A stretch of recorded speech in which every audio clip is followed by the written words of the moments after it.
you like audiobooks or audio shows, check out a free trial of Audible. Just click the link in the description. Hello, everyone. Welcome to another edition of the MINDSHOCK podcast. This is Bruce McGuire, Basil Powers. We got an interesting subject today. It is history, but not plain old history. We're going to discuss, has history been altered, and to what extent? Now, this is a fascinating subject because it is so difficult to know for sure, like it is to know anything for sure. And as always, disclaimer, you should be skeptical of everything, even the official story. Since the victors write the history books, how can we trust them? What do you think, Maxwell? Do you think history has been altered? It definitely has been altered all the time, and it's in real time too. I mean, all these reporters will say the wrong thing to push an agenda. Crisis actors? Crisis actors, and yeah. All right, let me adjust this. Has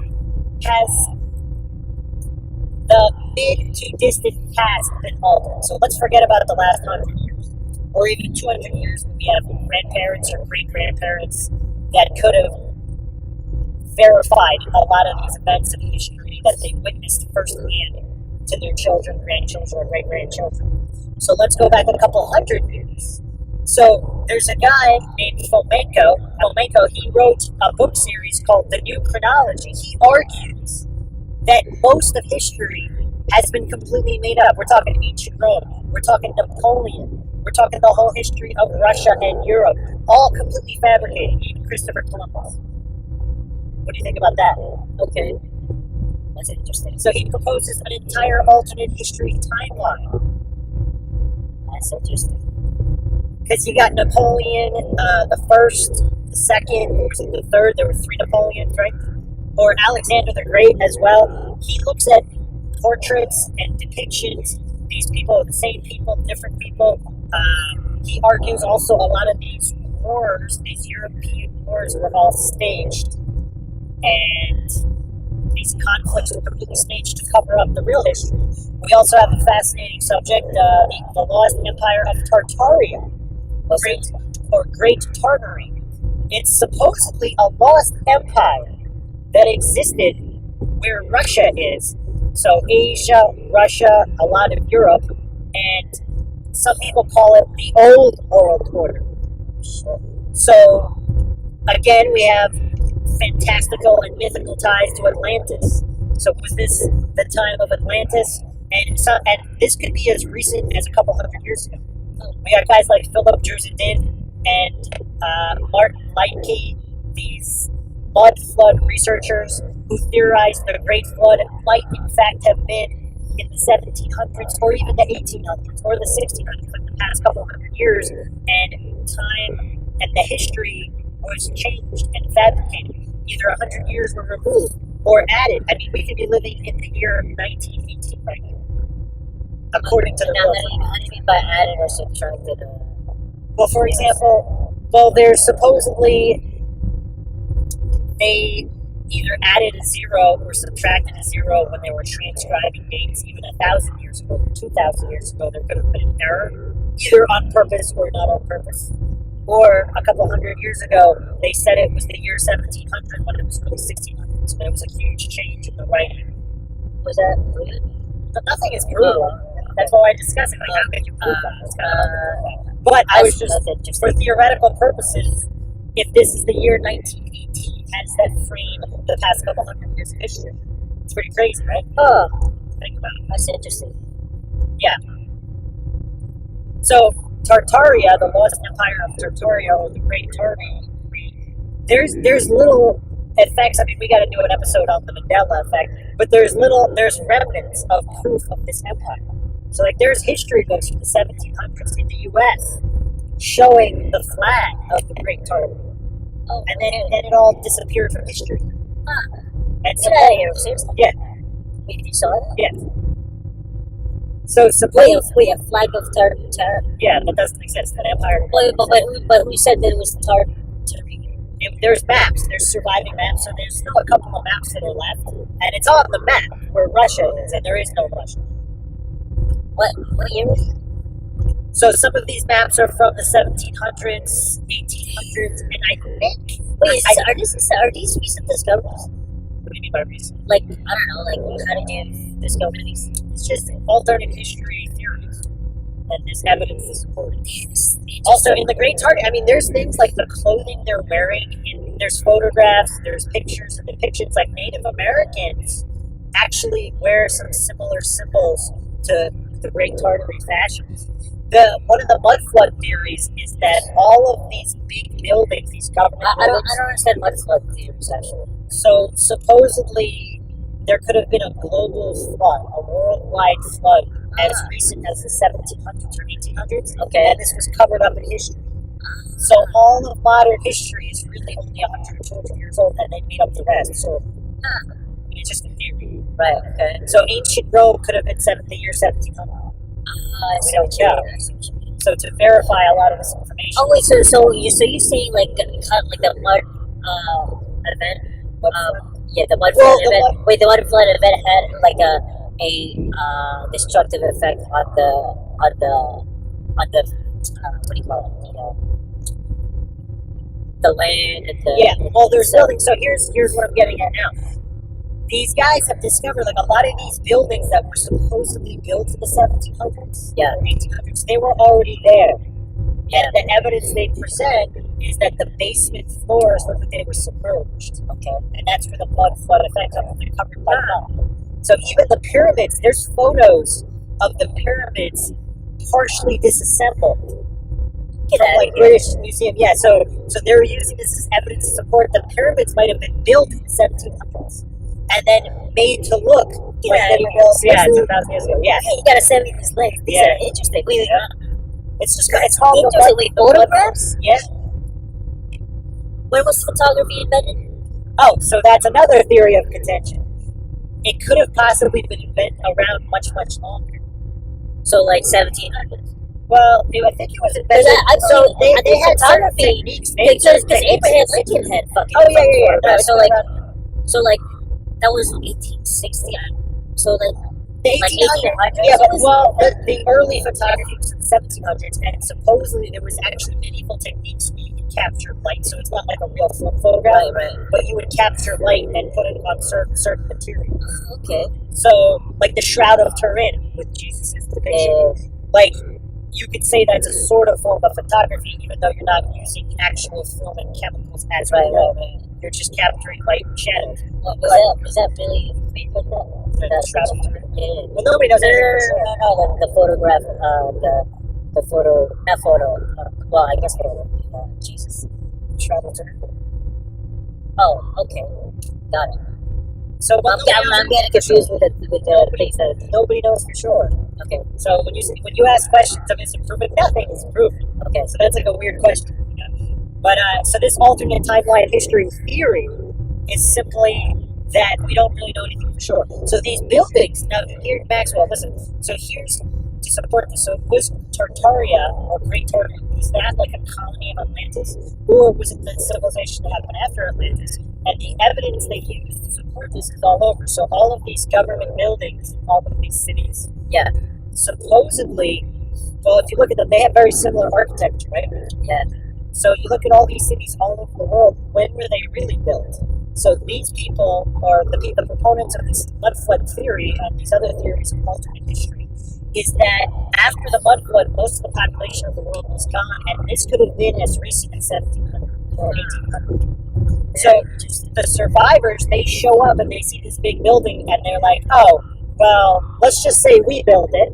And they build smaller buildings, let's say New York City.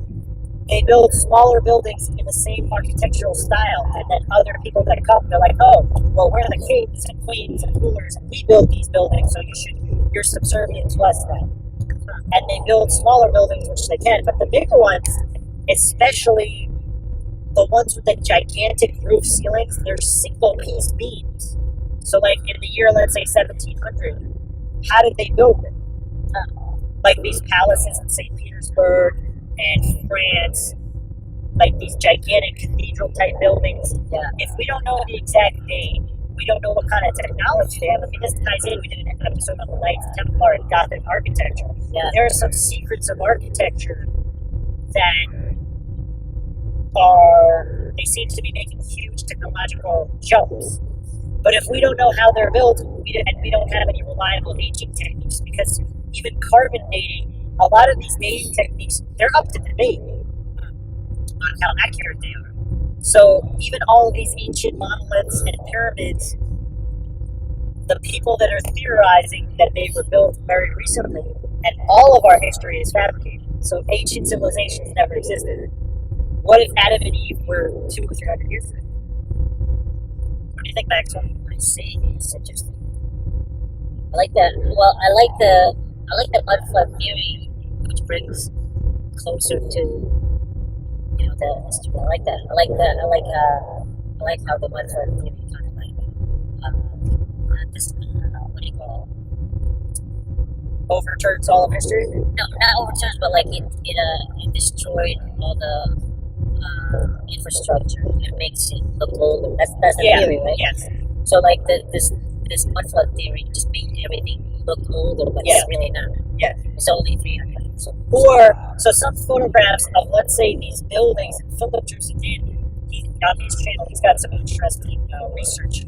So let's say an apartment building in St. Petersburg, it's supposedly built in the 1700s, let's say, okay? So let's say there's a photograph, or in 1800, there's a photograph, and it already has all of these cracks on it. It already looks weathered, okay? Now let's say a photograph taken today, it has the same amount of weathering as 10 years after it was built to the produced it. Right. What does that make you think? What kind of conclusions can you draw from that? Well, you're saying the parallels between that and the mud flood theory. No, I'm just saying, we don't know how old that building is. Yes, okay, got it. So even a So Neolithic building may be older. Yeah. And vice versa. What I'm saying is it gives credence to the mud flood theory. Yes. That's what I'm saying. It's kind of cool. And there's a whole bunch of evidence of like windows at basement level at street height. So there's like windows that are like partially underneath street level. Okay. There's also a bunch of so where is this? all over the world. Oh, okay. Every major city. Really? Every major city has that? Yes. Has the windows submerged? That type thing? Really? Yep. That's why this theory is kind of gaining popularity on the internet. The mud flood theory. And it's a little bit tight. How recent is this? A couple of years. I mean, people have really started doing a lot of research the past couple of years. A lot of confirmation bias going on. What do you mean? Just kidding. But well, when a theory popularizes, you start looking for it. Well, I mean, I look at everything very skeptically. No, I have nothing against that. I'm just saying, like, it has that effect. Yeah.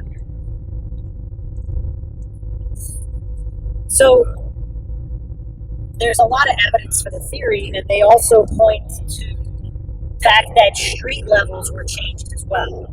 So you look at earthquakes and giant excavations like this, I think in Seattle, they changed the whole street level, and there's very mysterious photographs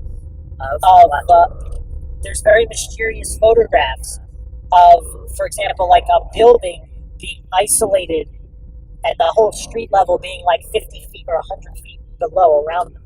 And they redid street levels, and some of this was as early as like 1890s.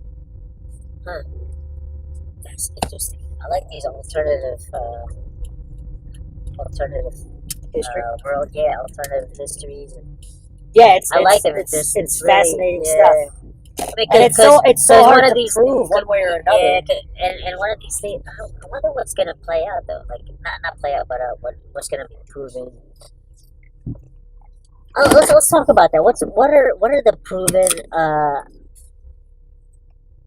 knowledge that Altered histories? proven altered histories? Like Well, that would be interesting. In archaeology-wise or events-wise, because we could talk about the Civil War not really being about slavery. I mean, Abe Lincoln is on record stating that he would rather keep slavery. Yes, That's funny, right? Most people think of it as it's not taught. It's not taught in school. And then once again, the North won the war, so they wrote the history book. Yeah. So because it was a tax issue, and then even and it's highly disputed how the war even started. Yeah. There's false flag allegations as well on that one. But, I mean, there's evidence in the Library of Congress, again, with all of these Abe Lincoln things where he wants to keep slavery. Right. So, do you mean like that, or do you mean archaeology-wise? With archaeological let's go archaeology to keep it a little bit smaller. All right. So that's pretty much that theory. A lot of buildings all over the world have like windows at basement level. Nobody can, and there's just some really strange photographs in a lot of these cities. You gotta send me these places. These are awesome. Yeah, so it's kind of. I mean, once again, we're going back. It's kind of hard to know the real truth. So obviously, the Vatican archives might shed some light. They have a lot of secret documents, right? You heard about that? Oh yeah, I hear a lot about the Vatican. I'm not sure if it's completely true, but I'm guessing it's true because that's like the center of the information. Supposedly the theory is that they have a lot of artifacts and documents at the Vatican, depicting the histories that were altered. Yep.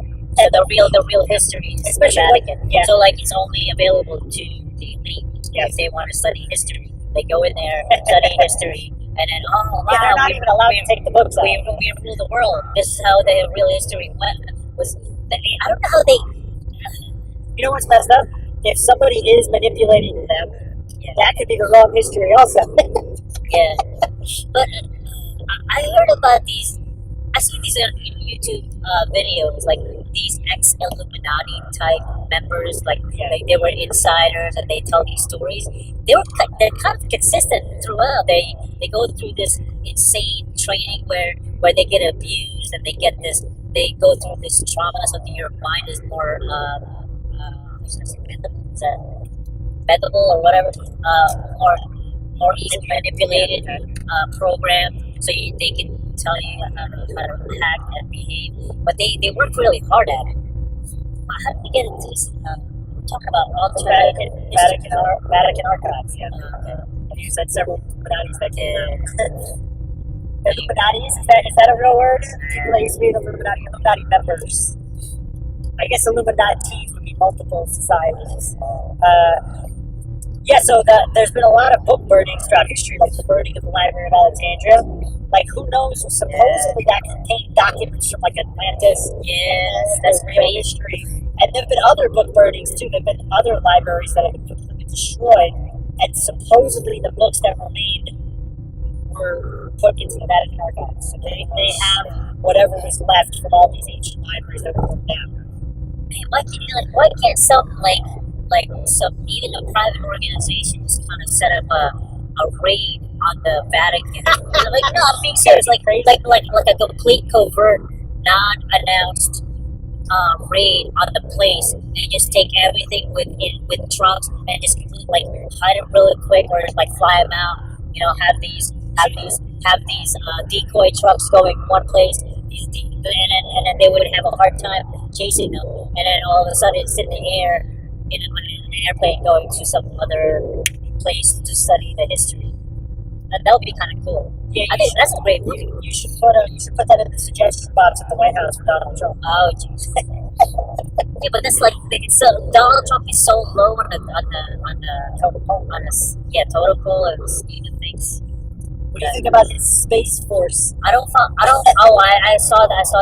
post on that. That's weird. I just see it as a circus show. That whole Trump thing. I mean, I don't follow him. I don't follow what he says. Yeah. I mean, some of the things posted on YouTube that was kind of funny. I remember when he was running for it. Hillary said something, and then Trump retorted, "You would be in jail." You remember that? Yeah. You remember that speech? Something like that. Yeah, it's a whole circus. But circling back to the history, so there's that old saying, all the world's a stage. Yeah. So it's like the theater of the world. Yeah. So what do you think of that in relation to all of this fake history? If it's fake, all of it's kind of like a play. Everything's a play. What do you mean? What do I think of it? Yeah, the expression, all the world's a stage. Oh, okay. That's interesting, right? Yeah, I guess if you're the controller. So do you think, I guess we should talk about, like, how would this be proved if it were true? But also, I think a lot of these historians, once they start coming out with these new theories about the real history, a lot of these powers, you know, in the higher ups, they kind of come down at you on that. Oh, yeah. Like I just can't, you know, they just can't have that. They can't have real history coming up and you know, like they have an agenda. They have these political, you know. I like that Napoleon quote, history is a pack of lies agreed upon. I heard it once, but that sounded even better today. Yeah. History is a pack of lies agreed upon. Yeah.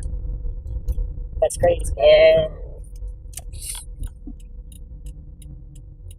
Yeah. So pretty much when they come out, it's not gonna be agreed upon. Therefore, it's not a history. Well, also the word history, his story. Oh my god. His story. Yeah. Story time. What do you think of that? I know you like to play with these words. Well, it's not a play on words. It is. You don't believe in the study of phonetics and etymology? But I wasn't really talking about popular people exposing it. Like, let's say some internet guy. Like, how would he go about proving this is true? You know what I'm saying? Like, if it can be proven. Well, I don't know how historians come together and I'm guessing a historian when there are new discoveries they announce a presentation and then or they write a paper and then it's peer reviewed and then he does a talk and then you know what I mean, they analyze the information and then they all vote, okay, this is true or something like that.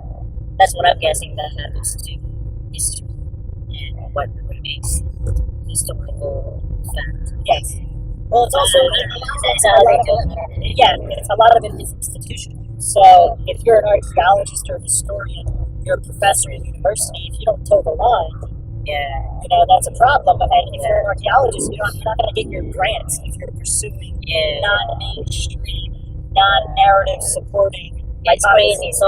There's always money involved. And got to follow the money. Much. So, what do you think the likelihood of all of this history being fake is? I mean, it's no question. A lot of it is fake. Well, I mean, on that scale, I'm talking about like, what if Napoleon didn't exist? What if the whole country? Oh, Russia, as far as like complete false information. Yep, as far as like the whole Romanov dynasty and the rise of Russia and all of that. Like, let's say that's all fake. Wait, did you say what was that girl's name? That elevator girl, Alyssa Lamb. Like, wasn't it you that mentioned that she could be completely made up? Yeah. So like that's another thing right there. Like I don't know. Well, what do you think about that? By the way, was she completely made up? I don't think so. Anyway, I don't know how to answer that question. I mean, like it's a lot of it's fake. I mean, but you can go like niche down to like there's another saying, like, but that's part of like it combines with conspiracy theories. That's pretty much conspiracies. Like conspiracies are twisted histories. You know? Yep. Well, we keep going back to this word conspiracy. I still never understood why the propaganda took. I guess people are that easily manipulated, but a conspiracy is just two different well, conspiracy theories. See, no, but even conspiracy, the word conspiracy. Yeah, well, because it says attached to conspiracy theories. Yeah, but even the word conspiracy, it's a conspiracy. Yeah, well, conspiracy, like, I understood, like, but people have a knee-jerk reaction, like, once you say conspiracy, it's conspiracy theories. They understand that, and they think it's like, you know, tinfoil hat, that kind of thing. But if you just stop and pause for a little bit and think about what a conspiracy is, conspiracy happens all the time. Oh, yeah. People go, like, once a person talks to person B and plans out an attack, that's conspiracy. I mean, it happens all the time throughout history. Yes. So it's murder. Conspiracy. Like, so conspiracy it's not. It's I don't know, but they did a great job. Yes, This is like conspiracy theorists. What do you call it? Propaganda. Like having a negative thought or energy behind it. It's worked so well. I mean, you can't even say anything without being called a conspiracy theorist. Yeah. You can say a fact that people disagree with conspiracy theorists, and it's automatic. It's autopilot. They did a great fucking job. Yeah. So now all the truth is lost because of that. Well, most people don't want and can't handle the truth, right? They don't want their illusions shattered, right? They don't want the truth. But on the MINDSHOCK podcast, we go deep trying to uncover the truth. So this alternate history, the alternate history theories are super interesting because it's very difficult to say with certainty it was or it wasn't altered. And what's the say? It's the old saying: "He who controls the past controls the present. He who controls the present controls the future." Something like that. Or is it simply he who controls the past controls the future? So, so if you make believe humans have this past or whatever, you can control them more easily. So let's go back to the pyramids and the Sphinx. So how mind-blowing would it be if they were built in like the 1700s? And then they made up all this ancient civilization. It would be great. I mean, if they can make a documentary film about it, that would be awesome. I mean, we should do it. Kickstarter time. But no, here's the thing. So Kickstarter, I thought we were going cryptocurrency. Yeah, man. So try this theory out for size. Are you ready? Yeah. So the whole Project Bluebeam faked alien invasion. So you know all about that. Yeah. So what if the whole ancient aliens, ancient civilization thing, that was all part of the game from the get-go? So that was all made up in the 1700s to roll in the New World Order, like our last podcast on the end games of social decay and social engineering. What if it's also to usher in a fake global threat? I think Bill Cooper talked about this as well. Yeah. Go get to the point. Fake global threat.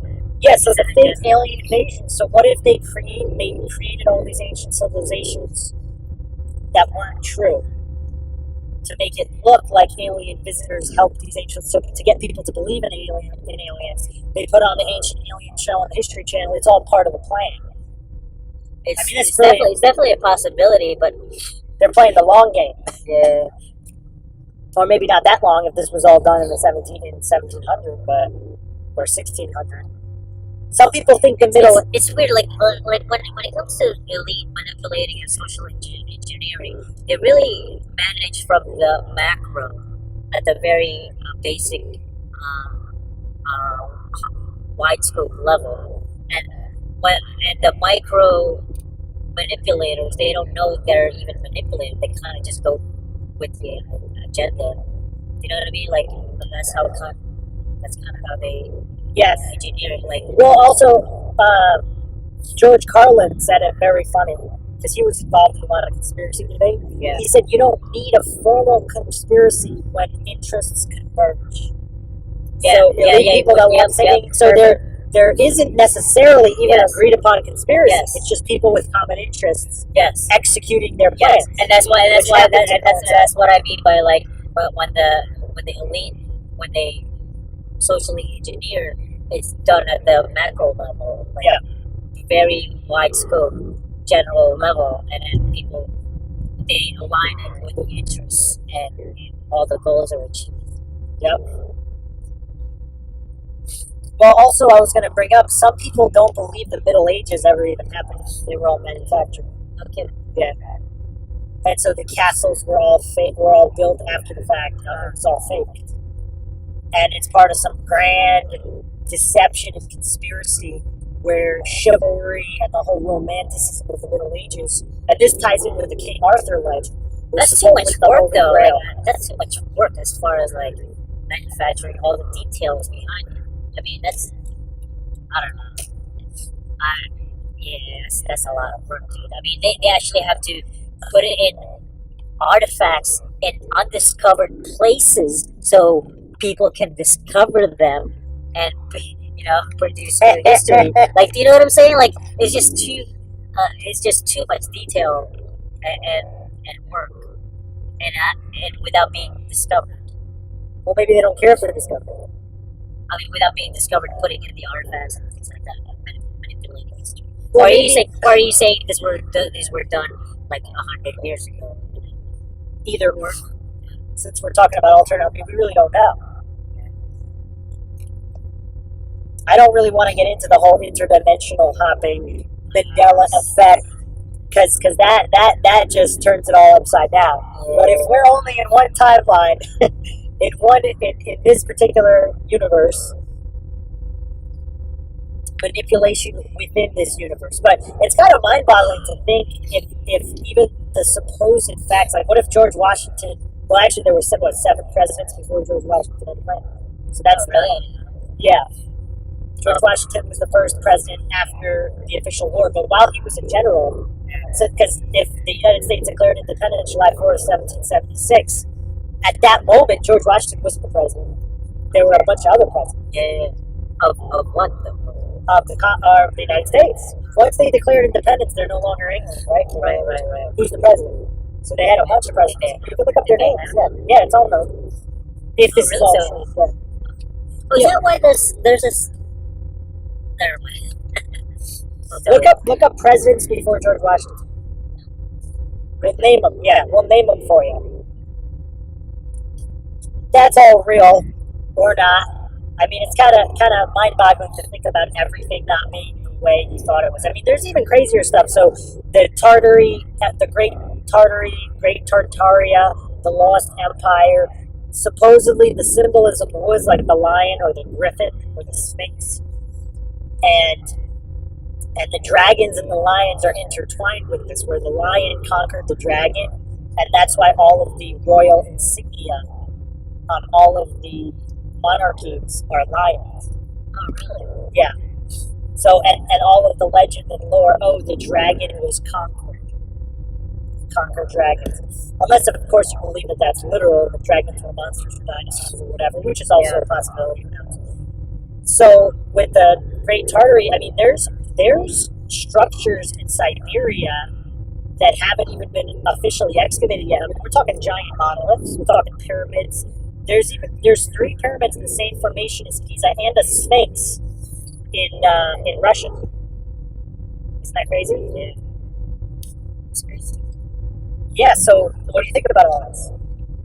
Is it a simple case of a lot of history was lost from prehistory, or thousands of years ago, Atlantis was a global or worldwide civilization? Yeah, I'm interested in Atlantis. That's true. Well, that's our next podcast. Yeah. Yeah. My current theory, it seems likely that Atlantis was more of a worldwide civilization as opposed to one little island. Really? And their artifacts are all over the world. I'm thinking also like Atlantis is actually an existing discovered city already, but it's not known as Atlantis. I don't know. Oh, that's interesting. Well, also, supposedly Atlantis was in the Atlantic Ocean. Why is Atlantic the Atlantic Ocean? Atlantis? Yeah, it's the same thing. So, and then of course in ancient Egypt there was the Atlantean School of Mystery, where supposedly the survivors of Atlantis taught the ancient Egyptians all of their secret knowledge. And that's where Hermeticism comes from, and all of those Gnostic histories and occult histories and occult knowledge. If you like the podcast, you can donate to our PayPal. Just check the link in the description. So, we hope you enjoyed another edition of the MindShock podcast. We'll be doing more episodes on alternate history, the Mud Flood, and of course, Atlantis. This is Bruce Lee White signing off. Master Power. Have a good night.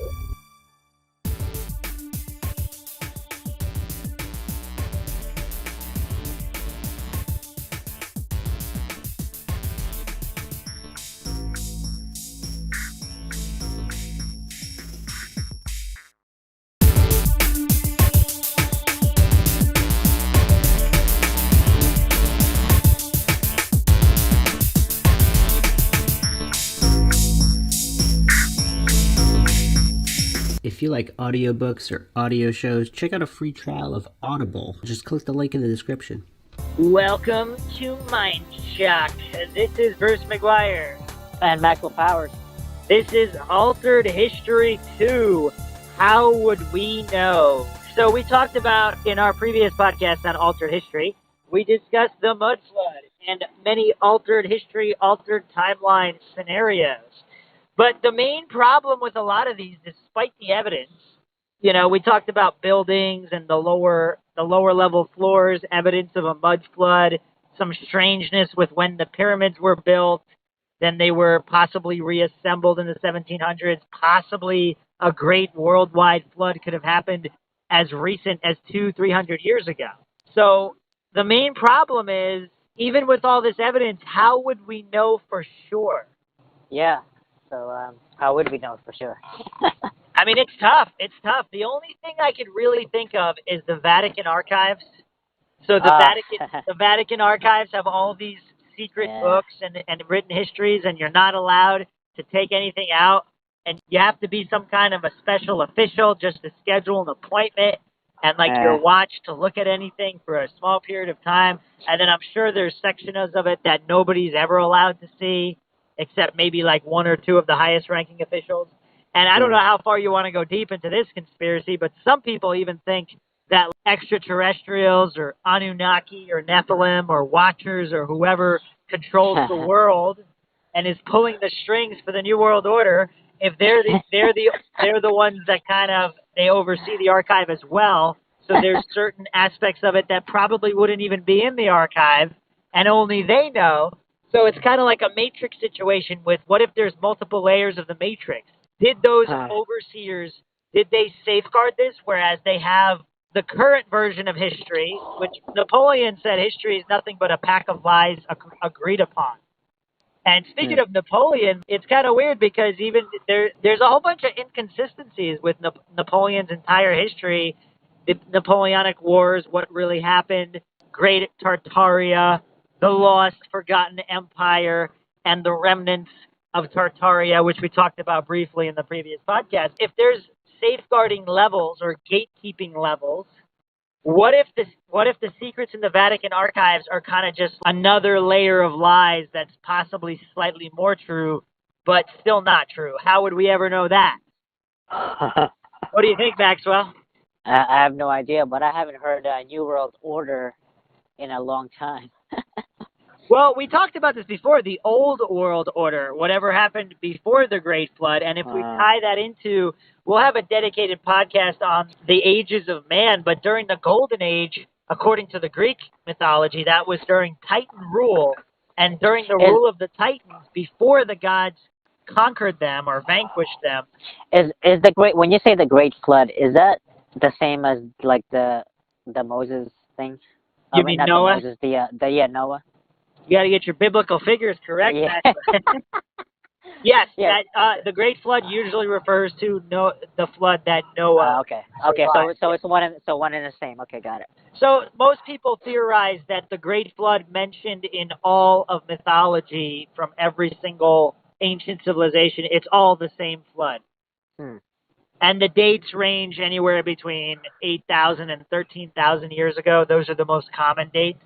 But other theorists suggest there could have been multiple floods, and some of them could have been recent, like a recent global flood, which resulted in mud residue. So it's called the mud flood. There's plenty of channels. I remember you mentioning that. That's funny. There's quite a few channels on YouTube that research this extensively, and they're pretty good. Philip Druzadin, you have Wise Up, and a couple other ones. What other artifacts besides the mud flood thing? Has there been artifacts that kind of changed the way? Of course, I mean there's there's the Baghdad Battery where ancient civilizations had working electricity. I mean, you have the Egyptian. Oh yeah. You have the Egyptian hieroglyphs with the helicopters, submarines, and all that stuff. You have the South American. I remember. I saw I don't know if it was a documentary, but they saw what might have been a computer on a ship or something, on a sunken ship, like a computer. There's been a whole bunch of Yeah, there was a lot of weird things. I mean, again, we talk about dating, carbon dating, and a bunch of different aging processes. I'm not willing to make the leap of faith and trust that that technology is within the range of error that the scientists claim. Because how would you know with 100% certainty that if they date something to even 1,000 years, 1,000,000 years, I don't see any way to corroborate that. Because what if in another 100 years they're like, oh yeah, that was actually way off. It's only like 100 years old. Because there's a lot of new research coming out now with fossilization where you could have different types of fossilization or petrification within 20, 30 years. I mean, once again, I'm not going to say that's 100% true, but there's these studies that suggest it's possible. They claim it's possible. So if we don't know what the real truth is, I mean, everything's kind of just an assumption or a belief. So again, it's very difficult to date anything with certainty because there's too much missing information. It's like I mentioned this in one of the true crime podcasts, like even DNA research, DNA testing is now under fire. I think New York State either passed a bill or proposed a bill to invalidate DNA testing for criminal cases because even when you get a 99% match, that's only 99%. And the more they look at it, they're like, well, they were getting different results different times, and they're not 100% sure the test is as accurate as they're claiming. So it could really be closer to like 70% or whatever. I don't know what the real numbers are. But the bill certainly cast doubt on the scientific certainty of even DNA testing. And this was in New York State. That's very interesting because I saw there's actually an organization that fights for like DNA testing, and they let out a lot of people in prison, people, like in the hundreds now. Like, well, it's almost like we're going to get really controversial now, but it's almost like the HIV test. If you take it 10 times, you'll get different results. And a lot of people don't like talking about this. I don't know why. I mean, I guess it's a conspiracy, but the guy that won the Nobel Peace Prize for chemistry for his polymerase chain reaction test, the PCR test, that actually is the basis for HIV testing, he said himself that he doesn't believe HIV leads to AIDS. It's a bunch of nonsense. And this is the guy that created the process by which it's tested. what? When did he say that? He's been saying it all through the 90s. I forget the exact year that he won the Nobel Prize. I don't remember. So he won the Nobel Prize for that, and then he went against it. He didn't go against PCR testing. He said it's not going to determine. He said there's no proof. It doesn't determine whether someone has AIDS. It doesn't work. It doesn't work the way that other people are claiming that it works. He said so. He believes it's all a grand conspiracy. Big pharma, all these money-making drugs. Like someone who tests positive for HIV or AIDS or whatnot, they obviously have some kind of an issue with their immune system, but it's not necessarily like the actual. It might be a made-up. There's an issue with the immune system, but it's not what the mainstream scientific community claims it is, which, again, all the cognitive dissonant sheep are going to be up in arms about it, but all you have to do is look at the 40s and the way, again, the scientific community treated even smoking cigarettes. 1 in 5 doctors were recommending certain brands of cigarettes and saying there are no detrimental effects to smoking. That was the mainstream position. You have the same thing with vaccines. That's where the appeal to popularity logical fallacy comes into play, and the appeal to authority fallacy. Just because someone's a doctor or a scientist doesn't mean they automatically know the truth.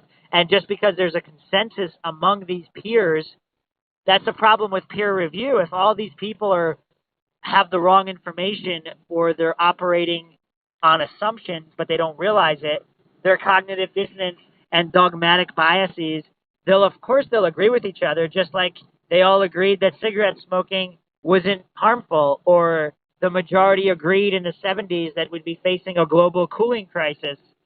And yet there was a couple different claims. They switched from global cooling to global warming once there was no cooling. Now there's been no warming, so they have to just say climate change because they're all wrong all the time. And people still they have to be more vague and shit. Yeah, and anything to pass more taxes and fees for the lobbyists. So that's where the phrase "follow the money" comes from. And of course, it's weird. Like the conspiracy deniers, the people that don't believe that rich politicians would lie to serve corporate interests. They don't believe that, but they'll have to trust the bought and paid for scientists that are in cahoots with the lobbyists. They'll buy anything they say and pretend it's science. But once again, I'm not claiming one way or another on anything. Maybe the Yeah. world is getting warmer, but maybe it's not. Like everybody's got their subjective experience depending on where in the world they're living. So certain areas of the world might be getting cooler, other areas might be getting warmer, and then they play all these games with the ice shelf, Antarctica. The ice is melting faster than before, but then NASA also reports that the ice is forming faster than before too. Huh. So then you have, well, what's the net difference? So now you're getting into all these highly politicized and shady reporting. So it's like you can't trust anything, obviously, because all these people have their biases. So Hmm. defaulting to follow the money is a pretty good position, right? Huh. For finding conspiracies, you mean? Well, just for finding the truth. So, where I went to with that little aside was just that the conspiracy deniers call the skeptical, they call the skeptics conspiracy theorists, like with the negative connotation that you should just buy whatever the people in authority tell you and don't question it, regardless of what it is. All vaccines work and are safe enough. Or, back in the 40s, cigarettes are safe or safe enough. Don't question it. Doctors recommend it, scientists approve. And then, with the sugar industry, the same thing happened. Like, sugar is safe for kids. Well, not really. If you look at all these scientific studies, sugar is like more toxic than alcohol or nicotine. It wreaks a lot of damage. I was thinking about what you said. I mean, it's a pretty good what do you call that when you say follow the money? What do you call that? A phrase or like a saying? What do you call that? You can even call it a motto, I guess, for a conspiracy. Yeah, yeah. It's not a bad thing to follow, but I think I would follow it up with who has the monopoly on the use of force. That's pretty good. Yeah, that's another way to say Because which is pretty much the states or statism and government. So one of the funniest because following the money, because money is when you use money, it's a voluntary exchange, but it can be corrupted if force is used or like fiat currency. well, that kind of thing, and I just want to put evil in the structure of money because because it's not accurate. Because money Correct. money is neutral. It's a medium of exchange. Well, And like you said, unless it's force is not in artificially, the mix. if it's artificially manipulated and not backed by gold or something like Bitcoin, if it's not finite and if it can be fluctuated and inflated or manipulated, then it's not really honest. So it kind of, if it's not backed or legitimate, then it is kind of evil by design because then that was the intention. Yeah. So anyway, we got way off base, but Yeah. with proving that history didn't happen the way that it happened, it's tough to do because these institutions have a very vested interest in maintaining status quo and their power. We talked about this before too. If they just suddenly announce the truth, whatever the truth is, if it's radically different, everybody's like, well, why haven't they been teaching this? Oh, they knew this the whole time and they're keeping this from everybody? It's pretty strange. So I actually started this whole thing with the carbon dating and peer review and science in general. If you look at the past 100 years of science, even more, I guess, it's become so politicized, everybody's kind of forgotten about the scientific method. Yeah. Observable, measurable, repeatable. And when you throw out the window and just put in the word trust and faith in scientists without, and you could trust, but what happened to verify? And if you can't verify, then a scientific so-called fact is really nothing but belief if you can't verify. If you can't verify it for yourself or somehow through an independent, neutral third party in whatever way. So if Right. Egyptologists are the only ones allowed to examine these artifacts or the pyramids, it's tough. It's tough. So if there was a mud flood, if there was a greater Tartaria that was the old world order, that was the actually my original point before we got off track was the golden age of man, which was under the rule of the Titans in Greek mythology. And so this was before the gods vanquished the Titans or unseated the Titans from power. If this was the old world order and this was a global civilization and human beings were allowed to achieve their full potential, we could put it that way. Because there's architecture. It's weird. If you go to look at some of these, even in Indonesia, you have some of these government buildings that are pretty old and they have the exact same architectural style as Great Britain or even American cities or European cities. I mean, even in some of the Asian cities, like it's very strange how there's a worldwide architecture that existed all this time ago. And we talked about what happened. The theory is that the survivors of the flood or whoever, they found these cities and they claim to have built the architecture, so they built smaller buildings in the same architectural style because they couldn't build the bigger ones because they didn't have the technology. They didn't have cranes big enough. Like there are these single pieces of stone. It's unbroken stone. They weigh so many tons. There are no modern cranes that can lift them, or at least maybe until now. Like right now, maybe the technology is catching up. But 100, 200, 300 years ago, when they're claimed to have been built, the other problem is with all these older paintings. Like you have these old paintings with these cities already built, or like the biggest buildings were already built in the background earlier than they were claimed to have been built. And if they took 100 years of construction, like modern scholars, mainstream scholars. Wait, what city was that? The We building. could talk about cathedrals, certain royal palaces all over Europe. They were claimed to have taken quite a long time to build, and there's paintings from that time period with it already fully built in the background, either earlier dates than they were supposed to have been built, or during the middle of its alleged construction, and you can see it was already built. So there's a lot that doesn't add up with the official mainstream version of history all over the world. That's interesting. I want to see those paintings. And how would we ever know? That's what's tough. Like there's a whole bunch of strangeness going on with almost every civilization. The Roman Empire. There's people claiming the Roman Empire never even really existed, and they're using one lie to cover up another lie. And then, of course, the Wait. Like, I thought it just existed like more recently. I thought that was the claim. There's different theories. Some people claim they never really existed, and it was actually something else, and they intentionally built this other narrative to cover up a different narrative. Oh, so like all the characters in there were never like they were all made up. You mean? I don't know. They might have been real. It's tough because if you narrow down the sources, if it's all the same one or two sources, what's to stop someone have made up that story? And then of course the victors write the history books. We can't forget that. So it's so difficult to know what the real truth really is. True. Very, very difficult. But what I was actually going to mention... That's interesting. Like, I mean, the most recent one that I, like, at least in this lifetime, that I've experienced, like, changing, or, like, in my eyes, Pluto used to be... A planet? A planet, yeah, but now it's not, or whatever. Well, also, didn't they go... I believe they went back and forth on that several times. Oh, really? How about the, I think, Columbus, like, discovering... Do they still teach that?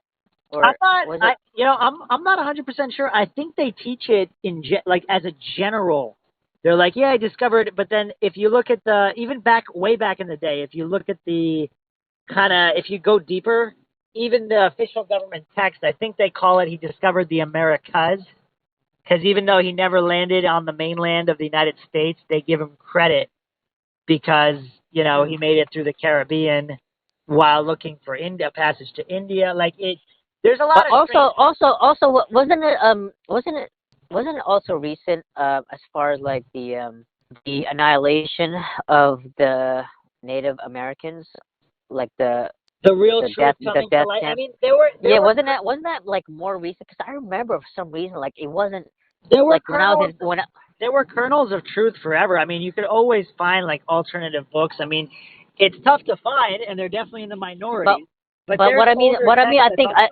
it seems like it's more mainstream now. Like I think I don't know, I could be wrong. Maybe I should ask some kids, but it seems like mainstream now that everyone knows that they killed a lot of like most of the Native Americans here. Well, I mean, even when I was a kid, I remember the blankets with smallpox stories. That I don't think that was secret. I mean, how far Hmm. back are you looking? If you're talking about like 50 to 100 I, years ago. I'm talking about like late '80s. Like I don't think I don't remember. You might be right. I think, I mean, you might be right. It might have taken until the 90s. Hmm. I should look into that. Maybe it took that long. Maybe like I mean, I remember seeing documentaries from the 70s going over this stuff too, though. So I mean, I'm sure, I mean, you're probably right. It wasn't mainstream. It was like fringe, like the truth was fringe. But isn't the truth always fringe? yeah. Speaking of the Native Americans, I mean, if we're going down that route, like there's some weird theories out there. Like there's even theories. I mean, there's theories connecting certain Native American tribes to the empire, the lost empire of Tartaria. Like they have some similar clothing and pictures, some similar symbolism. I mean, and these symbols are also like some of them are found in Buddhism as well. There's reoccurring. Can you give the background on that tribe that you talked about? What is it called? Tartara. The Greater Tartaria was the empire. Oh yeah. Can you? Because I forget. We went over this on the first episode on Altered History 1. You don't remember? No. Come on, Maxwell, you got to pay attention. Basically, there's maps from the past couple hundred years. I mean, there's maps that show the Greater Tartaria region. It's like a gigantic empire where Russia is now, but even bigger. And yeah, there's maps. There's even flags. They found some like old U.S. history textbooks with Tartaria in it. Damn. Yeah, there's definitely evidence that was not completely wiped out. That's why for this podcast we're talking about how can it be proven. Like all these little pieces of evidence, they definitely meet the criteria for. Maybe it could be fringe now, but with like the internet, maybe it might become mainstream in like 15, 20 years. It probably it might. I mean, people with the internet kind of changed everything. With the internet now, people are discovering all sorts of things that were covered up or hidden. But what I was saying with the Native Americans, some of these theories are that there were actually Africans, and there's a lot of weird, again, very difficult to corroborate for sure. But there's photographs from even 200 years ago that are showing strange things. Let's put it that way. There's quite a bit to investigate. But yeah, some they were kind of like the remnants of Atlantis before the flood. Hmm. So what do you think about that? I mean, even Atlantis, I think it's being taken more seriously now than before because of I mean, even the lost city of Troy. That's a famous one where all of the kind of the mainstream sheep that usually go, oh, it's a myth, it can't be true. So like the discovery of Troy really shut up a lot of people, but now it's kind of like going back in a circle. And before that, it was a myth. Like people thought it was a myth. Yeah, people thought it was just the myth. Helen of Troy and the whole Troy myth was just Greek mythology. Shit! I didn't know that. it's always strange to me that people like what's to stop people thousands of years from now who have they'll have a vastly different life, whether humanity gets wiped out by a flood all over again, they start all over. If some of these oral stories or even written stories from America or even from anywhere in the modern world, they might think it's mythology. If their lifestyle, if their way of life is so different from ours, like if they don't have cars or planes and all of technology started from scratch again, and they have like horses, they're starting all over again, they're going to think everything that we wrote down is mythology. Huh, that's interesting. And then like let's say like 30, 40, 100 feet or maybe a mile up of like mud covers the whole technology which exists today. They could start all over again for another like 2,000 years, and they would have another like history Yeah, onto themselves from those who survived or whatever. absolutely. Yep. That's crazy. And then they start digging like a mile deep down, and then discover airplanes and fucking cars and shit.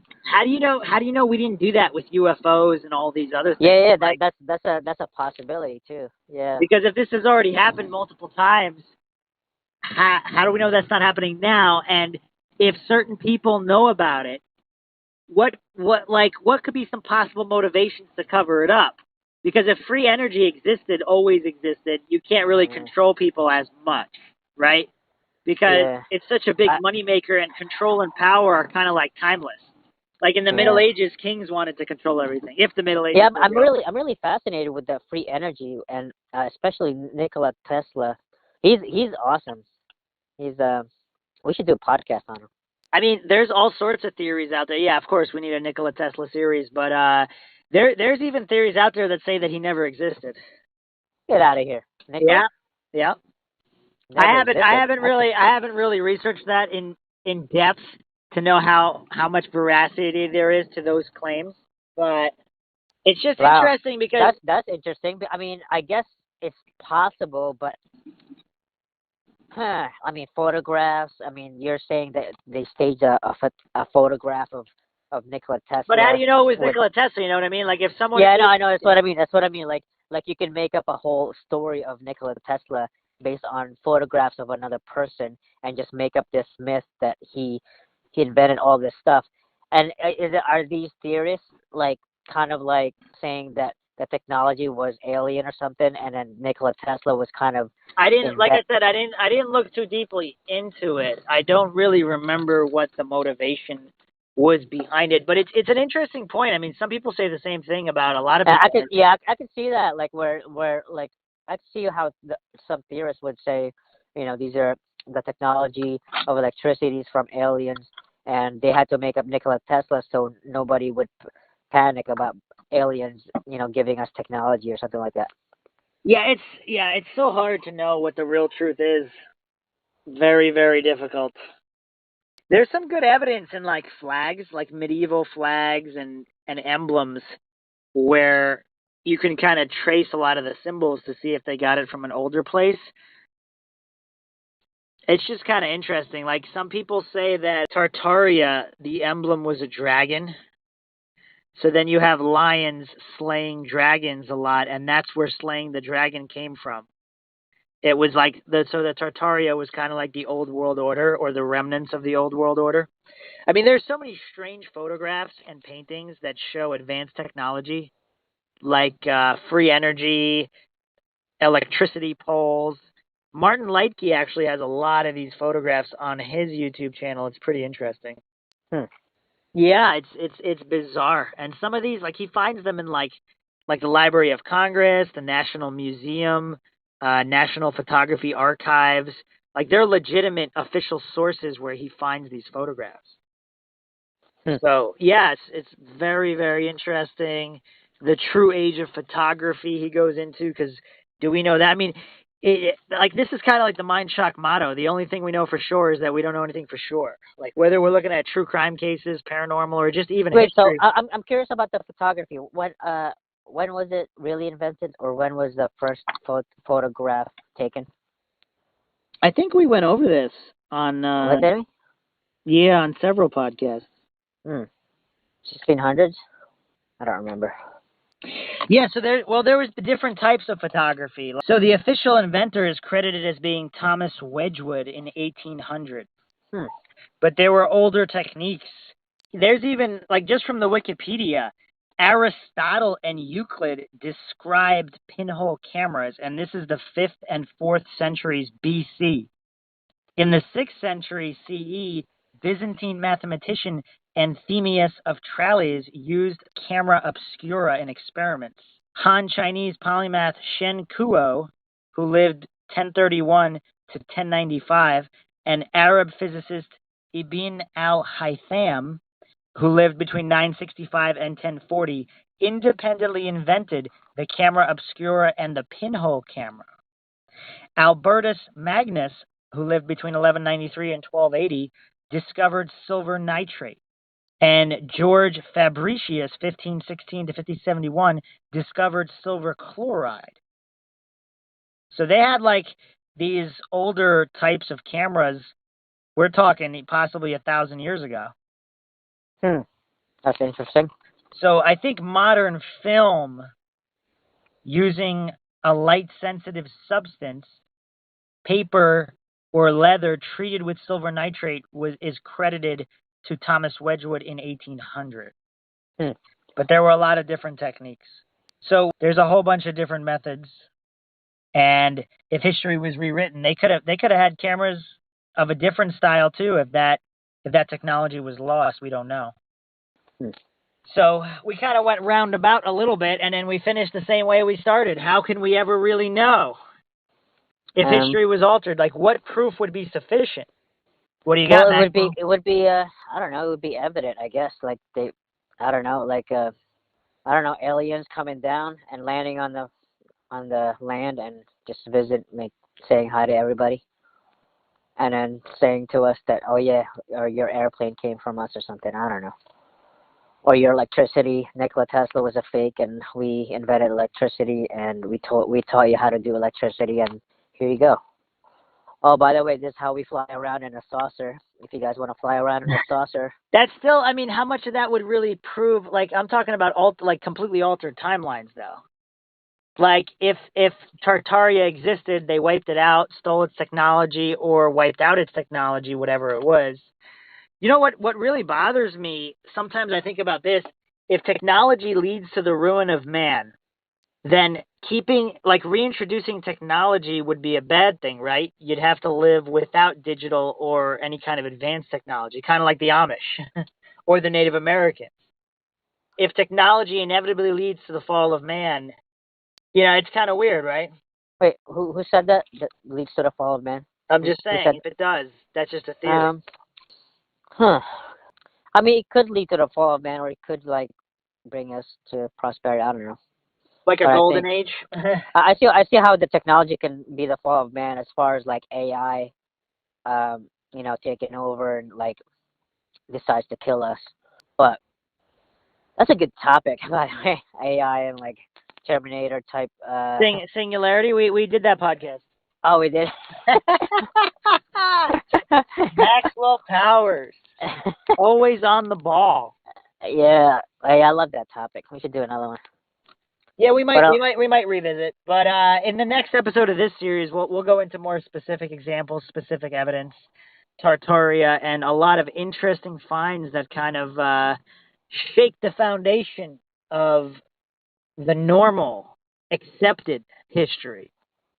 So we hope you enjoyed this episode. If you liked it, you can donate to our PayPal. Just check the link in the description. You could also check out our Facebook, Twitter, and Reddit. This is Bruce McGuire signing off. And Maxwell Powers. Take care, guys.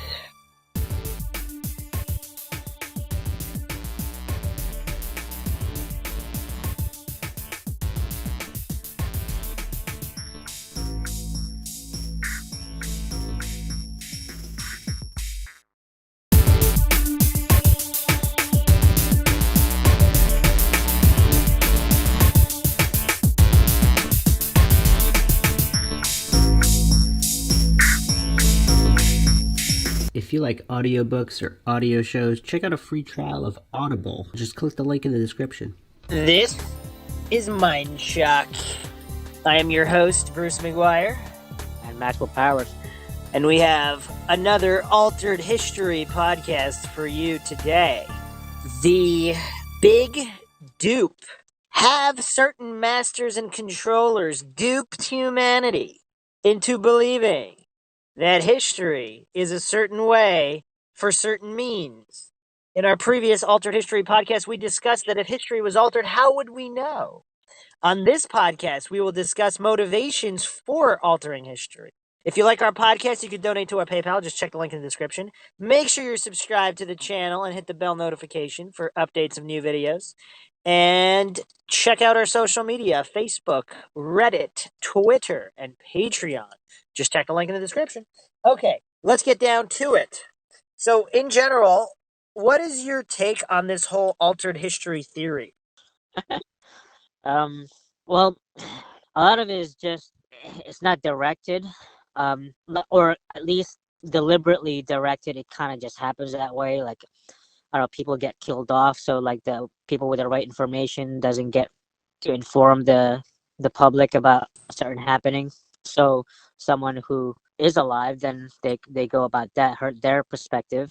Um, and then some of it, maybe half, are controlled and deliberate. And some of it, they think they're telling the truth, but it's completely it's completely false. So they're reporting the wrong way. But that's about it. I mean, I don't. Wow, you almost sounded like Bruce McGuire right there. All right, for the purpose of this podcast, I am going to propose that the majority is complete intentional falsity. And I will go into motivations for doing this. But first, are you a fan of George Orwell, Maxwell, 1984? I never read the book, but I always hear about it. You got to read more books, Maxwell. It's one of the greatest books of all time. Yeah, no, it was on my list. Especially for anyone who wants to, anybody who's a logical thinker who wants to apply certain logical concepts in the direction of government and society and how it all functions. And the predictions of George Orwell are astounding. But this is not what this podcast is about. But I will just give a quick quote from George Orwell. Who controls the past controls the future. Who controls the present controls the past. So whoever's in power today, for example, who's ever publishing the government textbooks on history or any other subjects, they control the present, and so they control the past. So they control the future as well. So are you ready for a mind shock, Maxwell? Yep. Okay, I've actually been mulling over this theory for quite some time, even before looking at the mud flood theory and a great flood that happened in our recent past, just 2, 3, or even 400 years ago, possibly even 150 years ago. There's all sorts of theories out there. But even before looking into mud flood evidence, I always was thinking about the ancient aliens theory. And are you familiar with that theory? I believe we talked about it. No, I'm not. So aliens helped the Egyptians build the pyramids or give technology. Zechariah Sitchin actually has his theories where the ancient Sumerians wrote of the Anunnaki who actually came from Nibiru or some other planet and used and genetically manipulated Neanderthals or apes to make them slightly smarter so they could be a slave species for the gods and mine gold, but not too smart to know what's going on, but they needed them slightly smarter than apes or Neanderthals. Ah, I see. So the movies copy that, huh? It's a very popular theory. Zechariah Sitchin is credited with it, although little bits and pieces came from obviously older sources. Also, depending on how it's interpreted, his translations of some of these Sumerian tablets are under heavy scrutiny as well. I, like usual, abstain from making a definite judgment because if the status quo institutions like the Smithsonian, all universities, like they have a vested interest in maintaining a status quo and a sort of monopoly on academia.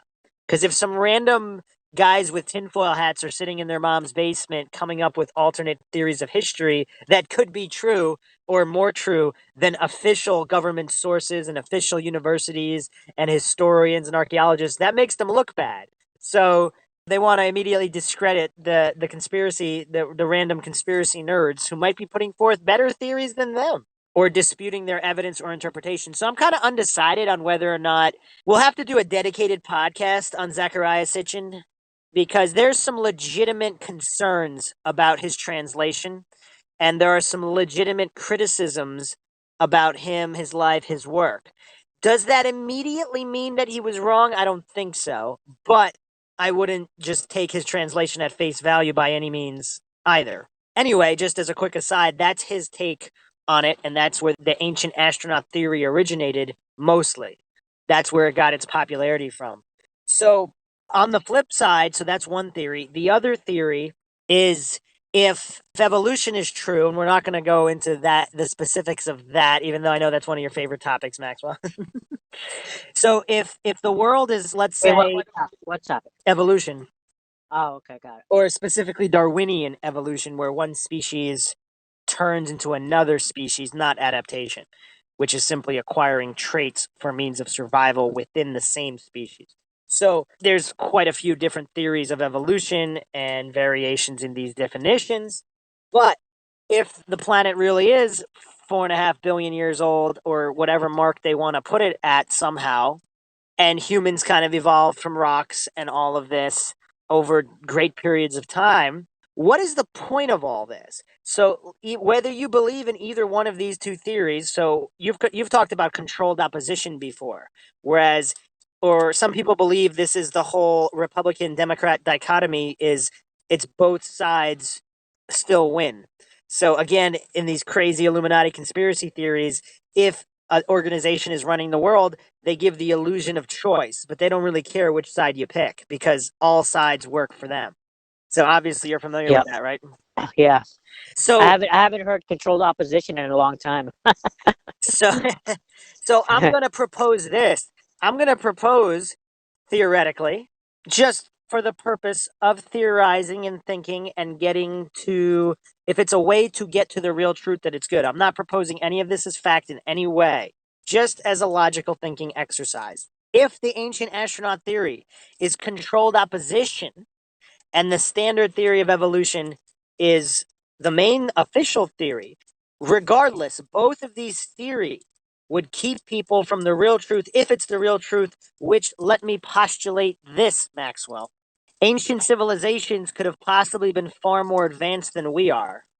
If that's the truth, again, we have examples, the ages of man from the Maya, where they believe that the cycles of man happen and then there are mass catastrophes and we start all over. So if, let's say, this whole universe, which, again, not to do too many asides, but if it's a holographic universe or whatever one of these many theories, if it really is only a couple thousand years old, like the Bible states, which once again, we have no clue whether that's true or not, but if the dating methods of modern scientists, we can't just assume they're accurate within the percentage of accuracy that the scientists claim. We're not going to fall for appeal to authority fallacies, and we're going to try not to fall to any fallacies at all here. So we weren't around back then. There's no 100% irrefutable data or proof that the Earth is 4.5 billion years old, or even 1 billion years old. Because if, I'm not saying they're faulty, but if the dating technologies are faulty or there are missing pieces that we don't know about yet, for example, if it's a holographic universe, none of this is real anyway. And if it's all projected, how would you age a projection? So there's various different theories on how the timetable could be completely wrong. But if there were vastly far superior advanced civilizations in the past, and let's say under those civilizations, the common man thrived. For example, the ancient Greeks said the golden age of man was under the rule of the Titans, the previous rulers of the world before the gods usurped them. And that was the golden age of man. So whether or not that's talking about Atlantis, or are there any parallels to Atlantis, or Atlantis was before that, we have Lemuria, we have various different ancient civilizations, continents, a lot of conflated info, a lot of unreliable, unconfirmed info. But if there were many stages of man that achieved incredibly high periods of technology, and then either natural cataclysm or artificial cataclysm, possibly advanced weaponry of some kind, destroyed most of the world. If the so-called New World Order doesn't want anybody to know about the Old World Order, it's in their best interest to keep this truth hidden so that everybody would think that we're just coming along naturally and it didn't exist before. Now, what great truth could be worth hiding? If it was something related to either spirituality or a utopian type society where people couldn't be, or people weren't exploited in the same way because humans achieved their real potential in many different areas, physical, mental, whatnot. Maybe the lifespans of humans were more like Methuselah's, where the average human could live to 1,000 years. But if you live that long, I mean, almost any human might be able to learn the real truth of the big dupe or the big deception, if there is one.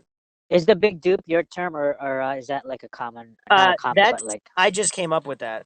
Okay. I mean, I think it sounds it sounds a little funnier than the Grand Deception, which is talked about. Some people think the Great Deception is a artificial alien invasion, which would be used to bring about New World Order and a unification of all governments, and that the alien invasion would be a deception.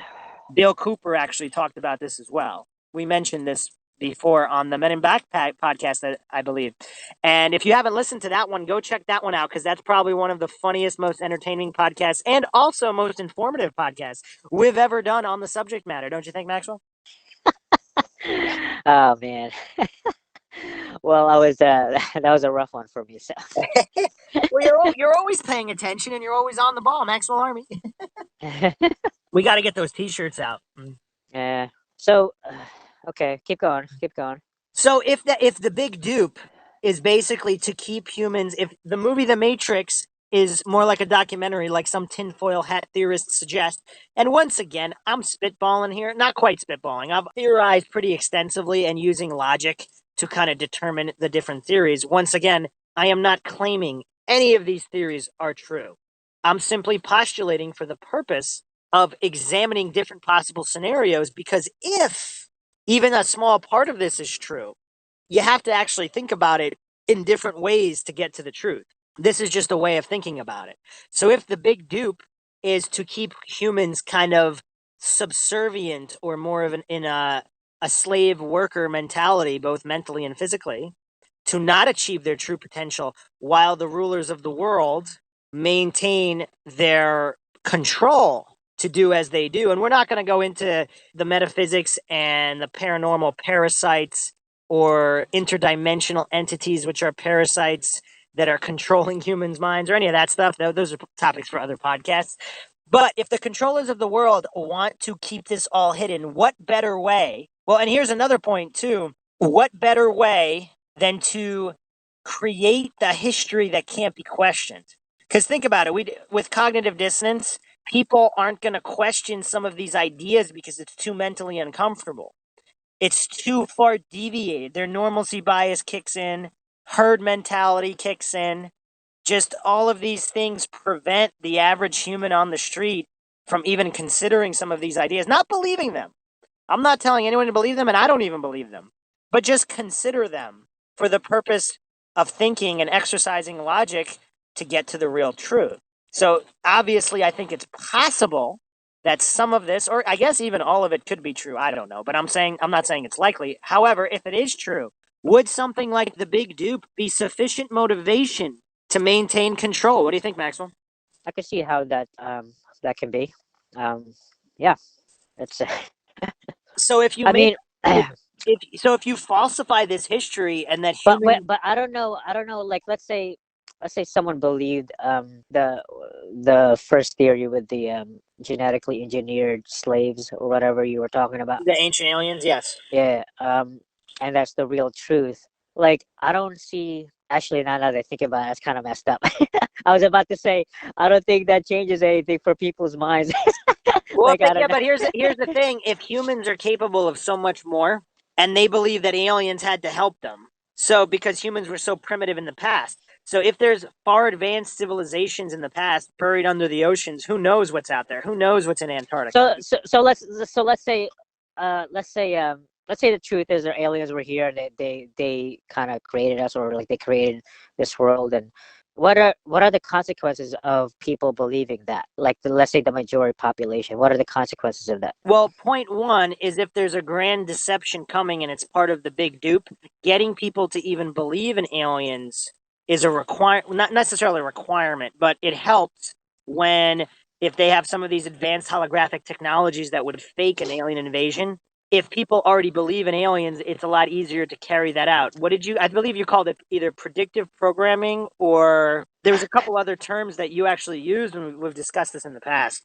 Wait, did I make that up? No, well, you referenced it from somewhere else. Predictive programming. I like that.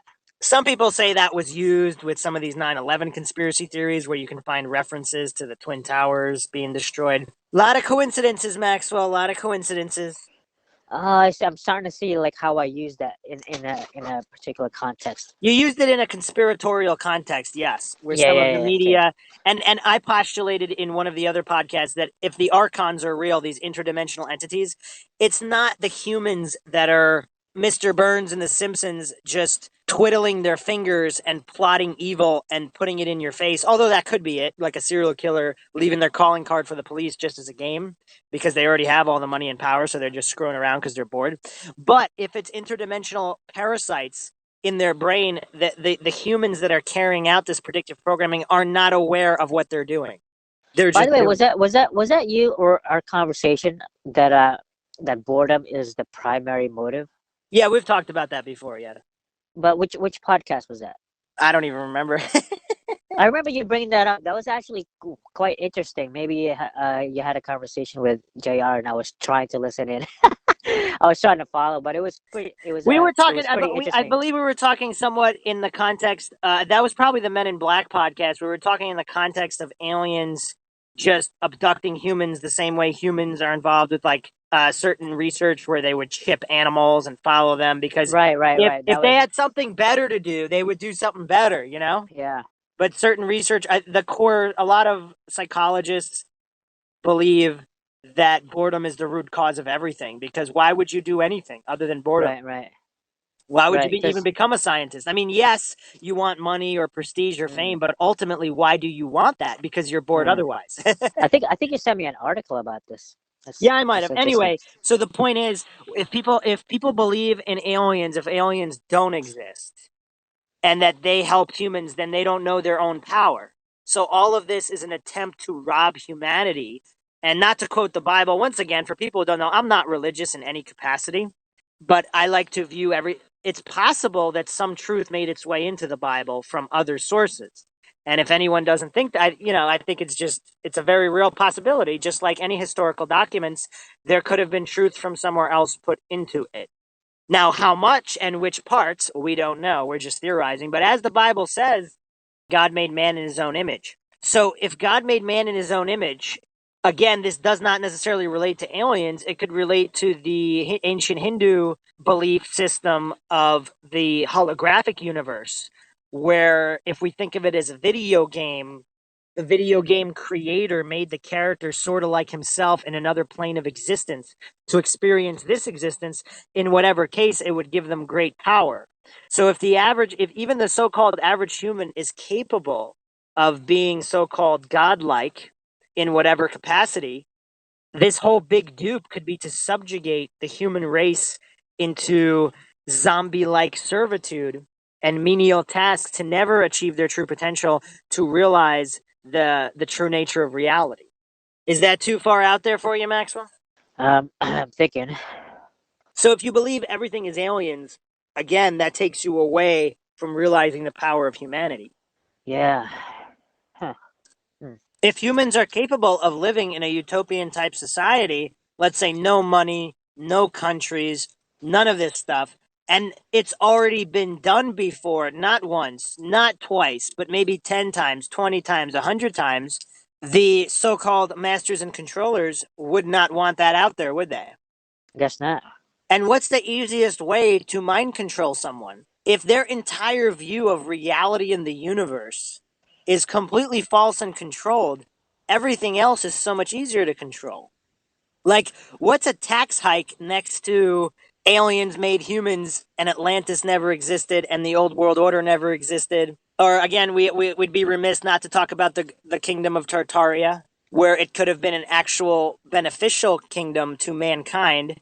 And there's too much unknown. This is all speculation and theorizing. There's too much unknown. The Tartarians could have been the evil guys. We don't know, for all we know. But if they were the good guys and they had this advanced free energy, and there's plenty of evidence for it. Once again, Peter Drew Din's channel, Martin Lightke talks about it on his channel. There's plenty of channels out there that show some kind of evidence of free energy in the not so distant past. So if the victors write the history books, if one of these defeated enemies, if even knowing about them, would go against the plan so far, they need to be erased from history. I see where you're coming from. Yeah, I got it. And so if it's framed in a certain way, I mean, a lot of people believe the keys are in Russia to this because Tartaria was Russia, and the way some of the Russian monarchy came out of nowhere and took over, some people think is very interesting. And of course, there's going to be people that are going to be like, well, they didn't come out of nowhere and take over. This history book says this and this and this. I'm like, okay, wait a second. If the victors write the history books, how do we know that information is accurate? Well, I'm a little confused about the theory with the aliens. Are if the controllers are trying to put out information about aliens, or they're trying to prevent alien information from getting out? Is that Maxwell. like It's controlled opposition. oh, the controlled okay, So controlled there's two opposition. theories that they would endorse: the theory of evolution and no advanced civilizations existed prior, and the theory. Well, and I think that's also tied into people's kind of indoctrination into authority worship, where they believe, oh, this guy's a PhD, he's legit. Well, this came from the Smithsonian, it has to be legit. Whereas if society was far more advanced prior, why would people trust the current people now if they knew that the world was much better before using different ideologies? Mm. You see how Mm. that, like, you'd have to, if you completely erase the past or the true past, you just have a monopoly on everything, on every aspect of everything. That seems like a good motive, doesn't it? I see. But real quick, since you seem to have not understood the entire premise of this whole podcast, the two theories, ancient aliens basically assisting mankind, and with or without genetic manipulation. Some people believe that humans were not genetically tampered with, and aliens simply gave them some kind of tech, and that's it, or helped them in whatever way, and that's it. Just helped along their advancement. But regardless of which of those two theories, there's the ancient aliens theory, and then there's the standard theory of evolution, where everything came from a rock. So within those two theories, it doesn't allow for the real truth. So the so-called masters and controllers don't even care which theory you subscribe to, as long as it's one of those two. Because if the real history is that humans are, even just a couple hundred years ago, humans lived with advanced technology in a much better state than we live today, in truly free societies, and the average lifespan might have been much higher. Everything was much better. If they don't allow people to know about that, that's the problem. They would rather they believe in the ancient aliens than know that free energy existed just 100 or whatever, 200, 300 years ago. And if that system is without taxation, without any kind of government schooling indoctrination, without any kind of 9-to-5 soul sucking jobs, where it's more of a Garden of Eden, heaven on earth type situation. If the average person knew that, why would they go along with the modern system of society? Okay. What do you think, Maxwell? So does that make sense now? Why they would prefer that people believed in aliens? Yes, I no? think so. I think so. I think so. Uh, yeah, it's a rough one. So what do you think in general terms? The motive you said was good enough. Now, is the means and opportunity there? That would need to be examined to see if it could actually be pulled off. So But if the Tartarian Empire crumbled, or Atlantis, or whatever, if X civilization crumbled 300 years ago, the survivors of said civilization, or possibly random other people, because again, we need to look at native tribes that exist today, even in the Amazon, uncontacted tribes. They're very primitive. So it's very possible that throughout all of human history, primitive societies existed at the same time as advanced societies. So we got helicopters flying around and submarines, and some of these tribes in the Amazon are still hunting with spears and have no advanced technology of any kind. We have computers, we have 3D technology, cell phones, all of this stuff, and at the same time, parallel in our existence are native tribes all over the world. So another interesting point is, we don't know who it was, but certain people could have come to, again, we have to look at, there's very similar architecture all over the world. Some call it the old world architecture. It's in Southeast Asia, it's in America, it's in England, it's in Russia, it's in France, it's in Italy. Some of it's in Africa. So we're not going to really get into ancient Rome and all those things, but there seems to be a worldwide architecture.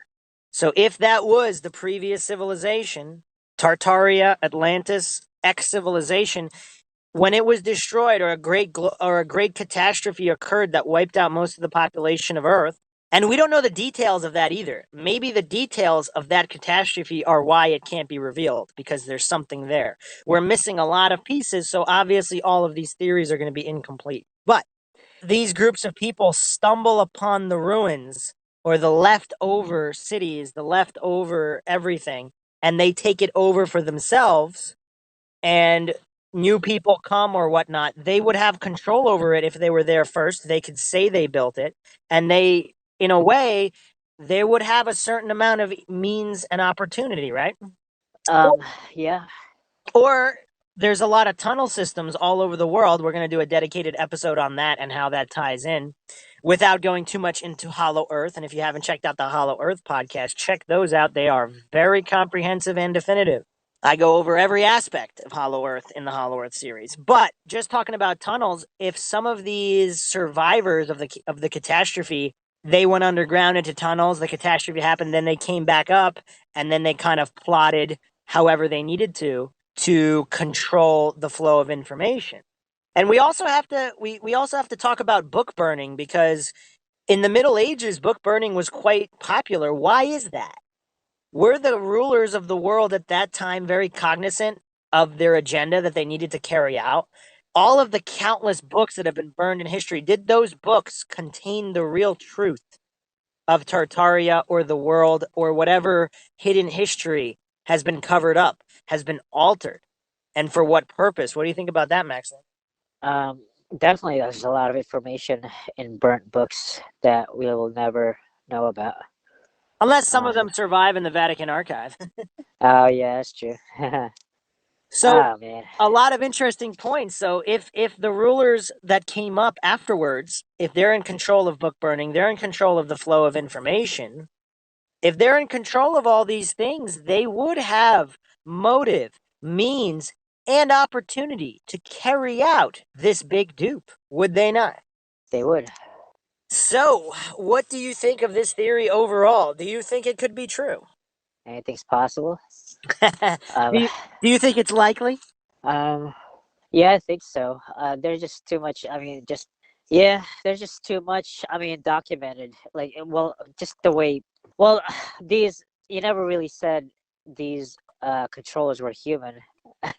Let's I don't think you said. Let's assume they are, just for the purpose of this conversation. Okay. So based on human, like there's. I mean, just based on conspiracy alone, just the documented conspiracies are enough evidence that the nature of these human controllers, it's just part of their MO. Absolute power corrupts absolutely. Yep. So you're in the likely category. Very interesting, Maxwell. So basically, if we go by the big dupe being true, that would mean most of the information in all of the history books going beyond 100 or 200 years would be completely false, correct?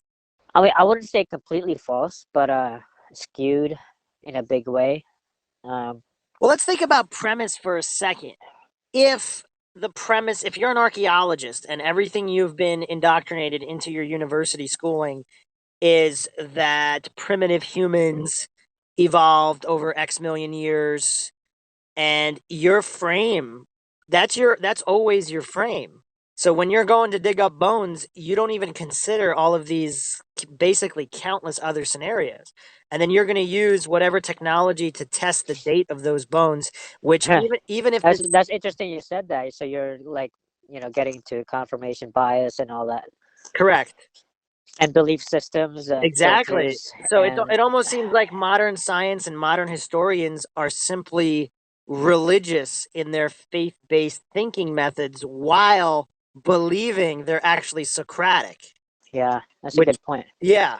So it's very difficult to prove or disprove a lot of these things, because the whole idea of belief, nobody really questions it. You're automatically indoctrinated. This is religion. This is science. You can't question science, because science is science. But if you take a closer look at how science works, I mean, obviously the Socratic method is good. But if you're operating within cognitive dissonance, normalcy bias, confirmation bias, just the way the human brain works, it's very difficult to truly, objectively apply the Socratic method. And once again, you can apply the Socratic method correctly and still be incorrect. Does that make sense? Yeah. Yeah. So, for example, you can study a primitive tribe and date them to 10,000 years ago, and now what? Or let's say 1,000 years ago, whatever it is, X amount of time ago. Okay, fine. But what if there was also highly advanced civilizations at the same time, just like now? So, like, let's say there's a worldwide catastrophe right now, and 99% of the population is wiped out completely. Whoever doesn't go underground or accidentally survives. So, the next civilization that inherits the Earth, they could be doing research in the Amazon rainforest, and they can find this primitive tribe, and they'll say, in the year 2018, this is how people lived. They hunted with spears. They had tents or huts, and all of that would be true, would it not? Would it not? And then if certain masters and controllers in power wanted to cover up all of modern civilization, so all of those people who survived in the high tech world like we do now, and they were suppressed. Exactly. So I think it's very interesting to make comparisons like that and put yourself in some of these situations in comparison to modern times, because a lot of these ancient philosophical lessons have to be keep repeating, because if you don't learn from history, you're doomed to repeat it. What if the true history is that men cover up and alter history? Yeah. Napoleon's famous quote, "History is nothing but a pack of lies agreed upon." I like that one. Once again, we could dispute that was Napoleon who said it, but let's take it for its own merit. The quote itself, regardless of who said it or who came up with it, that's very interesting, because isn't that really what history is? So we hope we have provided you with some more mind-shockingly stimulating conversation and theorizing on the Mind Shock podcast. We'll be coming back to the Altered History series many, many times, as there is much to discuss, including the specifics of the mud flood and very interesting anomalies with the true age of photography itself.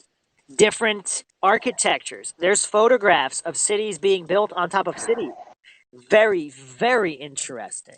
Very mind-shocking stuff. I like that one. I want to see that. Yeah, we'll probably do that for our next one.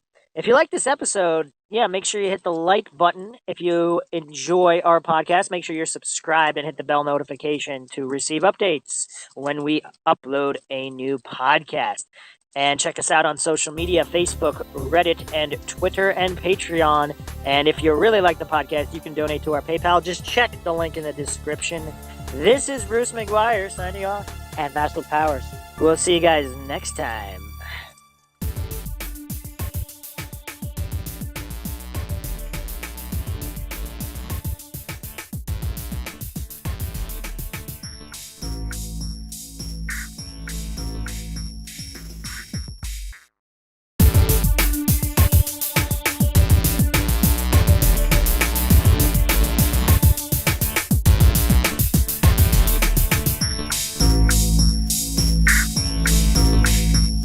If you like audiobooks or audio shows, check out a free trial of Audible. Just click the link in the description.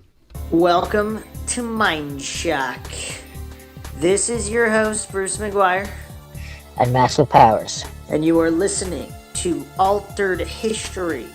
This is part 4. From Atlantis to Tartaria. And in our Altered History series, we go over theories that all of our recent history has been altered, manufactured, corrupted. For what purpose, we don't know. But there appears to have been some kind of a mud flood within the past 100 to 300 years that has kind of led some conspiracy theorists to speculate that we have started anew on this world and kind of inherited these cities. They point to photographs and other evidence, excavations that show that some of these buildings purported to have been built in the 17 or 1800s were actually already there when modern civilizations came to be. Intertwined in this theory is the lost empire of Tartaria, or the Great Tartary.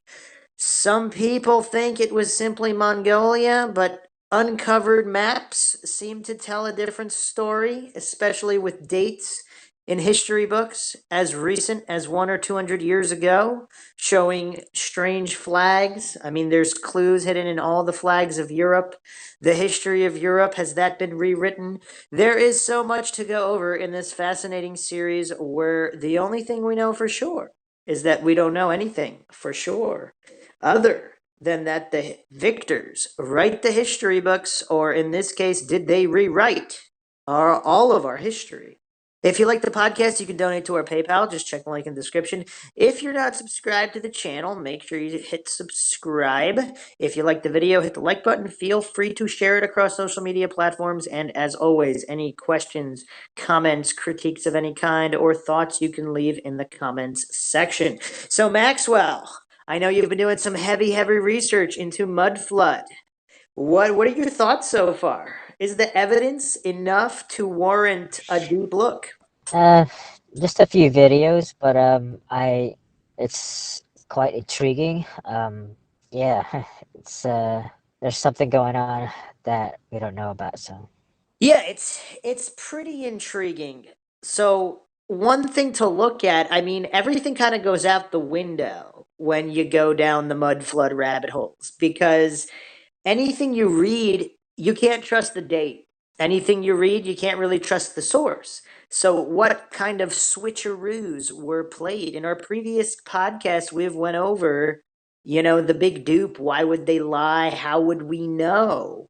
How would we even know if history was altered? It's really tough to decipher all of this, especially when looking at it through the lens of a lifetime of indoctrination. You go to school, you learn a certain version of history, and ironically, when I was in school, they still taught that the victors wrote the history books. I don't know if they still teach that now, because that kind of gets in the way of indoctrination a little bit. But you kind of grow up thinking that history is a certain way, but it might be something completely different. Some of the most extreme theories I've seen are that apparently most of the adults population of the world, and I guess possibly the child population also, there was some kind of re-education that took place between 200 to 300 years ago.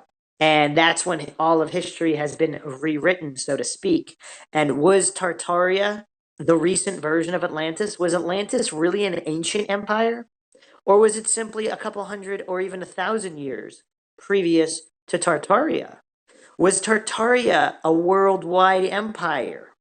Some people point to similar clothing that was worn everywhere from Japan to China to the Middle East to certain Native American tribes. I mean, things that make absolutely no sense. We're talking anomalous to the nth degree where there are no real explanations. But we're going to be digging deep and we're going to see if we can find some common threads that can kind of explain some of these coincidences away. But first of all, what do you think about all this photography from the past 200 years that kind of show empty cities? I mean, it really is strange. Not just photography, but there's film too. There's film from the late 1800s that has been discovered, particularly in London, I believe, where they just go around filming and there's really not that many people around. It's really spooky. I mean, we're talking London, one of the most populated cities in the world. And from the actual film evidence that we have, it seems like there's not a lot of people at all. Was there really some kind of mass extinction and then slow repopulation and a rewriting of history? yeah, I haven't seen the film version, but even just the still photos is kind of spooky. I mean, there were comments that were, they were, I mean, they made some good points, but it still doesn't hold water. But like the photographers supposedly were choosing like early morning still photographs to, because they don't want people in their photos. But chimneys weren't going on, so that's, I don't know. It's like it's a little I've bit. seen There's a little debate on the comment section of those YouTube videos. Yeah, I've seen those. Some people say that the shadows clearly point to the middle of the day, the photos being taken in the middle of the Yeah, day. yeah, But yeah, either way, yeah, I've seen photos with people around. It's just not that many people, but enough people. I mean, there's kids, adults, yeah, enough people to where it wasn't super early morning. And then you yeah, still don't have the carriages of the horses. I mean, especially in the cases of certain apartment buildings, there's no activity on the street at all. There's no remnants of people. There's not even any garbage. Did they really pick up every single piece of trash? I mean, that seems unlikely. yeah. It's yeah. It was kind of crazy because I mean, with the number of buildings and the possible amount of people that those buildings can hold, it's just hard to imagine that there wouldn't be at least a few dozen people around. It's just Well, it's kind of like a conversely, ghost I've town. also seen the pictures in in the photographs in some of these big cities where there are one or two dozen people around, but for the biggest cities in the world, there should be a lot more. It's very strange, very, very strange and spooky. And then there's also photographs where it seems like the clothes don't fit. I don't know if you've seen those. It's like everything's from a Hollywood set and people are wrongly sized, and these are supposedly rich people with very fancy suits that were supposedly tailored. There's no Walmart back then. These are supposedly tailored suits, and they don't even fit half the people in the shot. And there's maybe even 100 people in the photographs. It's really bizarre. There's something very strange going on with the photography in the past 1 to 200 years. So let's find some common links with Tartaria, Atlantis. Where did this all come from? I'm going to read an article from a website that I don't even believe is up anymore. This was posted by Bennett Ross on July 3rd, 2018. The vast empire of Tartary is a country that appears on ancient maps. It once covered most of Russia, China, Europe, Japan, India, and Korea. It had a worldwide influence. For the most part, the citizens of this country were led by their own guidance of natural law, honoring truth and integrity. They enjoyed a high standard of living and dwelt in harmony with nature. They built the wondrous cathedrals of Europe and the enormous aqueducts in southern Europe and in Mexico. Another point we forgot to mention is we've mentioned this on a previous podcast. A lot of the architecture all over the world is very similar. If you haven't looked at the Statue of Liberty, even the Statue of Liberty, the base of it looks like some kind of architecture that matches European architecture. Then you have even what interests me is Southeast Asia. You have some of this similar architecture in these countries where it almost seems like it doesn't belong. Like some of the capital, like it's usually government buildings, libraries, or churches that have this common architecture all over the world. It's really bizarre. South America, Southeast Asia, all over Europe, and even in the New World. They constructed the Grand Canal in China and the Erie Canal in America. Early immigrants to the United States were not capable of such a feat. They fashioned the fabulous outside arenas outside the Mediterranean Sea. They erected the Colosseum in Rome and the magnificent temples in St. Petersburg, Russia. They lived in luxuriant villas. They made ziggurats, star forts, dolmens, and earthen mounds, all of which utilized the Earth's natural electric energy. And that's a point we'll have to make a specific podcast for that. But supposedly Nikola Tesla rediscovered the free energy grid or whatnot that apparently the Tartarians knew about. And in some of these old photographs, there are these strange electric poles, and they don't really make any sense, especially on some of these older buildings, which they wouldn't be harnessing electricity.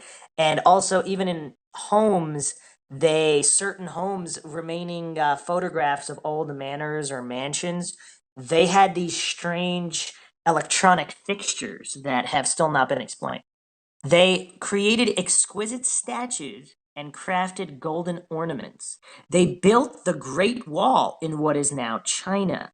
Marco Polo, who wrote an extensive and detailed account of Asia in the 13th and 14th centuries, did not even mention a wall. And the Great Wall is not seen on any maps predating the late 1600s. So most of its construction occurred in the 1700s, and it was built to keep the encroaching Chinese out of Tartaria. The openings on the wall are on the north side towards the former Tartary, not on the South China-facing side. It should be called the Great Wall of Tartaria. There was a predecessor to Tartaria with an even more advanced culture. Was this Atlantis? I don't know. They built many pyramids of different kinds and megalithic temples. They even hewn temples out of solid rock, such as the Ellora caves in India and the colossal underground monolith churches, Lalibela, Ethiopia. They also created extensive underground tunnel systems carved through solid rock. They built the Serapeum of Saqqara in Egypt, which strikes one as some type of suspended animation edifice. In fact, the further back in time you go, the more advanced it gets. The monolithic stones are bigger and are cut with more precision. They do not require mortar. The earlier the structure, the more incapable we are of replicating it. Skeletons of giants are found all over the world.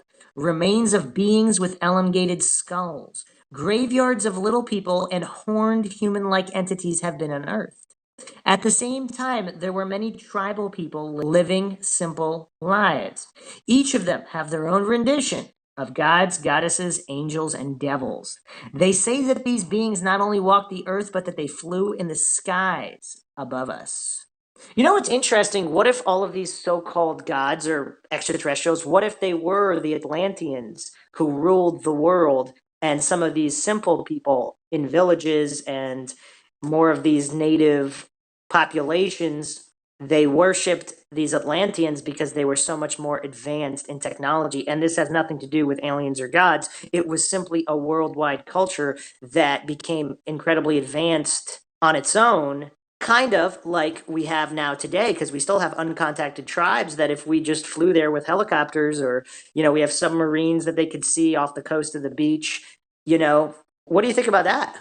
Um, that's interesting. I mean, the only tribe that I thought that was not discovered was the Tassadai in the Philippines, but I didn't know there were other undiscovered tribes. I've actually mentioned it on numerous podcasts, but Uh, in Brazil, I believe it was Brazil, in South America, there's uncontacted tribes, and then also tribes that have first been contacted only in the past few decades.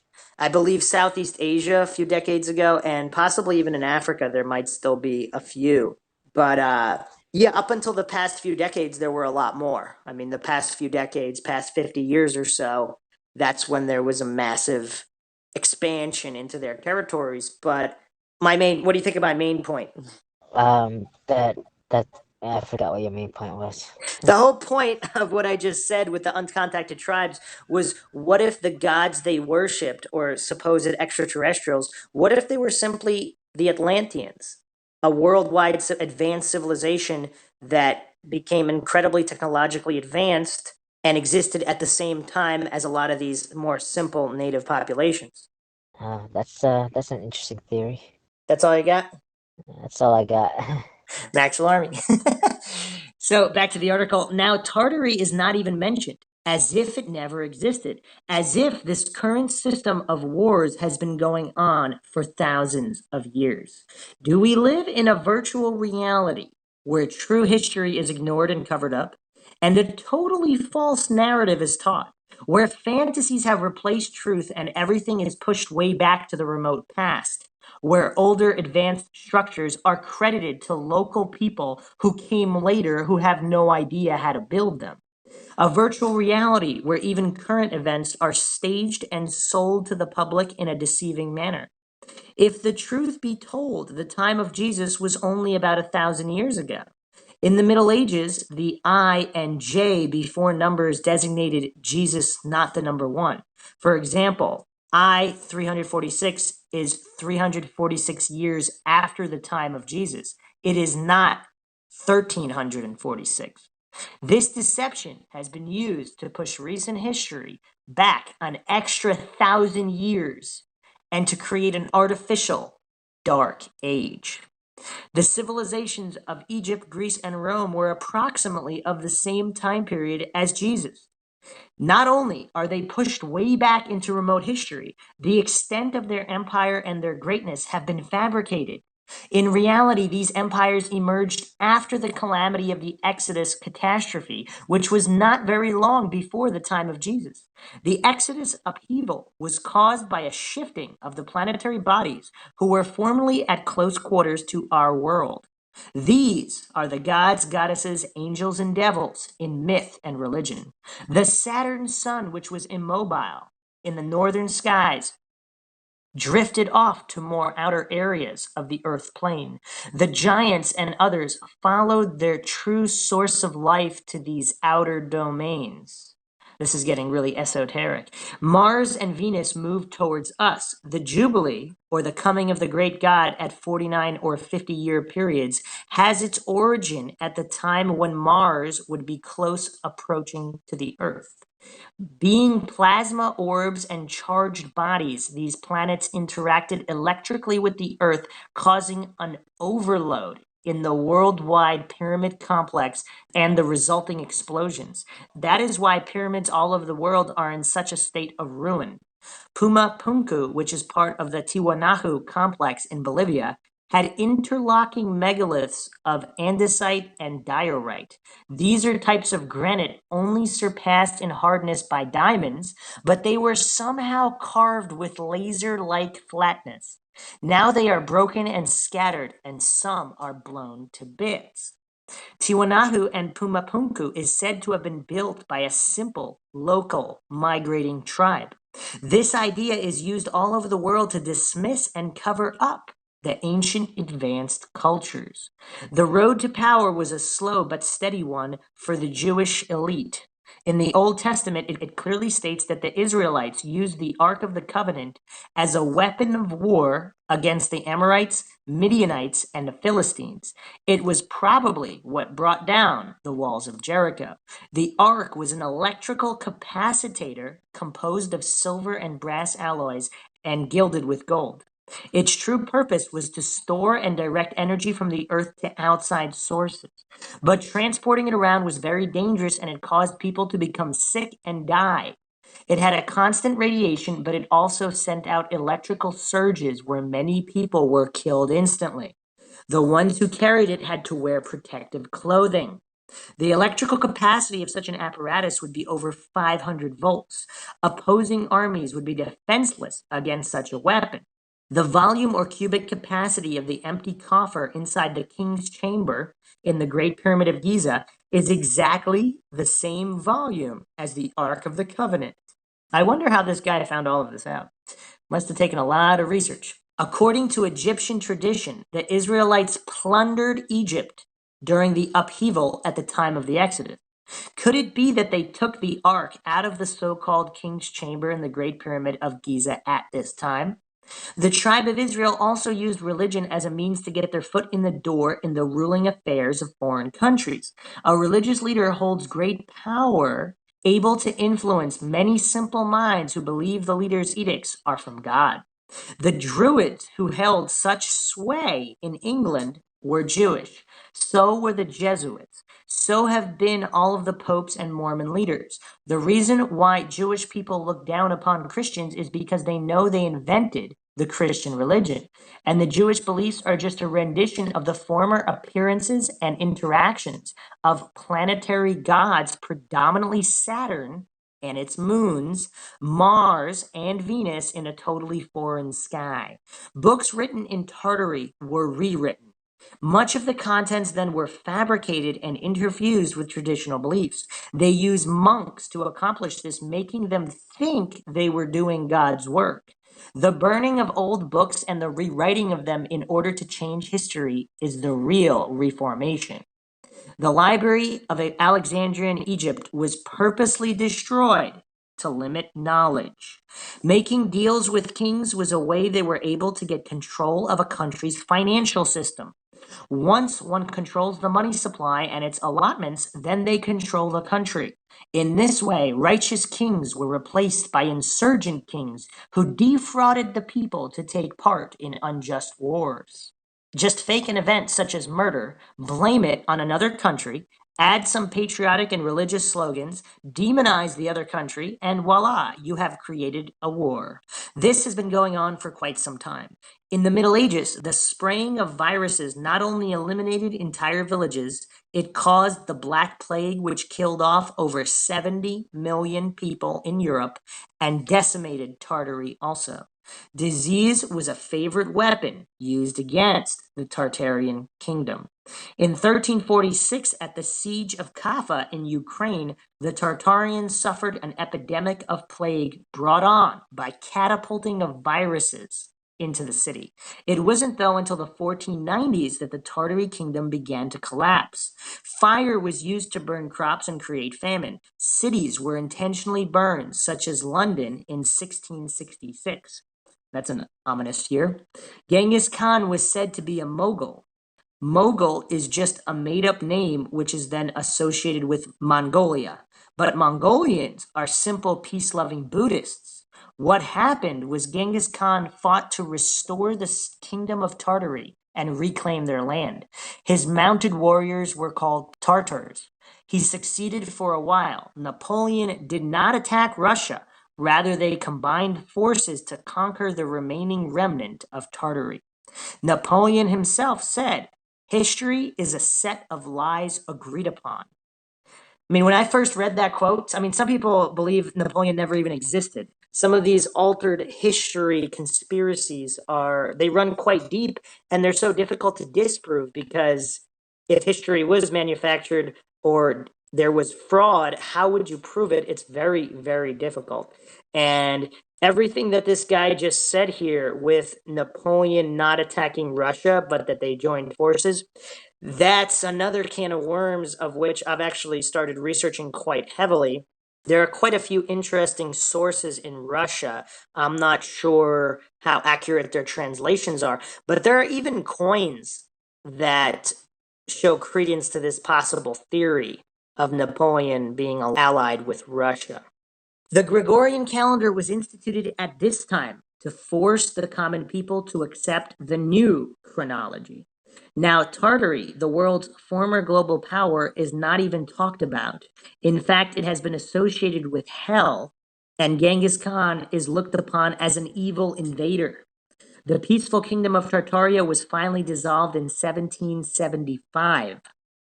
Their presence and influence in America also came to an end. That is why the new powers rushed to claim the vast lands of America in 1776. Many buildings in America demolished or still standing, said to be built by early pioneers or native people in America, were in fact built by the Tartars. Disease was also used against the native people in Americas. It is estimated that 95% of them perished from disease, especially smallpox. The Aztecs, who looked upon the Spaniards as the returning of their god, were also hearkening back to the events in the ancient sky when a light-colored god with a beard would come down and be near them. This is the same event as the Jubilee of the Israelites, Mars drifting down at certain intervals. The old world order was replaced by the new world order. Peace and freedom has been replaced by being fenced up in strict borders. The suppression of Tartary coincides with the new teaching of evolution. We just think we are evolving, but we are not self-sufficient. The ones who control our governments control the money, food supply, and energy production, and we are dependent on them. Now, with 90% of the food trucked in from corporate farms, as soon as some intentionally induced calamity strikes, the transportation system will be shut down and there will be an instant famine. Many of Nikola Tesla's inventions have been kept under wraps so as not to let the ordinary person utilize them. We have become disconnected with nature and disconnected with reality. It was not always like that. The farther back in time you go, the more connected and at peace we were with ourselves, with the animals, and with the land we live on. We were fluttering, longing creatures 1,000 years before the sea and the wind gave us words. Now, how can we express the ancient of days in us with only the sounds of our yesterdays? So, about Bennett Ross, the author of this previous article, after college, I became open to the sacred writings of people around the world and found that they were common themes that could only be explained by events which happen in the theater of the sky. This led me into all of the sciences. One can only get an accurate view of the total picture by looking at it from every angle and with an open mind. I am now an avid animal rights activist and believe in human rights, animal rights, and environmentalism should all go hand in hand. Okay, so what do you think of that article? It's definitely interesting. That's all you got? Well, is Tartari like a worldwide civilization, or is it kind of like a place in one Well, place? I kind of went over that in the introduction of not only this podcast but every single Altered History podcast.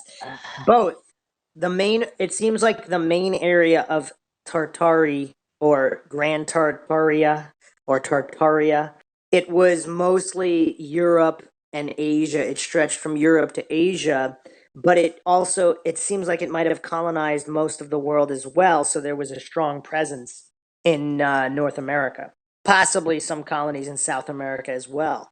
We don't really know. But you know what this article reminded me? I think this is an interesting article because it's so difficult to kind of explain the concept of mud flood, Tartaria, Atlantis, how history might have been altered, and how all of these conspiracies weave in and out of the mud flood. Because studying conspiracies is very interesting because you kind of start to see coincidences, and then coincidences are merely events that cannot be explained without more information. So you kind of write it off as a coincidence when you don't have the data. If you get more data, you can possibly ascertain that there are no coincidences. You just need more information to see how things are related.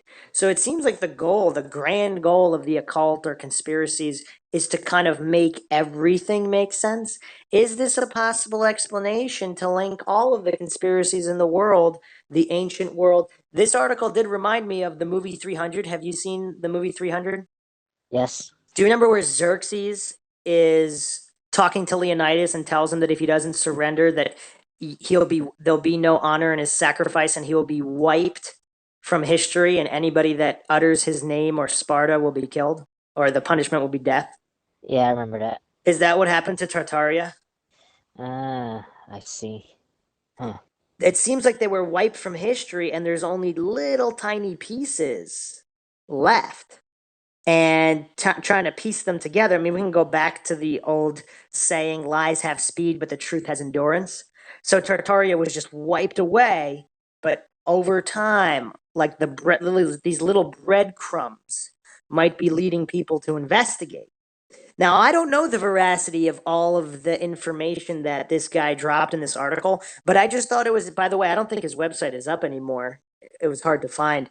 But and this was only less than a year ago that he wrote this, but it's kind of interesting. He put together a lot of different concepts that it's very difficult to find in one place. So hopefully this podcast series will be helpful for people who don't want to go out there and watch hundreds and hundreds of hours of video explaining each of these pieces, where we can have we can have a big overview. I'm going to next lay out some details of Tartaria and how their empire might have existed. This was actually posted on stolenhistory.org, which is an interesting website that has some of the best information on Tartaria. In one particular thread, it's called Tartary, an empire hidden in history. It was bigger than Russia once. So let's look at Encyclopedia Britannica, Volume 3, Edinburgh, 1771, page 887. Tartary, a vast country in the northern parts of Asia, bounded by Siberia on the north and west, this is called Great Tartary. The Tartars, who lie south of Muscovy, and Siberia are those of Astrakhan, Circassia, and Dagestan, situated northwest of the Caspian Sea. The Kalmuk Tartars, who lie between Siberia and the Caspian Sea, the Uzbek Tartars and Moguls, who lie north of Persia and India, and lastly, those of Tibet, who lie northwest of China. So it seems like they're distinguishing between these groups because they're not simply Mongols. It's very interesting because in all of the conflation of history, it's so difficult to narrow down, and every time you think you can explain away Tartaria, because when I first started researching this, I thought it could simply be explained away as this was just a group of people and these words were used either interchangeably or there's some problems in translation. But the deeper you dig, the more you uncover that it seems like there really was some grand empire. So there's some old maps, of course, quite a few from all over the world. You can feel free to check them out. There's not that many, which is interesting. I mean, we probably have maybe a dozen. There's really not that many that survived. And you also have to ask yourself the question, if there was some vast network of free energy or whatnot, and the proof was in the Library of Alexandria, and that had to be burned, and then we were shifted 1,000 years in order to better cover all of this up. By the way, how likely do you think all of this is? Is this too far out of the scope of normalcy where people's normalcy bias will just get triggered too hard and they can't quite grasp the concepts? Uh, I really don't know. I want to see. I mean, how, is there like a momentum of historians getting into this, or is it kind of like in the outskirts of? I think it's kind of like with any conspiracy theorist. There's a couple of historians that are kind of looking at it, but it's not mainstream. It's so fringe that there's not that many serious historians. It'll probably take quite, I mean, it's kind of like anything. I mean, in another 50 years, it might be taken seriously. Maybe even 20 years, maybe even 10. Who knows? With the internet, everything is moving so much faster. But as of today, at the beginning of 2019, it seems like there's not too many now. Yeah, so yeah, I don't know. I mean, I'm in the beginning of all this, so this is kind of new to me. So it's very interesting, definitely. A lot. I think history is up to the YouTubers nowadays. Yeah, it's pretty crazy because all of the people that kind of look down upon YouTube research, of course, if you look up a YouTube video on anything that's accepted by mainstream, all of a sudden YouTube is a credible source when it's given mainstream information. But anytime anything is fringe, they throw the word conspiracy around, and all of a sudden YouTube is not credible. I mean, it's just the very epitome of ad hominem because just because it's YouTube, it's not reliable. That's like saying just because it's Wikipedia, it's not reliable. How about examining information for its own merit? So Wikipedia has legitimate and non-legitimate information. YouTube has legitimate and non-legitimate information on it. I mean, that's why you got to use logic and reason to interpret all of the information, and that's why logic is so important. All right, well, let's look at Wikipedia, how it defines Tartary. Tartary, in Latin Tartaria, or the Great Tartary, in Latin Tartaria Magna, was a name used from the Middle Ages until the 20th century to designate the Great Tract of northern and central Asia, stretching from the Caspian Sea and the Ural Mountains to the Pacific Ocean, settled mostly by Turco-Mongol peoples after the Mongol invasion and the subsequent Turkic migrations. But hold on a second. Was Tartary an actual country or empire and not just a tract of land? Because if you look at all these different maps, like it seems like they don't really label tracts of land or regions. I mean, certain maps might, but in general, if you're looking at a map and it's labeling only countries, why would the exception be Tartaria? That's not logical. It doesn't make any sense. Now, here's a big smoking gun. Are you ready for a mind shock? Yeah, sure. There's a declassified CIA document created in 1957 and declassified in 1998. Here's what it says. This is an excerpt from the National Culture Development Under Communism. You can find this document on the CIA website. Or let us take the matter of history, which, along with religion, language, and literature, constitute the core of a people's cultural heritage. Here again, the communists have interfered in a shameless manner. For example, on August 9th, 1944, the Central Commission of the Communist Party, sitting in Moscow, issued a directive ordering the party's Tartar Provincial Committee, quote, to proceed to a scientific revision of the history of Tartaria, to liquidate serious shortcomings and mistakes of a nationalistic character committed by individual writers and historians in dealing with Tartar history, end quote. In other words, Tartar history was to be rewritten, let us be frank, was to be falsified in order to eliminate references to great Russian aggressions and to hide the facts of the real course of the Tartar-Russian relations. And this was no isolated case. In every Muslim area within the USSR, historians on orders of the Communist Party have rewritten history to distort the facts so that the Russians appear always in a good light. Needless to say, histories which present the facts truthfully have been withdrawn and destroyed so that the present and future generations of Muslims are forever denied the chance of learning the true facts of their nation's past. This is from a CIA document. What do you think about that, Maxwell? Yeah, that's crazy.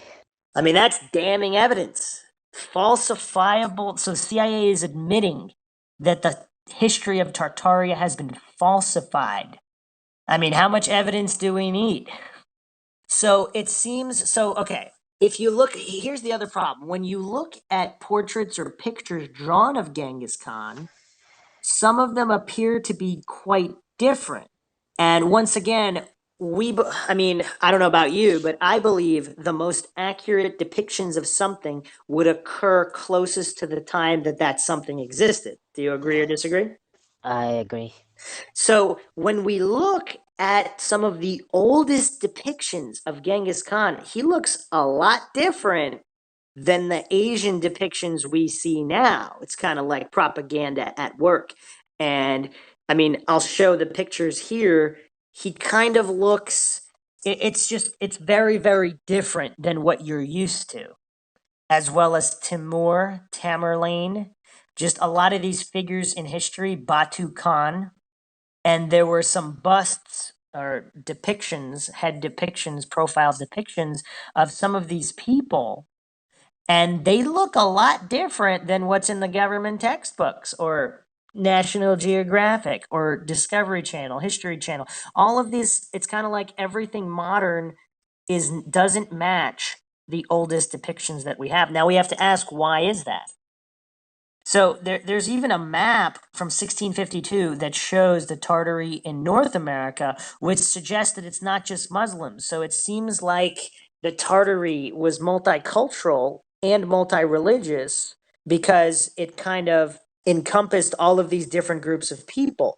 And would that explain some of the anomalies? Because if it wasn't just one group of people, but if it was a worldwide empire that had different groups of people in it, what do you think about that? Does that explain some things?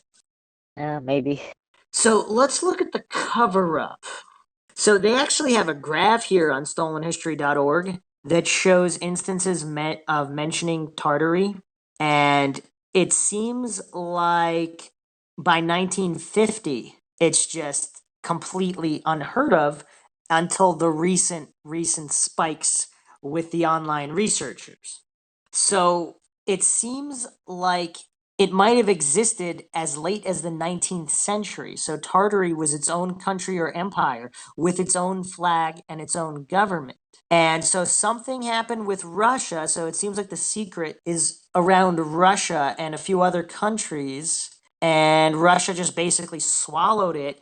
And there's not a lot of historical documentation on how exactly that happened.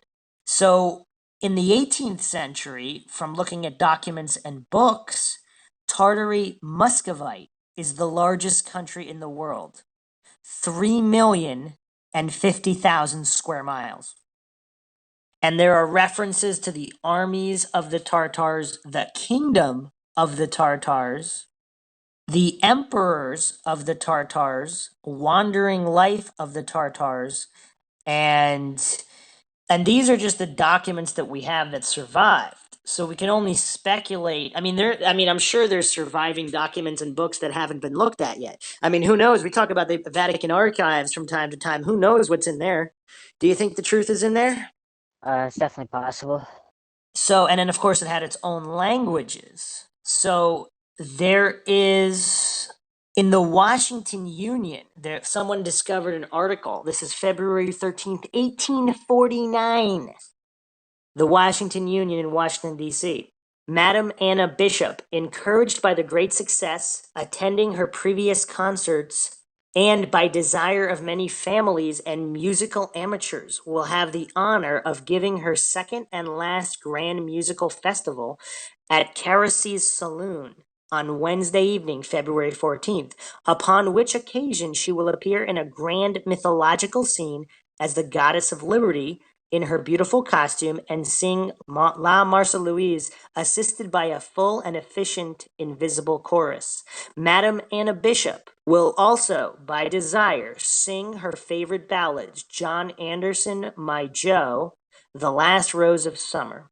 The entertainment will commence with her celebrated musical fantastical scenes of circumstance entitled La Sfurgato, in which Madame Anna Bishop will sustain 7 distinct characters in appropriate costume and sing in 6 different languages: Russian, German, English, French, Tartarian, and Italian, comprising the most brilliant gems of popular operas. What do you think about that? I missed it. What's the last thing you said?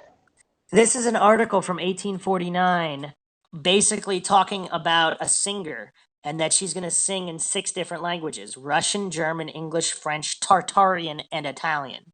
Do you think that's kind of weird to find in a random newspaper in Washington, D.C. in 1849? That's kind of crazy. And they mentioned Tartarian language. Tartarian, yes, in 1849. So, what's curious? That's awesome. What's curious is whether or not, I mean, how many other little because this is just about a singer. I mean, it's just a random singer putting on a performance. I wonder how many more of these. There should be a lot more of these articles, right? Because why would a singer learn Tartarian? Because obviously you got the big languages, English, French, German, Italian. But why is Tartarian on there? It was that popular in 1849. That's very interesting. Yeah, I'd like to see that article. yeah, it's just a regular article from a newspaper and just mentions Tartarian. But okay, there is a atlas. It was published in 1720. It's a Dutch atlas, and it actually has a page in it dedicated to the genealogy of the emperors of Tartary. And it actually shows them like a family tree. That's pretty interesting, right? And so, Yeah, and yeah, I'm just looking at this article that article you talked about. It's pretty cool, like seeing it in print. yeah, Yeah, it's crazy. yeah, I mean, there's quite a few mentions of it, but not, I mean, we're not talking hundreds and thousands of mentions. We're talking people uncovered a few dozen at most, which is really interesting because that points to what? It was completely, I mean, obviously it's going to be hard to completely erase something, right? I mean, you have microfiche and libraries of scanned articles going back however many years. You can't get rid of all of them. But on the other hand, shouldn't there be a lot more mentions? Because it's not like they got rid of, I mean, you can't rewrite all of the microfiche on newspapers going back 200 years. Man, I can't believe how much documentation on Tartarian language there is. I mean, I'm kind of there's a book written on the general history of China that mentions Tartary. I don't know what the hell that means, but like it's Tartary. What's troublesome is we can't really trust any of it, right? Because if history is falsified, we can't trust anything, and yet there are these mentions. Let's move on to the flag of Tartaria because this is very interesting. So the ancient flag of China is a griffin. So basically, the flag and crest of Tartary, some of them have an owl, but the emperor's flag is a griffin with a yellow background. So some ancient maps of China show the griffin facing west.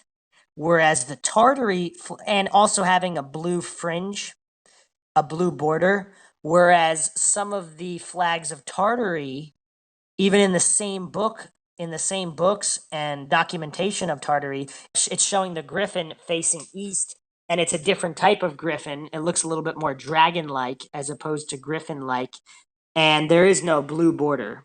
So that's kind of interesting as well. And the Empire of Tartary, so sometimes it's spelled obviously Tartarie, sometimes Tartary.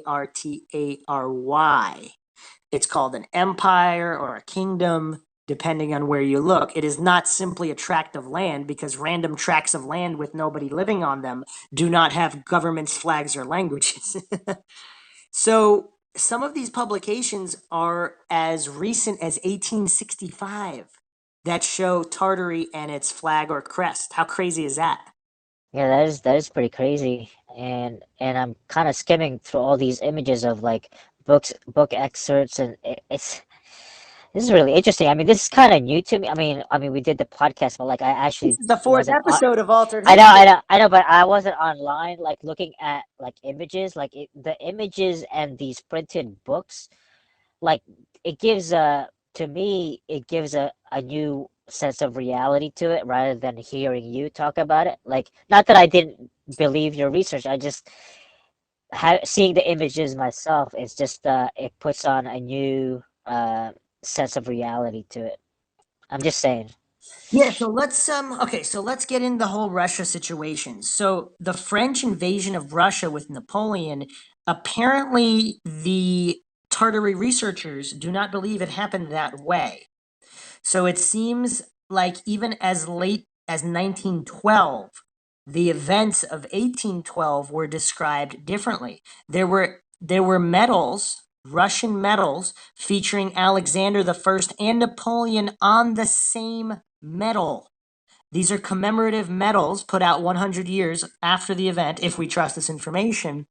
And there's Alexander the First and Napoleon on the same medal, and it says strength is in the unity, will of God, firmness of loyalty, love for homeland and people. So, for example, for World War II, you're not going to have Churchill and Hitler on the same medal commemorating, right, with something about strength is in unity. So it seems like they really were allies as opposed to fighting each other. So what was rewritten? The other thing that's weird is Russian nobility in St. Petersburg spoke French in the 18th and 19th centuries. So the official explanation is that it was simply the next language to learn. So, kind of how some countries speak English now, even if English isn't their first language. Or a few decades ago, I believe French was considered the international language of business or whatnot. So even people in the US or in the UK learned French. But I don't know, that's kind of weird. There was a book that came out in 1934 titled Travels in Tartary by Peter Fleming. It's just kind of interesting how places and times change, and words used to describe something can be the same word as used to describe something else. Is that the best way to hide Tartaria? Hiding history in plain sight by pretending it's just this narrow little tract of land with just a small group of people. I actually knew someone who traveled in Europe that actually spoke to Tartars. Bet you weren't expecting that on this podcast, were you, Maxwell? That you knew someone who's talking to Tartars, and I just saw this that book that you just talked about, and it's selling for on Amazon for $84.56. Travels in Tartary, One's Company and News from Tartary by Peter Fleming, Well, 1941. Is that the one? yeah, so a Tartar is a member of the Tartars, which is considered a member of the combined forces of Central Asian people, including the Mongols and the Turks, who, under the leadership of Genghis Khan, conquered much of Asia and Eastern Europe in the early 13th century. Oh, I have to rephrase that. I knew somebody who talked to Tatars, not Tartars. So the Tatars are a Turkic speaking people living mainly in Russia and other post-Soviet countries.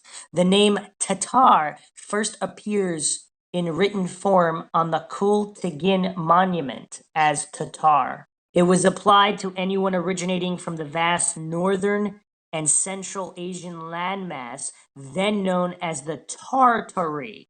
Which is kind of weird because if it's known as the Tartary, why would you be a Tatar? Wouldn't you be a Tartar? Some Right. people in the conspiracy point to even language, whereas you have tartar on your teeth, you have plaque. So they kind of lowered the empire. They wanted to make even the utterance of tartar disgusting. So it's like the tartar on your teeth. That's interesting. Yeah, there's people making all sorts of insane connections. But yeah, so to conflate history where you have Tatars who are a modern people, are they descendants of Tartars that managed to retain some of the culture? We don't know. I mean, a lot of this is just really bizarre wordplay. And if you look at certain maps of the distribution of Tatars or the Kipchak languages, how closely are these Tatar languages of Crimea related to Tartarian? Is it the same language? I don't know. There's a lot of very, very loose ends in this whole conspiracy of altered history. So yeah, it's very, very bizarre. And I started off the podcast as possibly linking Tartaria to Atlantis. So we will round this out with the first article that I read. These ancient peoples, was there a worldwide empire before Tartaria? Was that Atlantis?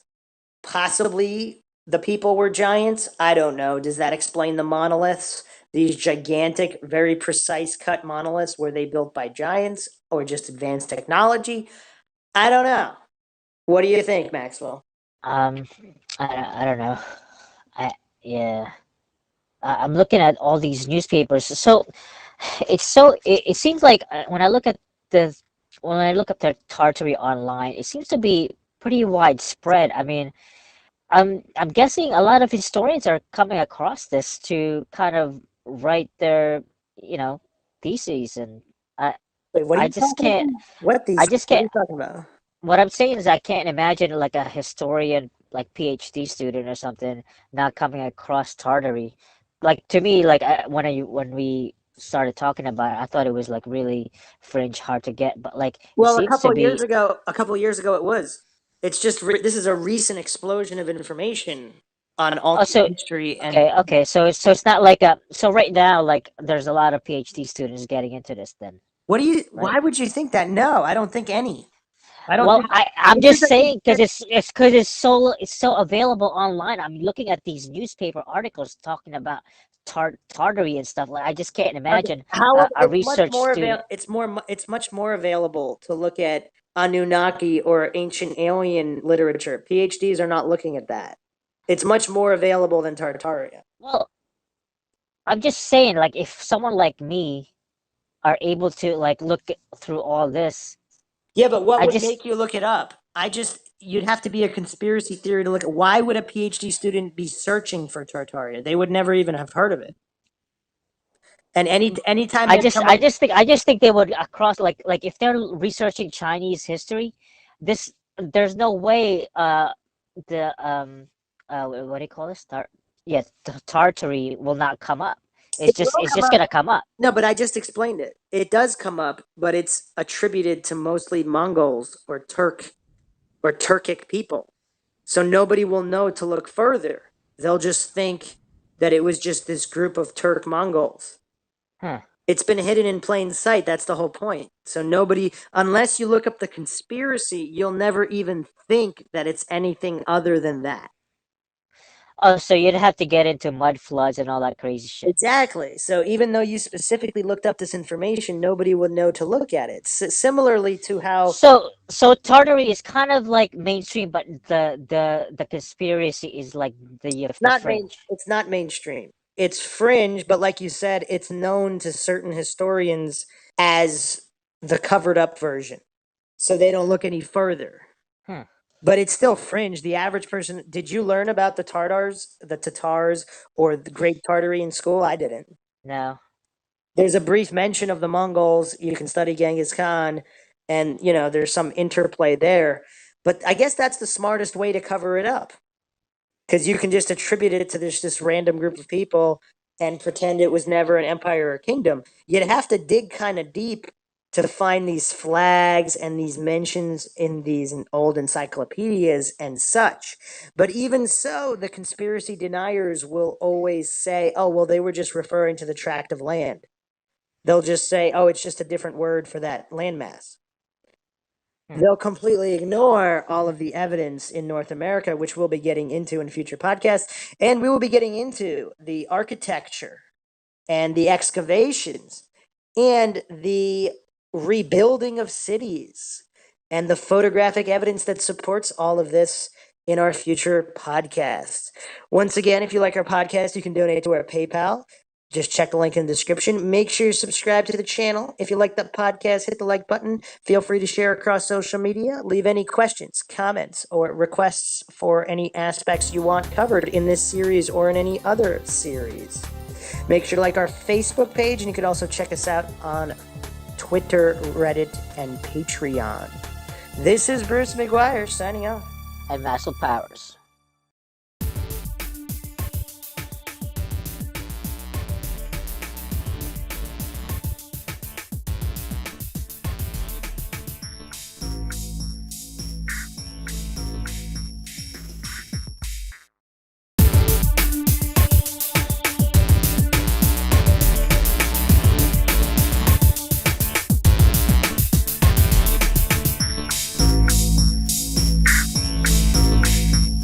If you like audiobooks or audio shows, check out a free trial of Audible. Just click the link in the description.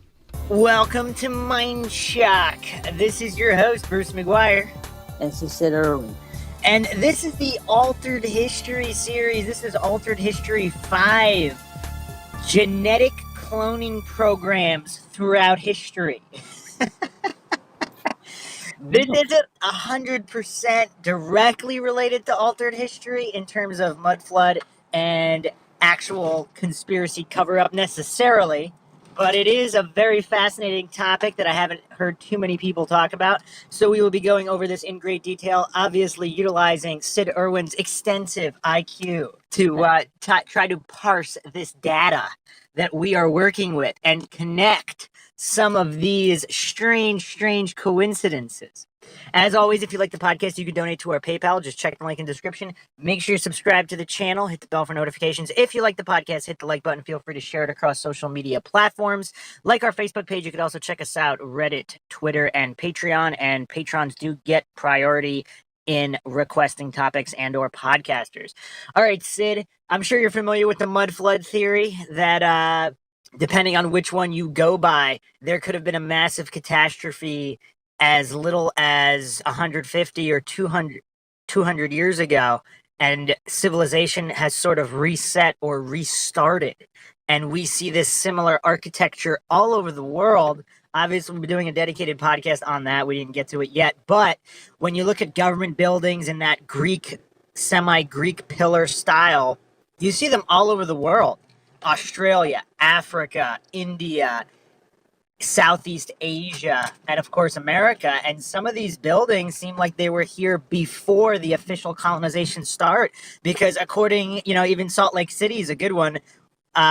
Supposedly it was like a couple of Mormons in wagons, and then all of a sudden they built these gigantic government buildings in a year with no supplies. I mean, I don't know if you've heard about that, but that's a bit strange when you go to the official history book and you look at the dates of when some of these buildings were allegedly constructed and the population of that town, which was just a couple guys with wagons.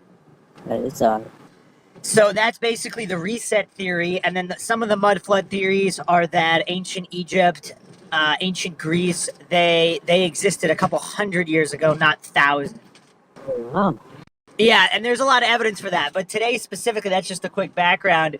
Today specifically, I wanted to go over some of the most whacked out conspiracy theories, which are hard to ignore.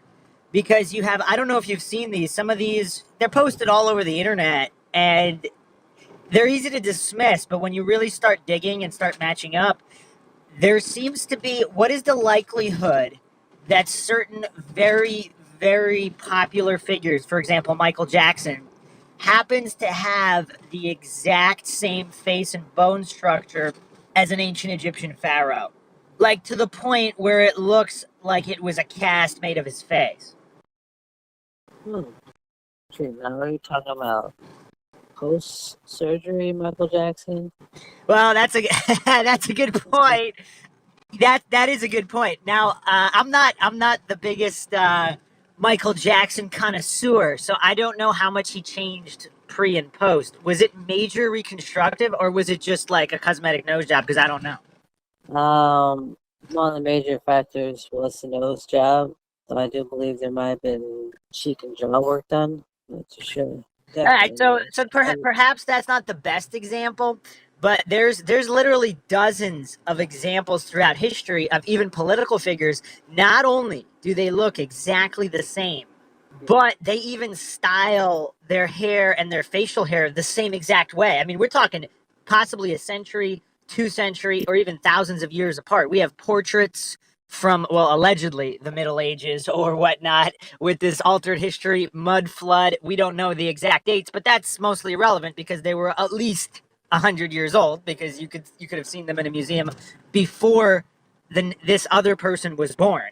So, I mean, Brad Pitt is on a couple. I mean, Johnny Depp, like a lot of these actors, if you look throughout history, there's portraits of these random, not necessarily actors, but random royal figures or whatnot. And this conspiracy runs deep. Some people allege that the Anunnaki, or these 13 bloodlines of the Illuminati, are actually just recycling their DNA. And that's why all these people look the same. And when you get even deeper into social engineering and all of these things on influence and control over humanity, are these DNA, is the DNA recycling? I mean, there's dozens of people. I mean, they are mirror images of someone 100, 200, 300 years prior. Like uncanny. It'll make you, like when I first saw some of these videos, I was like, these got to be fake and edited. And then I looked at the original sources, and it is just undeniable and uncanny on how similar these people look. Now, I mean, that's a step beyond having a doppelganger. I mean, we're talking something in the genetic code, and I'm not alleging that these actors know this information. It's almost like there's one of two scenarios that I want to run by you and see what you think. It's almost like, is it just are they all unwitting, where basically they're cloned without knowing it? Because if you're let's say you're a clone and you're genetically engineered, if nobody told you, how would you know? True. And even if somebody told you, would you believe them? Like if someone was just like, "Oh, by the way, you're a clone engineered in a laboratory," you'd probably be like, "Yeah, I don't really think so." But how would you be able to even prove it? Because that would be before you'd be able to have memory. So by the time you're a couple months old or even 1 month old, you could have been placed with your parents or whoever.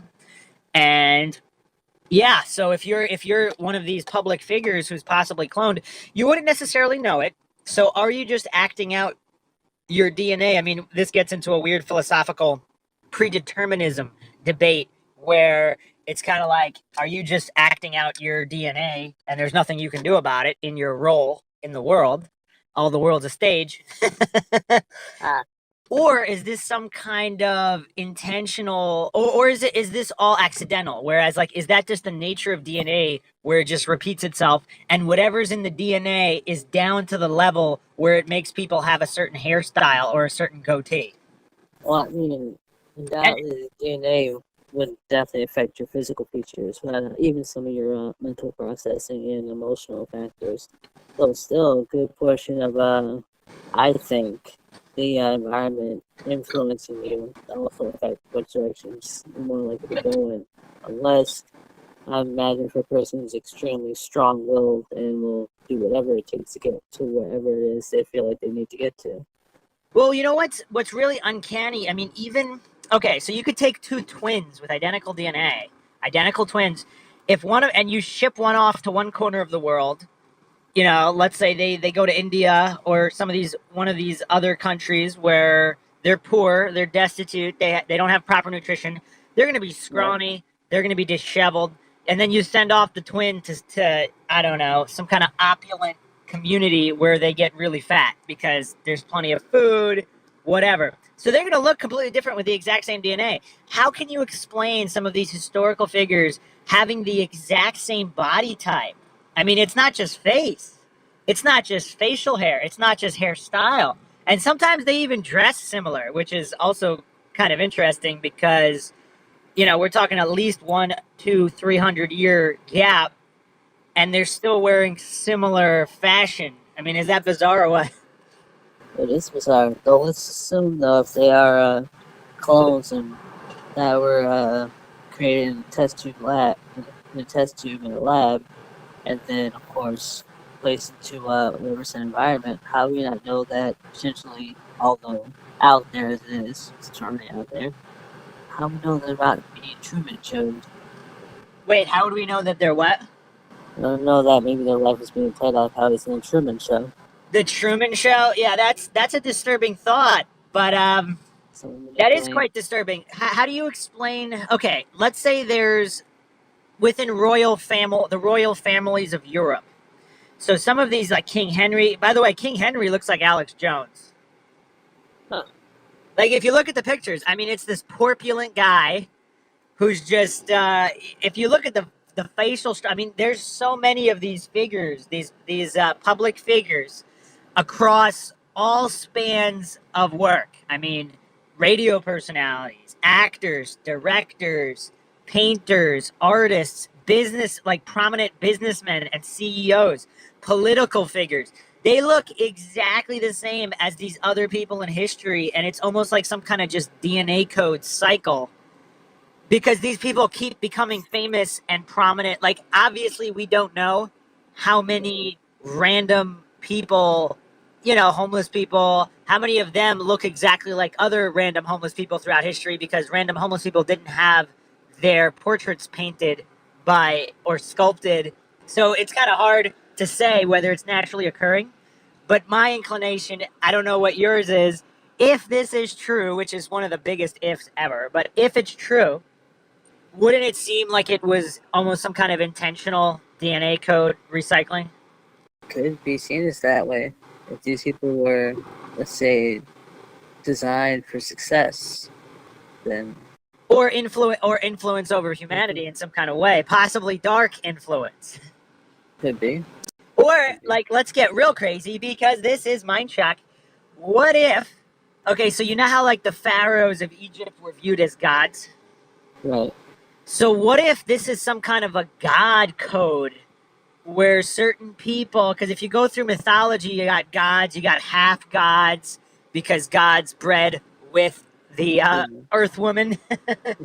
So what if some of these are like god or demigod, half god beings, and that's why they have such influence over humanity because their DNA originates from gods?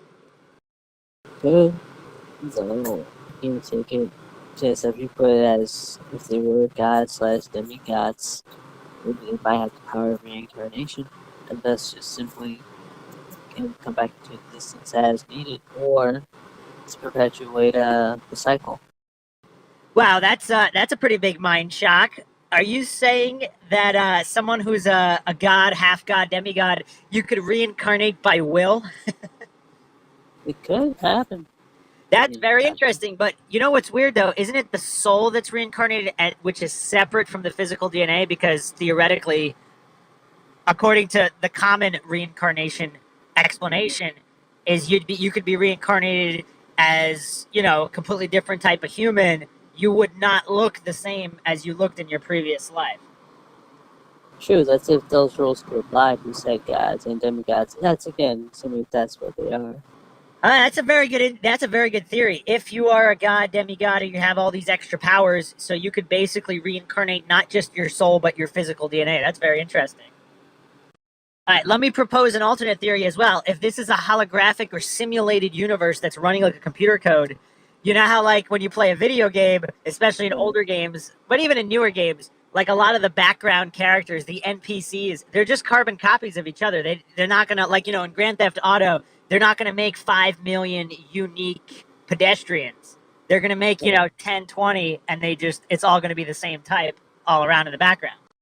Very true. Very true. So what if humans actually? So what's weird? You know what throws a wrench in all of this is how complex DNA is. I mean, look how different children look from parents. I mean, some look similar, but some look very similar, but others don't look anything like their parents. So the variation possibility for DNA, it seems nearly infinite, if not infinite, as far as the human mind can understand it. So it seems like, is it really possible that these people just happen to look exactly the same? It seems unlikely, unless But unless there's something more at work here. There's some kind of a conspiracy or natural occurring order that we don't know about. that could occur. Even just to question this, if since the DNA can be so complex, and then of course with a various amount of different combinations, can lead to even the small subtle changes, even though they may look exactly the same. You say that these people may not actually contain some sort of level of DNA or relation to that person to who which they look like currently, but just have them as an ancient ancestor and just generate that exact physical appearance, which could technically occur because as this has happened, some people have looked at either a parent and child or a grandparent and child who look almost exactly alike. Yeah, but what is the yes? That's why if these were like one-offs, but when there's dozens and dozens of examples, and these are only the ones that have been uncovered, and they're all prominent figures. Like if you look at some of them, it's just absolutely uncanny. I mean, we're talking exact. We're not talking similarity. We're talking identical twin level with the same hairstyling, with the exact same body type, which even the body. Okay, so your DNA, obviously, certain people have faster or slower metabolisms. That's a nature versus nurture thing. So depending on what kind of diet you have throughout your life, that's going to affect it. But you have a certain genetic predispositions. But despite the predispositions, wouldn't there at least be slight variations? But it seems there aren't really examples, at least I haven't found any, where some of these prominent figures look similar but not exact and have slightly off body types. The examples that have been uncovered by, all of these people online with a lot of free time on their hands, they are exact. It would be very interesting to see if there were even more examples of that weren't exact.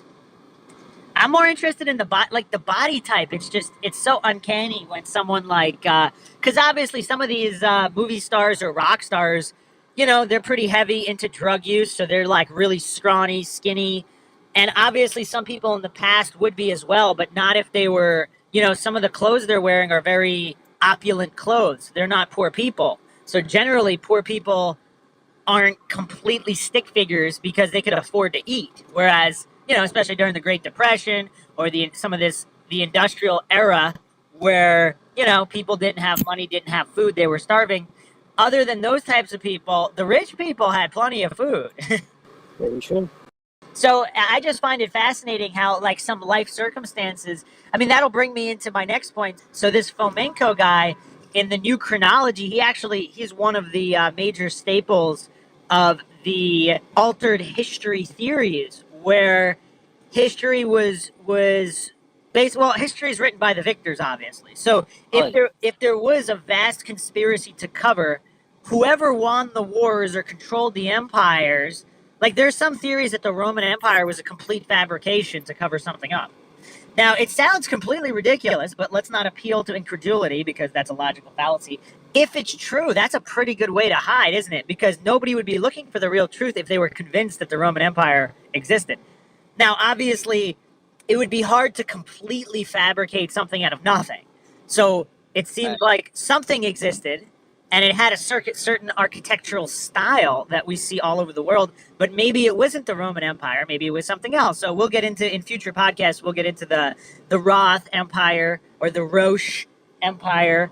I mean, there's so much throughout history that has been covered up and altered. It is so difficult to tell the real truth. In the first episodes of this podcast series, Maxwell and I actually went over how would you be able to tell if it was altered? So throughout all the book burnings in history, like it seems like they covered, if this is true, they covered their tracks pretty well. But also, if it's true, you wouldn't be able to cover up 100%, and it seems like they didn't. I mean, there's traces of Tartaria or the Great Tartary.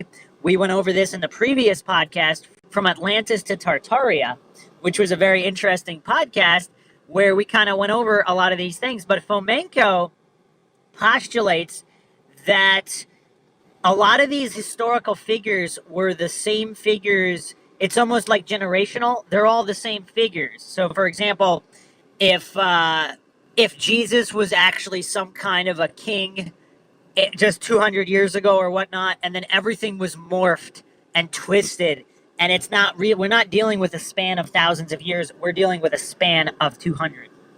Oh, yeah. So the alternate theory, which I also find interesting, is that's not exactly true, and history simply repeats itself. And there is a case to be made there, because even the Jesus myth, I mean, that's Nimrod from Babylon, and that's Horus from the Egyptian myth. Yeah, it's Horus, and not only that, I mean, we have the Greek variations, we have Mithras from the Mithras cult. We have all of these figures that are born of a virgin to save mankind. I mean, it's the exact same story. So there's one can, and correct me if I'm wrong with the way you think about it, Mensa style, but there's pretty much, as far as I can tell, there's only two possibilities here with variations. One, the original story is the truth.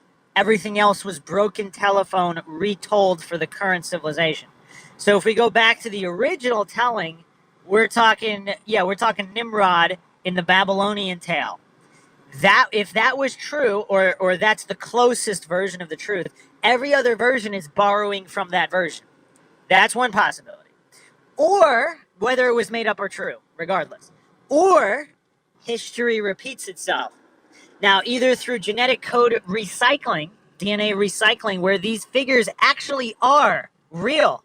They actually are real, and they have the same, we could call it soul purpose, spiritual purpose, or just purpose on this world. Everybody has their purpose, and they kind of reenact their purpose, which is similar, because if the DNA code is recycled, they basically have the same purpose. So whether it's Alex Jones, whether it's Brad Pitt, or these other actors, if their purpose is kind of to affect the world in a certain way, they're just going to keep doing it, and history repeats itself. So Fomenko's new chronology can also be explained with all these, with Napoleon. I think he postulates either Napoleon didn't exist, or Napoleon the first, second, and third were all the same guy. So there's a lot of interesting things that he postulates, and he provides a lot of evidence for it as well. Like in the portraits of these people, they all look exactly the same. I mean, he uncovered a bunch of other people that look exactly the same, and the only thing different are the dates. So the story is exactly the same. So he drew the conclusion that history was just altered to cover up things, and even the entire Middle Ages were fabricated, and there was no dark age period of mankind, and civilization was previously very advanced. We had free energy, and all of this was covered up. So Tartaria was kind of like a depending on which theory you buy into, it was kind of like a new Atlantis. It was a positive empire where mankind lived in a golden age and peace, and then that was all usurped by the modern powers that be, and there was this major takeover to kind of brainwash people into thinking that ancient man were just savages, and the system now, the power system in place to enslave everybody now, that's the best, and we're the best. And they just covered up the past to keep everybody in line. What do you think about that? Huh. I mean, it's definitely feasible. Also, still would apply with the whole concept of, well, obviously, to the Victor Rector story. Well, even the word history, his story. And then we have library. Is that where the lies are buried? In the library? Well, it makes sense what I'm saying, because to me, I like to thought the best lies are the ones closest to the truth. Wait, what was that? The best lies usually the ones closest to the truth. Oh, that's interesting. Truth in them. Well, it's kind of like effective propaganda too. It's not going to be effective if it's 100% lie. You got to sprinkle in a little truth just so it has more weight. Exactly. But yeah, some of these theories are just so extreme that the average person, their cognitive dissonance and normalcy bias is it's not even going to be able to seriously consider it. But on MindShock, we try to be logical and scientific, which is objective and neutral in examinations of all claims, because obviously condemnation without investigation is the height of ignorance. Indeed, it is.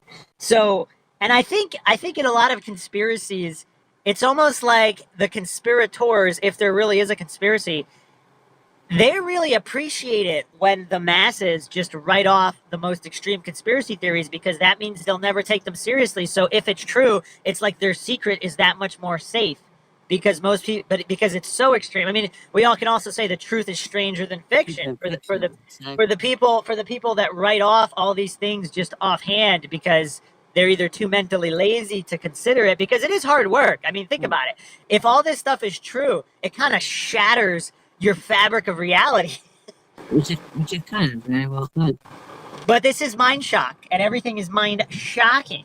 So yeah, so kind of what I was going back to before with Fomenko. Does history simply repeat itself? So if the genetic codes are recycled, that means human civilization is almost destined or doomed to just repeat these cycles.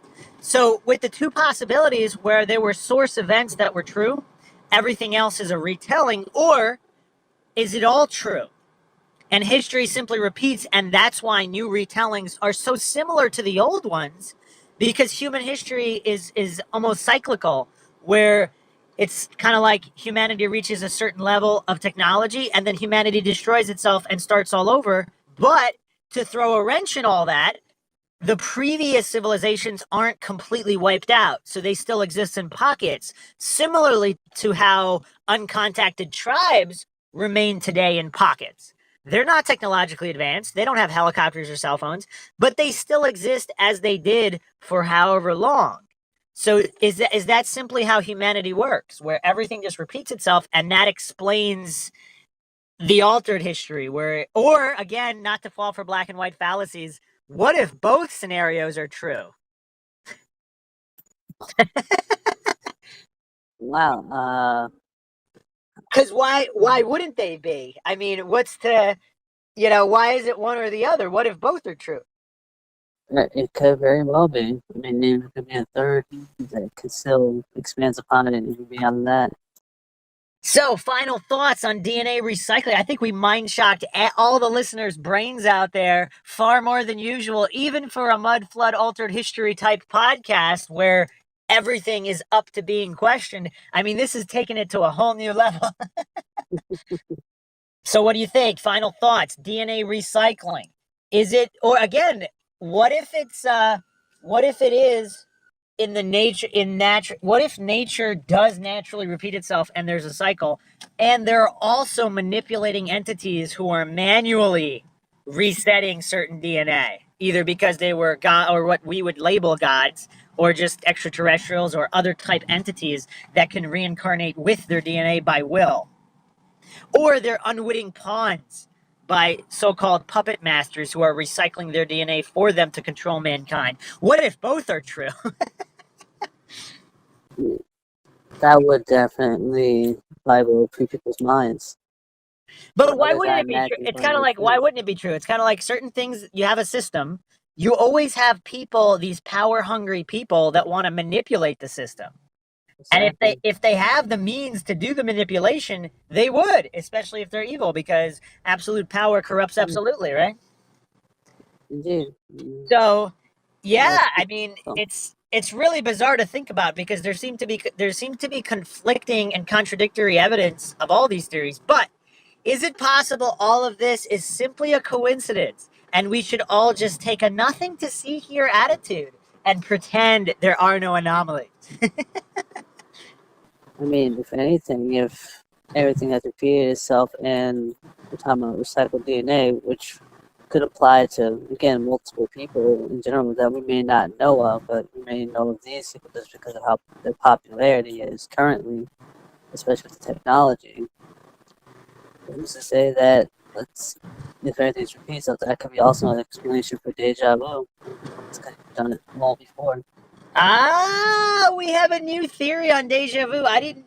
Okay, so that is. I have heard that sort of in. Yeah, we mostly stuck to when we discuss DNA. We talk about like interdimensional rifts and things like that. Right. But yeah, if you have deja vu of a similar but not exact experience, yeah, who's to say your deja vu is triggered by an exact experience? It could just be a similar experience. Yeah, that is very interesting, especially when you meet certain people, you feel like you met them before, you went through this before. That is very, very interesting.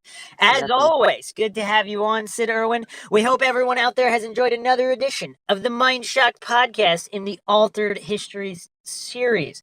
There is much more to come, but as always, if you like the podcast, you can donate to our PayPal. Check the link in the description. Make sure you subscribe to the channel. If you like the video, hit the like button. Feel free to share it across social media platforms. Any questions, comments, theories, or thoughts of any kind, drop them in the comments section. There's obviously much to be discussed regarding all of these topics. You could also check us out Facebook, Reddit, Twitter, Patreon. This is Bruce McGuire signing off. And Sid Irwin. We'll catch you guys next time.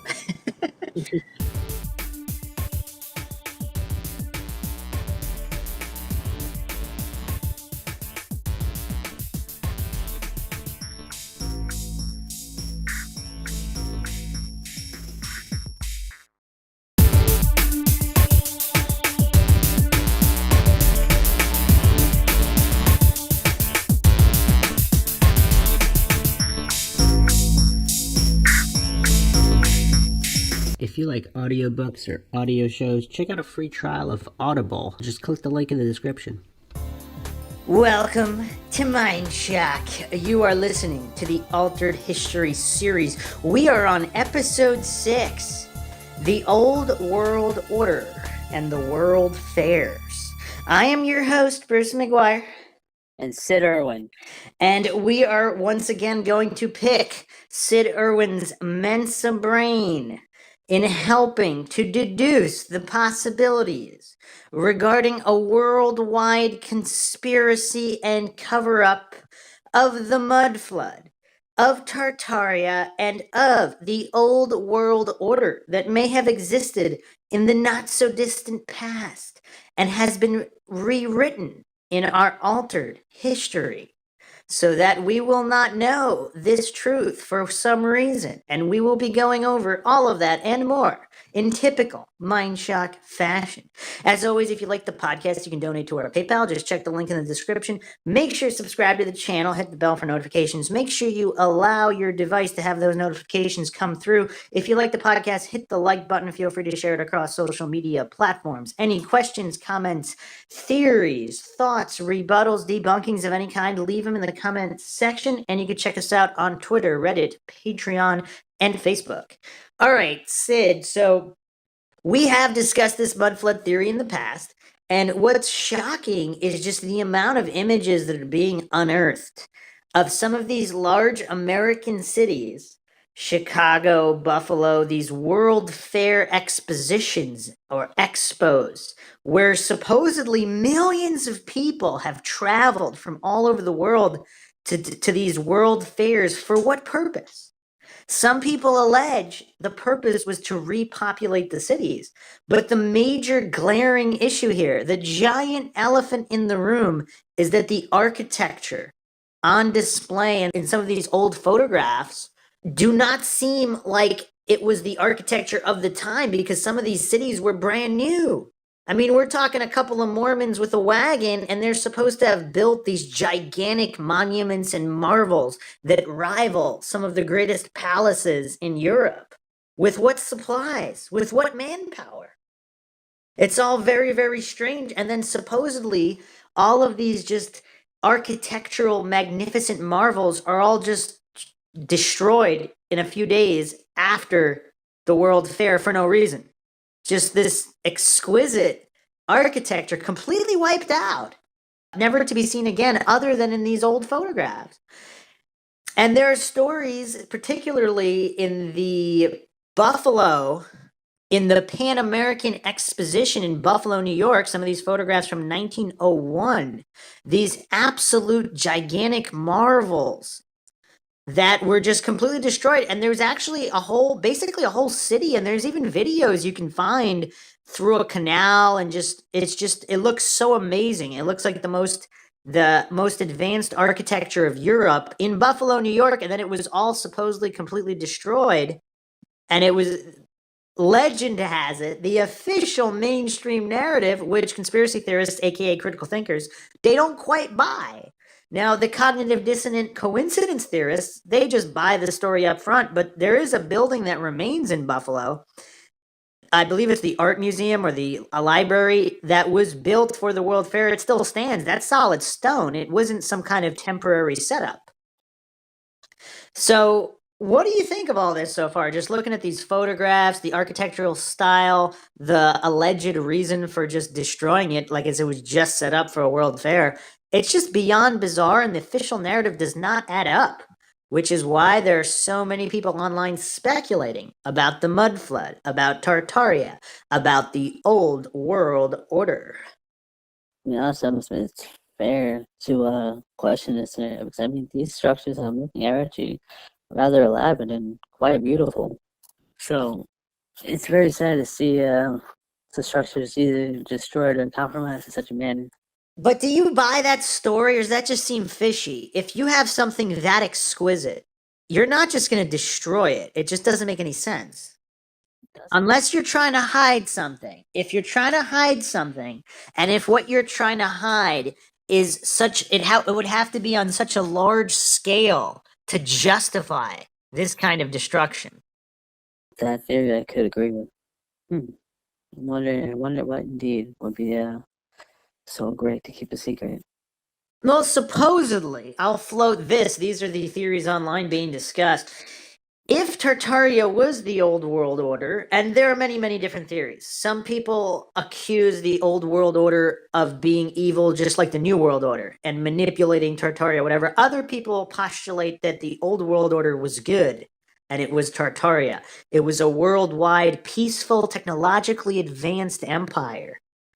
And what would the reason be to cover that up? If you can hoodwink all the masses into thinking that all our modern technological advancements were made because of governments and institutions, then people have the faith in the governments and institutions. They've been indoctrinated into the cult of state worship and authority worship. So they're going to think authority has all the answers.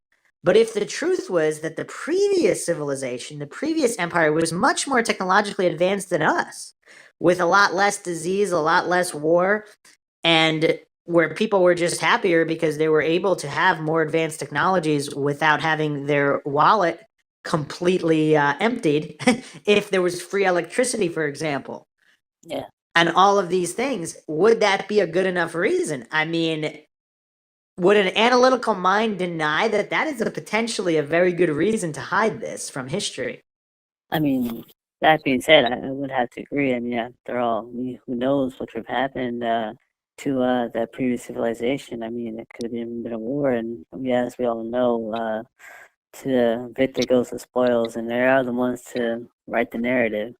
So, who knows, they may have taken control of these various structures and technology of the previous society, and appropriating it, learning from it, and making the most of it in their own beneficial gain. I mean, who knows, all the diseases and cures that we might have for them have already existed, and they're just taking them now, breaking them down, figuring them out, and just kind of figure out ways to turn it into long-lasting treatment for profit. Or even all the technology that we're currently getting now might be, again, a stunted growth factor, where that technology was stripped away from us, forgotten, and then now being brought back in small increments, ever evolving so quickly.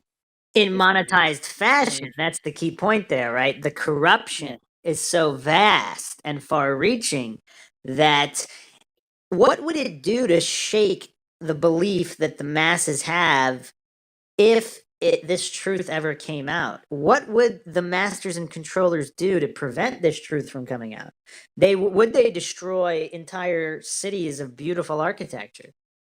I mean, indeed, I could see that happening. I mean, it's funny. Someone had referenced to me that those in current power now of like let's say big corporations are almost treated as if they're like gods by people who provide them with their iPads and new phones and all that type of stuff and everything as such. And it's a rather good reference because like the gods of old, they provide a certain faith or something that's, some sort of power or some gift that people want to believe in, and they're just worshipped in that fashion, even with the small miracles provided. And it's just funny how that can be. Mind you, all those people, because the biggest thing is that they only have so much power because the people are giving them that power. If anything, I mean, a person who has $1 billion company would be nothing if not for the masses who decide to buy the product. Yeah, you like Bob Marley? A lot of this mud flood research makes me think you can fool some of the people some of the time, but you can't fool all the people all the time. Very good. I keep thinking of that whenever I research mud flood because the masters and controllers, like the deception, all relies on kind of mass acceptance of official narratives. Once that's stripped away and you put true science, logic, and reason at the forefront, without blind belief and religious dogmas of official narratives, because we all know the victors write the history books. So look at the video, and that's like a trip through the Buffalo Pan American Exposition. All right. And let me know what you think. So keep in mind, this was 1901 in America. It was held May 1st through November 2nd, 1901. It was 350 acres of land. Wow. But look at how exquisite the architecture was. Rather amazing. It's really amazing. Can you believe that this is America? Does that conform to what you were taught in school, Sid Irwin? For that day and age, no. I mean, you got Colosseum-like structures, Greek-like architecture. None of that is there today. No, it's not. Extremely fancy indeed. Perhaps the closest thing might have been something similar to that of the White House, but that's about it. I mean, you had canals. I mean, it's just so exquisite. And all of those structures. I mean, this is like, it's just so amazing, and this is why all these conspiracy theories about Tartaria come up, because a lot of this architecture is similar all over the world on every continent. Now, do you buy that they would just tear it all down? I mean, would a logical person not at least raise an eyebrow on that narrative? It is very odd. Especially since tearing it all down, then you have to wonder how you can get that mass of people to agree to say, yes, this did not exist. Especially those who did live in it and experienced it for themselves. All right, now look at the photographs of the Chicago World Fair with the giant statue and the pretty fountains. Look at that architecture. Those look like the palaces of Europe, do they not? That's Chicago. 1893, my friend. 1893. That is rather wild. I mean, I can see some level of influences from Spain, even Italy, perhaps. Yeah, but do you believe that the population with the construction tools at that time could have made that? Because if you look at the Old West photos from the frontier life, you don't just jump from a bunch of, flatboard wooden houses to that. Where's the middle ground? Like, they just went from making these Old West shantytown style buildings to that. Do you buy that, said Erwin? No, I can't. There seems to be, we must be missing something, and the coincidence theorists have not offered anything. They've offered no logical explanations, which is why all of these mud flood theories and Tartaria theories are rampantly growing on the internet like wildfire, because there are critical thinkers out there who are simply not taking on blind faith as gospel truth. The official historical narrative, which is, of course, written by the victors. Just very, very bizarre. I mean, you even have San Francisco, Salt Lake City, all these places all over the US where you go from shantytown to this exquisite architecture. And in the case of world fairs, you have this architecture being mostly wiped out shortly after the World Fair. Does that make any sense to you at all, Sid Irwin? No, it does not. How long do you think it would take to build such an exquisite city? Because when you look at that architecture in Europe, supposedly it took quite some time to build those palaces. That's not something you put up in a matter of weeks when you don't have these high-powered cranes, advanced technology, or even thousands of people working on it. People doing the math online, the populations and the amount of construction workers with almost no technology. I mean, they had wagons. They had wagons, and they built that with wagons. They had wood and wagons, and they built that exquisite stone architecture of these gigantic buildings. What are you thinking, Sid Irwin? I mean, let's be honest and think about this, right? To break down structures like that, I mean, for one, it's definitely a key step in manipulation. You never want to let someone believe that they were better at one point. Clearly, if you really want to try to control the narrative, so that's one key point. Never let them know that they had something better or more amazing than what you have to provide for them now. And start to get them to think, get to wonder, start try to figure out exactly what went wrong, what happened. It's got to be somewhere, right? And then beyond that, it's just. Again, I wonder, like, I mean, could it, like you said, could it destroy the structures? If so, like, how could it do so quickly, so thoroughly?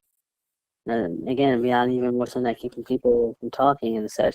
So it makes me wonder even then, is there some sort of, instead of just getting people to sign a deal or something like that, maybe there was some sort of device, concoction, something that would have, I guess maybe manipulated people. Since made them more suggestive to the words or lines given to them, more fed, which makes have to wonder. And then, sadly, I have to also try to look at all the aspects. I have to throw this in. What is the possibility that even some of the photos may be coincidental, or elaborately set up, or fed to make people believe that there might be something better or more intriguing that might have been lost. Just the scale is what gets me. The scale. These structures and statues are so massive. To make believe that they were just erected for just a short period of time for a world fair, I mean, that is asinine. Check out the video. That's the Chicago World Fair in 1893 video that still remains. And at night, the whole place had electricity. It was all lit up. No way. As we're looking at it, I'll watch it with you. They had all this advanced technology, but yeah, starting at 35 seconds, you can see a nighttime shot. Indeed.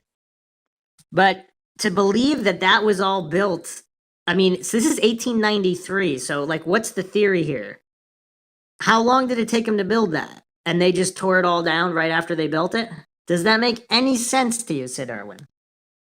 It doesn't. Wait, is that water moving? I wonder. It's a very nice photo. I mean, these are videos. Right. Or a combination of videos and photographs. And notice the obelisks, like the obelisks and the Greek style architecture. This architecture is all over the world. Is that a coincidence? I mean, you got this architecture in Australia, things that don't make any sense. Like, they didn't have the kind of technology and cranes required in the outback to build this kind of architecture. If you want to say in Europe, where they had all the manpower and the most advanced technology, I mean, I still don't know. I'm not an architect. I don't know how easy or how hard or how long it would take, but when you're erecting these single-piece columns, these are single-piece columns. Indeed. It can't be easy, and if all you have is wagons back then, It just seems very strange. I mean, what rock quarries, how far did they put all these stones? How did they carve the stones? How did they lift them? And why is there no evidence of them building it? That's another thing that the mud flood conspiracy theorists point to. There's just an extreme lack of evidence in the building of these structures. And that's why these theories arise that they were already there when people came to all these cities. They were already there. And as far as the theory regarding resets, one of the mud flood theories or intertwining theories is every X period of years, there's either some kind of mad flood, mass extinction, and then a new population is reintroduced into the cities which already exist. And the New World Order, Old World Order, whoever, some people say the Freemasons, the Masons that got the architecture for free. They got the masonry for free, or the foundation, the found nation. They found the nation, which was the foundation, and they pretended they built the buildings to make it look all legit and for their authority to carry some kind of weight. Now, where it gets tricky for me is supposedly there was a lot of orphans. There were a lot of orphans that were brought into cities on orphan trains and to populate these cities. But what doesn't make sense to me is what about the adults? I mean, I guess adults are easy enough to manipulate. Like, think about it. There's no internet. There's nobody. I mean, if you were some random stranger taken to this city and they told you that they built it, you'd be none the wiser, right? Because what reason would you have to doubt them? During that time, I could see that. I could agree. Yeah, I mean, so even now, when you take somebody randomly to some random city and say, "Oh yeah, this was built by so and so," you could even take a walking tour, and the historian told you this. Would the average person doubt that information, or would they just believe it? The average person, more or less, yeah, more likely, yes, it would. And then they're going to tell their children the same story. So you're 1-2 generations down. The lie basically told itself, right? And nobody would know the truth. And that seems to be the situation we're in right now because we have all this anomalous evidence, all of these anomalous photographs and videos that don't quite make sense when you expose them to logical scrutiny. So obviously, all theories are on the table. Nobody knows what really happens, but I floated a bunch of these theories, especially regarding the Old World Order. So was the Old World Order simply Tartaria, a worldwide empire, with all of this amazing architecture, all of a similar style, all over the world? And then for whatever reason, it was wiped out and erased from history. What also comes to mind is that scene in 300 where Xerxes tells Leonidas that they would be wiped from the history books and anybody ever mentioning their name will be put to death. Yes. I mean, that's kind of what they did back in the day, right? Like when the ultimate punishment is to be erased from history. So what happened that erased Tartaria from history? And the other thing I like to point out is there is obviously with all the book burnings that took place in history, I mean, which there were a lot of documented book burnings. Why would they be burning books throughout history? Is it just to cover up the truth? It's very. I mean, it's a methodology to control information, without a doubt. I mean, especially its spread and such a continued practice. So, I mean, after all, I imagine if, let's say, some group decide to take the Bible and then try to burn all of those, I mean, that might put an entire into a religion that's not, spoken by, word of mouth from generation to generation, which I imagine over time would soon begin to dwindle and be forgotten. And here's where it gets tricky, though, because the best way to hide the truth is in plain sight, of course. So we still have evidence of all this architecture all around us. A certain amount still remains. But here's the thing. Would there be more evidence left? Because we have little bits and pieces referring to Tartaria, and it seems like what they did is the Tatars, which still exist in Europe, there's a group of people called the Tatars, and there's reference to the Great Tartary and all of these quasi-similar names, and then, of course, Tartarus itself in Greek mythology, the underworld, You have all these references that include Tartar or Tatar. Is it all a coincidence, Sid? Hmm. Can you get people to never look at an empire if this is the truth and this was a peaceful, technologically advanced worldwide empire, the old world order, so to speak? If you wanted to erase them from history, would you also hide them in plain sight so no one would think to even look for them because you would just attribute them to this small group known as the Tatars and nobody would ever look at anything beyond that? I would honestly have to say, yes. Yeah, I could see that being a sincere and honest way to go about well, I guess mass manipulation. A sincere and honest way of mass manipulation. It seems like a good strategy. The other thing people point to is all of these massive wars. They really bomb the crap out of these cities. Like if you look at some old photographs of German cities, there was some pretty incredible architecture there as well. And then that got bombed, obviously. Are these wars, some people point to these wars being used as excuses to wipe out old evidence. Specifically in, let's say, Serbia, and then of course Nikola Tesla's grandfather, according to some theories, was part of the Tartarian Empire, and he knew about these technologies. Some people postulate that Nikola Tesla, even though he was a genius, he wasn't as original as people attribute him to be. Did his grandfather tell him things about Tartaria and all of this lost technology of free energy that he dreamed to bring to the world? Was he dreaming to bring it back to the world instead of bringing it to the world for the first time? And how did he know so much? That's a fair question to ask. Indeed, it is. Many, many unanswered questions on the MindShock podcast, as always, and plenty more to explore. And this is just the tip of the iceberg. We'll be going more in depth with dedicated episodes to each of the things we mentioned here, but it is undeniable that some of this architecture found in America would have been very difficult to construct in short periods of time with not that much manpower and just a bunch of wagons and not that many people. It just seems very strange, and to destroy it after the World Fairs, and then, of course, the World Fairs themselves being very mysterious affairs. Why would you travel to a World Fair or exposition? Because how long does it take you to travel back then? There's no airplanes, as far as we know. You're taking boats and trains and traveling for months and months. Were the true purposes of the World Fairs hidden, and we still don't know them today?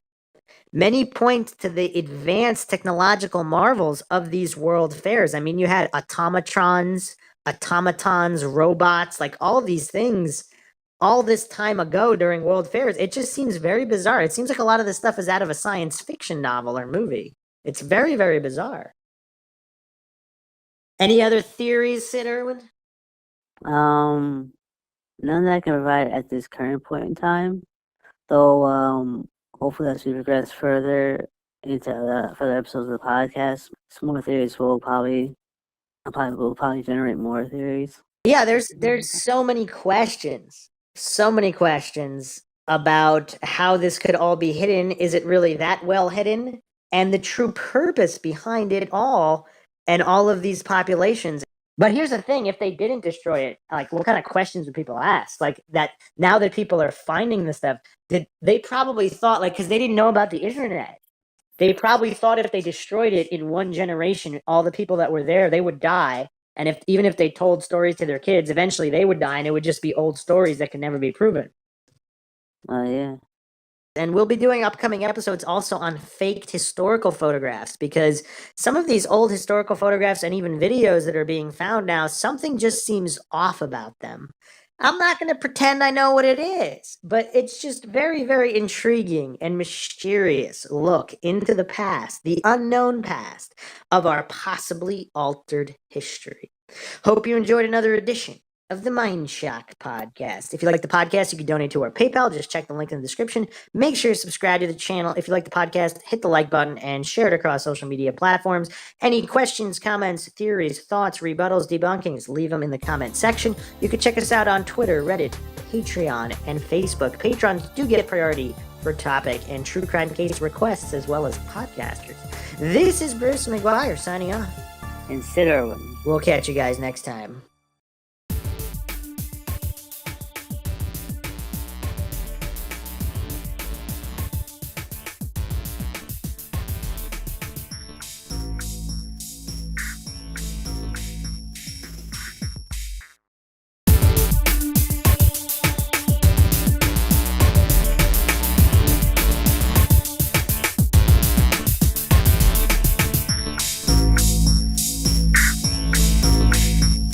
If you like audiobooks or audio shows, check out a free trial of Audible. Just click the link in the description.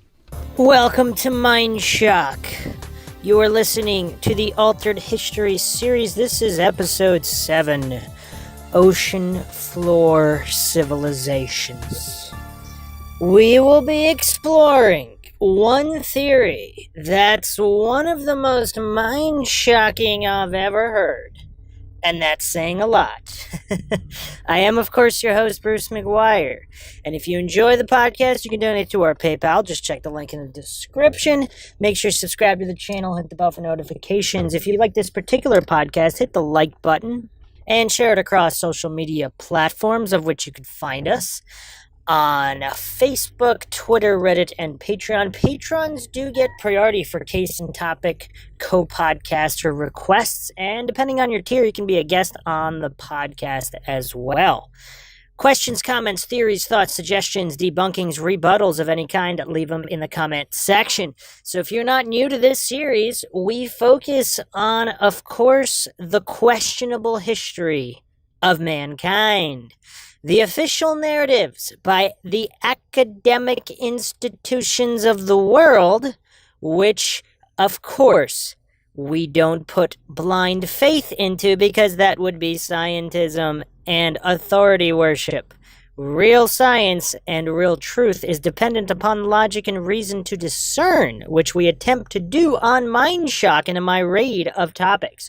In Altered History, we examine, of course, the old adage, the victors write the history books. So how are we to know what the true history of mankind is? We've gone over some quite mind-shocking topics, everything from DNA cycling to mud flood and tartaria. And today we will be examining a lesser talked about theory, the lost underwater civilizations, but furthermore, not just that, which is of course a fascinating topic, that Atlantis might lie on the sea floor somewhere, but is it possible that the grand catastrophe, the great flood, whatever you want to call it, whether you believe it happened recently, not recently, of course, this is all up to speculation and debate, is it possible that the sea floor before the Great Flood, and if there were multiple floods, of course the Mayans point to the Earth restarting many times over. We're on the 7th incarnation or something of that nature. And a topic for another podcast, of course, is 2020 really 2012? And are we approaching end times due to calculation errors in calendar translations? Which, of course, it's very shocking. The cognitive dissonant masses who just... they're such devout scientism worshippers, and they just grovel at these altars of authorities that they think they can't be wrong, as if some calendars translated many years ago couldn't have been translated incorrectly. It's very, very strange. But on MindShock, of course, logic and reason at the forefront. We're going to try not to fall for any logical fallacies here on MindShock. The only thing we know for sure is that we don't know anything for sure. So, is it possible, whether it was one great flood or multiple floods, at one point, did the ocean floor of our earthly realm lay exposed? Was it not covered by water at one point? Now, of course, the depths of the ocean are different in different places. I am not talking about every single inch of ocean floor. I'm just talking about certain areas of the ocean floor, certain parts of the world. Was there a time before the Great Flood, or any number of floods, catastrophes, whatever, was there a time that certain areas of the ocean floor were above sea level? Was sea level always the same throughout history? Very, very curious questions. Now, without getting into dating technologies or anything of that nature, anybody who's kind of studied or researched ancient civilizations in any way, Atlantis, there's Bimini Road, of course, in the Bahamas on the seafloor. Some people, certain so-called academics, believe it's all natural.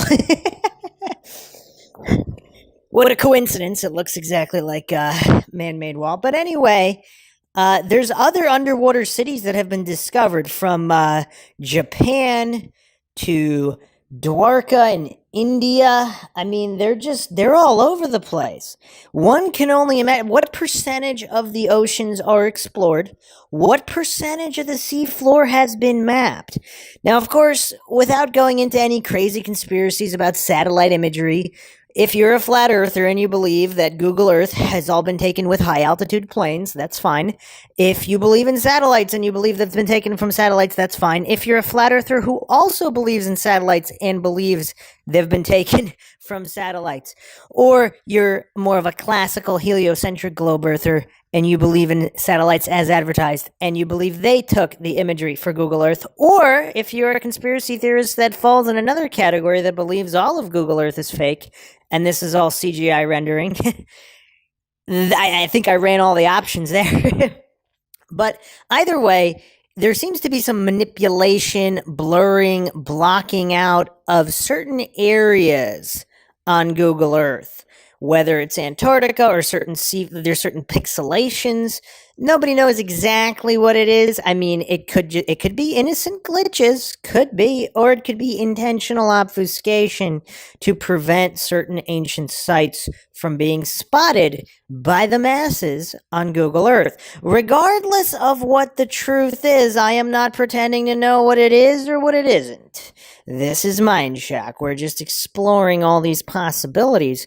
But how many undiscovered ruins might lie on the ocean floor, on this earthly realm, regardless of whether you believe it's a globe, whether you believe it's a flat earth, whether you believe it's some kind of other type of realm that can't be classified as a globe or flat plane? There's more and more of those people popping up. Maybe there's something to that theory. I don't know. That's a topic for another podcast, of course. So, with the potential for many more ruins than have been discovered, because think about the timeline here. Some of these ruins have only been discovered within the past 10, 20 years. And all of this money is being funneled in NASA that could be used to explore our own Earth and the ocean floors. I mean, who knows what treasures and history is lost at the bottom of the sea? Probably a lot. So if all that money had gone, all these trillions and trillions of dollars over the years, if that had gone into exploring our own Earth, because I don't know, there's a lot of estimates out there, everything from 70 to 80% of the oceans are unexplored relative to their totality. And I don't know if that specifically focuses on the ocean floor, because obviously certain places, the ocean floor is pretty far down. Mariana's Trench, some of these other trenches that are, there's quite a ways down to explore, but how much of it has been mapped and explored thoroughly? Not these tertiary overviews where it was either written off as nothing found or whatever. But some of these ruins, even in Japan and India, they're pretty magnificent. Again, if we're circling back to the theory of Atlantis, if Atlantis was a worldwide civilization, it wasn't one specific area. It was possibly an ancestor of Tartaria.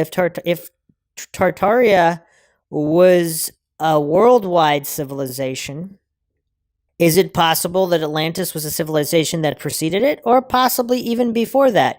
Lemuria gets thrown around. Was that before Atlantis? There's a lot of different theories out there. And of course, the truth is stranger than fiction. So we have to keep all of that in mind, all these possibilities in mind, without falling for any logical fallacies or appeal to incredulity, logical fallacies. The truth is whatever it is, independent of what our feeble minds can fathom. So, going back to the unexplored ocean floor, if at one point it was sea level or above sea level, what does that mean? So if that was Atlantis, how many previous Atlantises could there have been? How old is our earthly realm? Because even if you believe devoutly in the Bible, and we put the estimate 5,000 years, is it possible there was a mistranslation there? So again, what did the older versions of the Bible say? Is it possible the time periods were kind of mixed up? Of course, it's a possibility. We don't really know that. So is it? And the other thing is, how literal was it? So is it possible it meant the earthly realm in its current incarnation, and there were other earthly realms before that it doesn't reference? I don't know. Further theories that are quite out there, and this is MINDSHOCK, so I will touch upon them. There are some theories out there that these ancient civilizations had, of course, stargates or things similar, not necessarily to go to other planets, but let's say other dimensions, just to keep it, I don't know, perhaps that's a little simpler way of thinking about it. Is it possible that there are these catastrophes in the physical realm, and some of these ancient civilizations were able to travel through some kind of gates that they constructed, or some kind of lost knowledge that they had that we don't have? I mean, who knows if it's lost? Perhaps the Vatican has it in their Vatican archives. Perhaps the Illuminati and the powers that be understand exactly what it is. I mean, I've touched upon it before. There was an old world order. We have the new world order here. Was the old world order similar to the new world order, where they were trying to create a unified one world government? Does that lead to the end?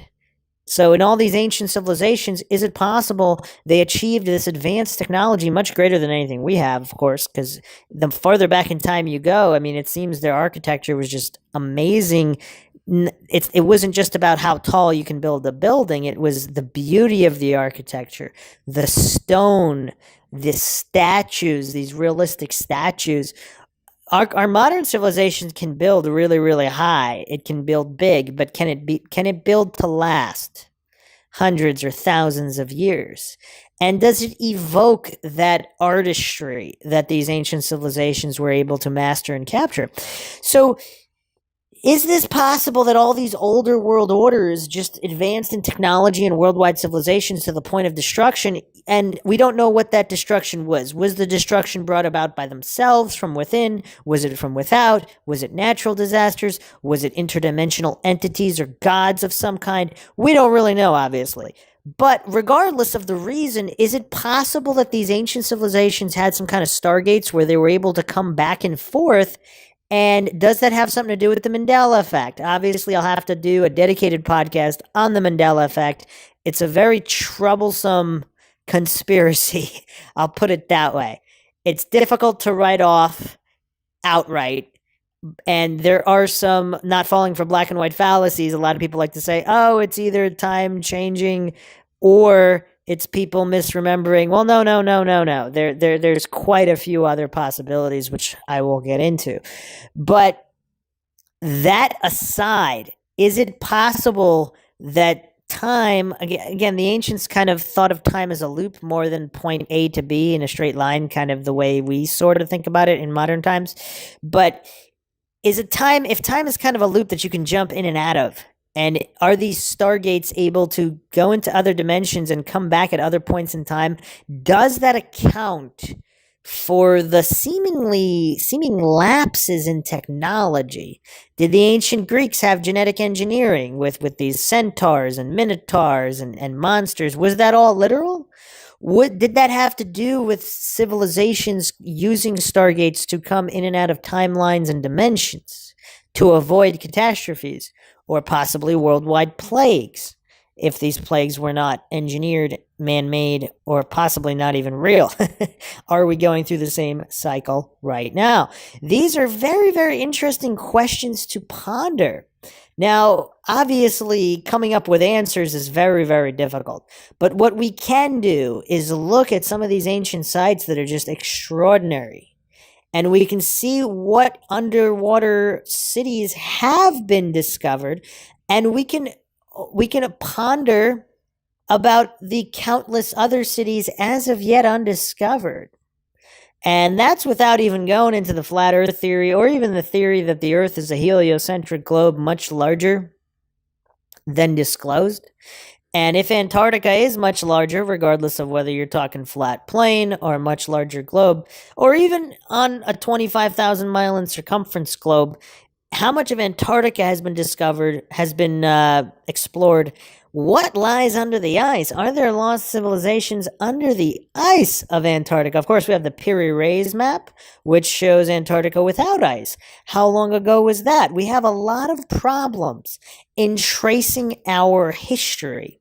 And that's why this is the Altered History podcast, because has history been altered? Has it been altered intentionally to keep most of humanity, the cognitive dissonant masses, with all of their biases and indoctrination into cults of authority? Is it to keep them in the dark, to keep them these tax wage slaves and not really discover the true potential and power of the human soul? And what more than one actualized, realized human soul working with other actualized souls can accomplish? Is it possible to restore mankind to the glory of previous worldwide civilizations like Atlantis or Tartaria? I don't know, and I don't even know if those were the good guys. Perhaps the path we're kind of going down right now to totalitarianism, to these predictions from these dystopian novels and media where technology just advances, this technocratic totalitarian state that just shuts down human freedoms to perpetuate domination. Does that lead to the end? And in previous civilizations, again, let's not fall for black and white fallacies. Maybe the Atlanteans were the bad guys, the Tartarians were the good guys. Maybe they were both the good guys, maybe they were both the bad guys. Maybe they were both the good guys who were infiltrated by other entities, humans or not, that led to their destruction for whatever purpose. If you haven't checked out the MINDSHOCK podcast, Jester World, you can check that out, because all through mythology there's been these spirits, these trickster spirits. I mean, even the devil himself is often referred to as a trickster type of spirit that is just out there to cause chaos and destruction. Is that what happened to some of these civilizations?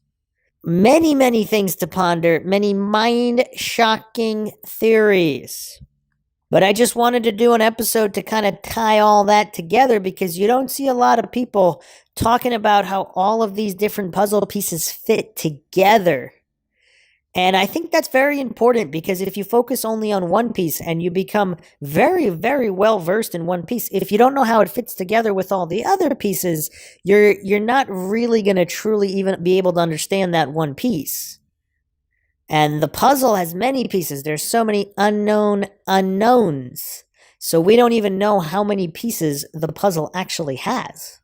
But the best we can do is engage our logic and reason, not fall for logical fallacies, and attempt to discern, attempt to decipher the clues left from these ancient civilizations of the past, and what little evidence we have to put it in chronological order the best we can, which is obviously not very well, without being dependent on these authorities or these fallible human dating technologies. So, plenty more to come. In the Altered History series, we'll be looking more at different world fairs, which of course are very, very curious, from the architecture to the technology on display to their very purpose. Were these civilizations foundations? Was this masonry free? Freemasons, Freemasonry? Was all of this built in the New World prior to arrival and colonization? We have plenty more questions we need to dive deep into in order to try to make sense of it, to make heads or tails.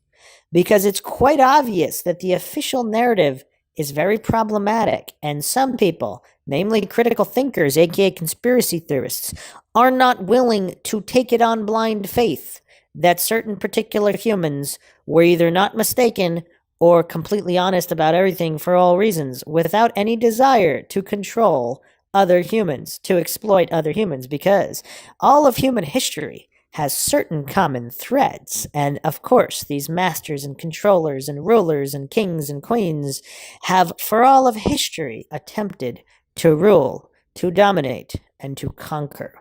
So this would not be surprising for any critical thinker employing logic and reason. Hope you guys enjoyed another edition of the MINDSHOCK podcast in the Altered History series. If you like the podcast, you can donate to our PayPal. Help us get more episodes out there faster in all of our ongoing series. Just check the link in the description. Make sure you subscribe to the channel, hit the bell for notifications. Make sure you allow your device to have those notifications come through so you can be notified when new podcasts are released. If you liked this particular podcast and found it mind-shocking, hit that like button and share it across social media platforms. Questions, comments, thoughts, theories, suggestions, rebuttals, debunkings of any kind, leave them in the comment section. You can check us out on Twitter, Reddit, Facebook, Patreon. Patrons do get priority for case topic, co-podcaster requests. This is Bruce McGuire signing off. Catch you guys next time.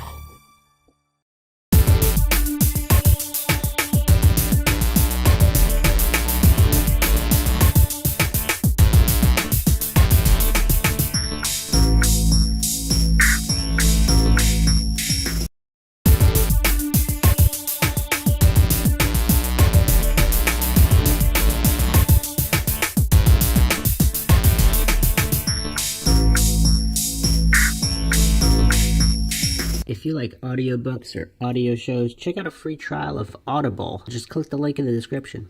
Welcome to MINDSHOCK. You are listening to the Altered History series. This is episode 8, Civilization Cycles. In this episode, I will be going over some oddities, irregularities, and the mysterious knowledge that ancient civilizations all over the world theoretically isolated from each other, according to the mainstream official narratives, and how they had some of this knowledge that doesn't seem to make a lot of sense. In examining whether or not there were worldwide civilizations, were there more than one, and how do they cycle, and are we nearing the end of another cycle right now? As always, if you enjoyed the podcast, you can donate to our PayPal. Just check the link in the description. Make sure you subscribe to the channel, hit the bell for notifications. If you like the podcast, hit the like button, share it across social media platforms. You could also just go to youtube.com/MINDSHOCK to manually see all of the podcasts and videos if they're not coming up in notifications. Questions, comments, theories, thoughts, suggestions, rebuttals, debunkings of any kind, leave them in the comment section. You could also check us out on Twitter, Facebook, Reddit, and Patreon. Patrons do get priority for case, topic, logical analysis, co-podcaster requests. Depending on your tier, you could also be a guest on the podcast.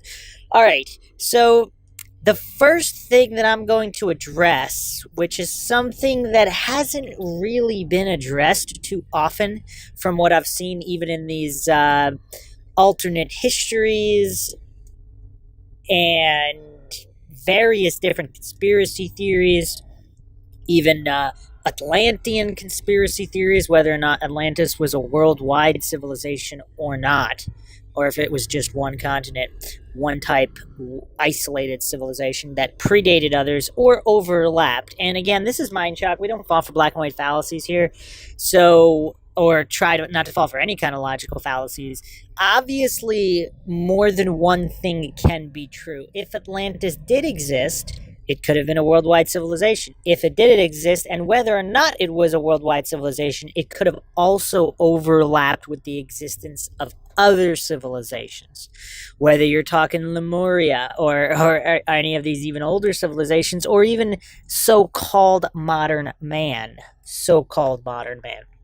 Now, what I haven't seen discussed extensively, of course, the ancient Egyptians, the Mesopotamians, Babylonians, these civilizations that are now modern day Egypt, Iraq, Iran, what is the landscape here? They appear to be desert wastelands, so to speak, with obviously oases and various irrigation that was introduced at various time periods, and modern technology like Dubai, where it's modern technological architectural marvels. But in general, you're looking at areas of the world that are not particularly green and luscious, like the Amazon. Still a jungle, theoretically, the way it was quite some time ago.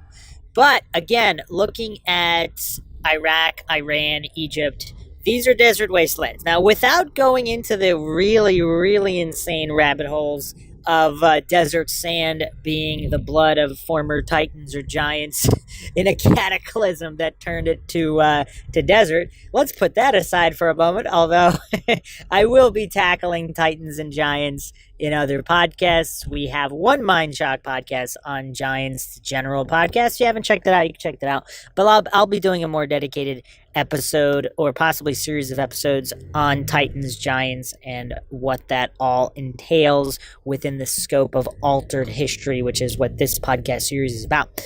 But in general, if you were this worldwide power, the height of civilization and advancement of your time, would you be based in a desert area? Now, that's a very difficult question with many variables at play there.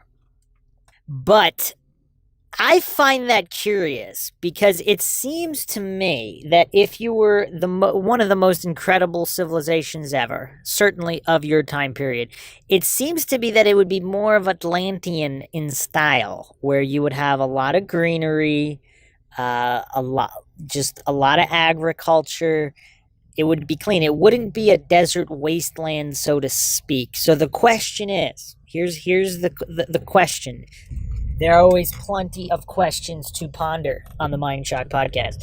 Is it possible? Again, we have the Piri-Reis map and some of these supposedly anomalous maps that show even the Antarctica coastline in green, grass covered. So is it possible before some kind of cataclysm? Now, again, whether this cataclysm was caused by some kind of alien technology or interdimensional technology or whatever technologies of the time that humans possessed, who knows? Tartaria, Lemuria, the Atlanteans fighting the Lemurians. I mean, there's so many different theories out there. That's actually one of them, where one of the cataclysms was the Atlanteans fighting the Lemurians with their advanced weaponry, possibly having something to do with aliens or interdimensional entities, possibly not, possibly just humans with different types of technologies that have been hidden or lost. So is it possible that the Babylonians, the Egyptians, this Middle Eastern high powers were, at one point, it was green country, so to speak. They were not desert wastelands. They were jungle. Is it possible? Similar to the Amazon, similar to some North American forests. And then something happened where some kind of weapons or whatever turned it to a desert wasteland. I believe that's a very interesting question. I believe it's also difficult to answer. But just judging again from all these other civilizations, it seems like it's a very real possibility that these civilizations might have been worldwide, and those particular bases or cities, citadels, capitals, however you want to label them with the limited real information that we have, if they were once luscious and green, what does that mean? Now, tying that into, let's say, the Mayans, who believe the world has already ended 7 or 8 times, now their meaning of end is it's the end of a cycle. It's not the end of everything. So even if we're going by Mayan end times prophecy, with all the mistranslations, it's not really the end of everything. It's the end of a cycle. Are we nearing the end of a cycle or reset, as some mud flood researchers are calling it? Is that what was prophesized? Is that December 20th or December 21st, 2020? We don't know. That's all up to debate, of course. Pretending to know either way pretending to know either way is quite silly. That's why the motto of this podcast is the only thing we know for sure is that we don't know anything for sure. So it's very tricky. But a lot of these ancient civilizations all had the same stories. All had the same stories about the world beginning and ending, previous civilizations rising and falling. Now, here's what I believe connects a lot of the dots that have remained unconnected by modern archaeology and modern so-called historians.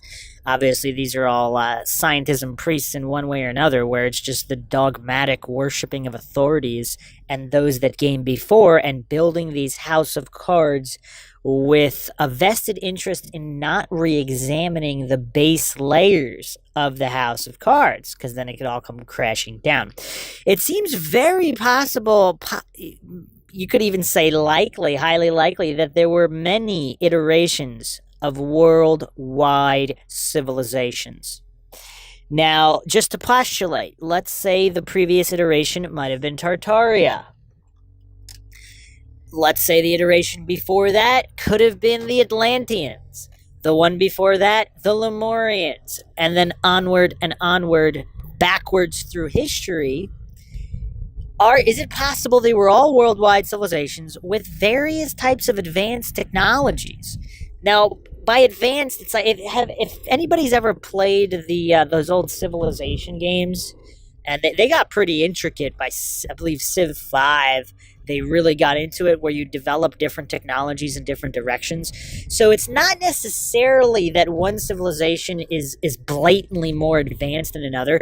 They've just chosen to focus on developing different types of technology.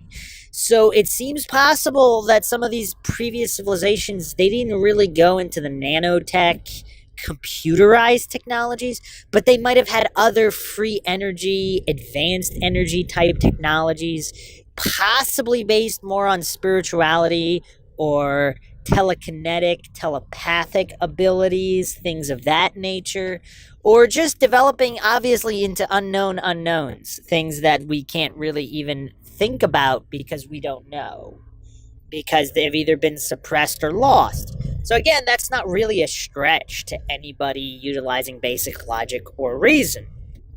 So if there were all these worldwide civilizations and they all just cycle and come to an end, what does that mean really? Does that change our understanding of history? Because of course, the ego of modern humans, the hubris, the lessons unlearned from the Greeks, it's really, really bizarre how so many humans are so hopelessly indoctrinated into the cult of state and authority worship and scientism, they can't comprehend the possibility that so-called experts, historians, scientists, archaeologists, whoever, whatever, that they're wrong, that they've built a lot of these houses of cards and the base layers are simply wrong, not accurate. They're working with the wrong information, and they're extrapolating other information from wrong information. Now, again, let's not fall for black and white fallacies. That doesn't mean that certain pieces of the puzzle aren't true. I mean, again, when you have, within the field of archaeology, you have these remains and artifacts. You have possible Egyptian artifacts in the Grand Canyon. You have all of these anomalies, so to speak. Now, the coincidence theorists, they just sweep that all under the rug and pretend it doesn't exist, attempt to explain it away, whatever, to cling desperately to their dogmatic narrative of whatever they were indoctrinated with as children. They don't want to shake that up too much, because it takes a fair bit of mental strength and overcoming cognitive dissonance to even entertain the new possibilities, or that whatever you've learned is just a house of cards that will come crumbling down upon further inspection, upon logical scrutiny of those base layers. So is it possible that a lot of these artifacts that have been found, I mean, at different layers you have Egyptian artifacts, you have possible Atlantean artifacts, Tartarian artifacts, whatever's been hidden, suppressed, or just undiscovered, as of yet undiscovered. And there was supposedly, and I will be going more to a more dedicated podcast on these South American treasures of supposedly an Atlantean civilization found in caves, and all of this knowledge has been suppressed, of course, but there are crumbs here and there. Is it possible that they had knowledge of the previous civilization, possibly the one before, but would they really have knowledge of the first, of the second, of the third? It's really bizarre. So if we try to tie it in with these Greek myths and the rule of the Titans, which another thing I find very interesting that very few people are talking about, is supposedly the golden age of man. The golden age was under the rule of the Titans. Not the gods. The gods that came after, now you see a decline in human existence. You see Bronze Age, Silver Age, Copper Age. You see the decline, but the Golden Age was previous under the Titan. Are we de-evolving per se? Where all of these further civilizations, humans are living, let's, for lack of a better word, worse? Let's say, was the lifespan of humans really in the 1,000-year range of perfect health? Perfect awareness, awakened third eyes, the pineal gland not calcified, more possibly the genetics of humans being capable of much more. It's really interesting to think about. It kind of impossible to prove with the limited information we have, but looking at things from new angles can lead us to new theories, and if not the truth, at least eliminating certain theories. And that could have value as well. Particularly eliminating theories that have dogmatically basically enslaved institutions, enslaved original and free thinking, where anybody talking anything other than the dogmatic institutional narrative is immediately called crazy or criticized. Appeal to incredulity, logical fallacies thrown their way, things of that nature. Just the coincidence theorist dismissal of conspiracy theory, aka critical thinking. Now, circling back again to these previous civilizations, if they were all worldwide, if there was more than one previous worldwide civilization, does that explain all the anomalies in archaeology? All these things that were found that supposedly can't be found. Now, I'm not going to go into the problems with carbon dating and other dating technologies, because when you put your blind faith in these fallible human technologies and these fallible human theories that get disproven every generation or two, it's problematic, because then you start building these houses of cards. Again, I mean, there's anomalous things that are found, supposedly dated millions of years. How can we verify that age? But let's say it is true. If it is true, were there advanced worldwide civilizations millions of years ago? I mean, a lot of this stuff can really break your brain. But just on a let's make the box a little smaller, just for the sake of simplicity here, to really entertain these notions. How did this knowledge survive? Now, you have again, I talk about the Library of Alexandria often. It was burned, looted, whatever. Was that just a diversion? Would they really keep the most secret of secret texts in a publicly known library that was traveled to from across the realm by all different people and members of societies and civilizations for its knowledge? And again, what is hidden in the Vatican archive?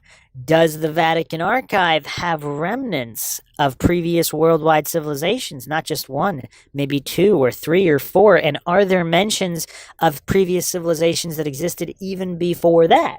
Now, with mud flood theory, which we really go into primarily for this podcast series, we're going into remnants of buildings and architecture styles of basically Greco-Roman type temples. You have Greek temples in almost every major city in the world. Why?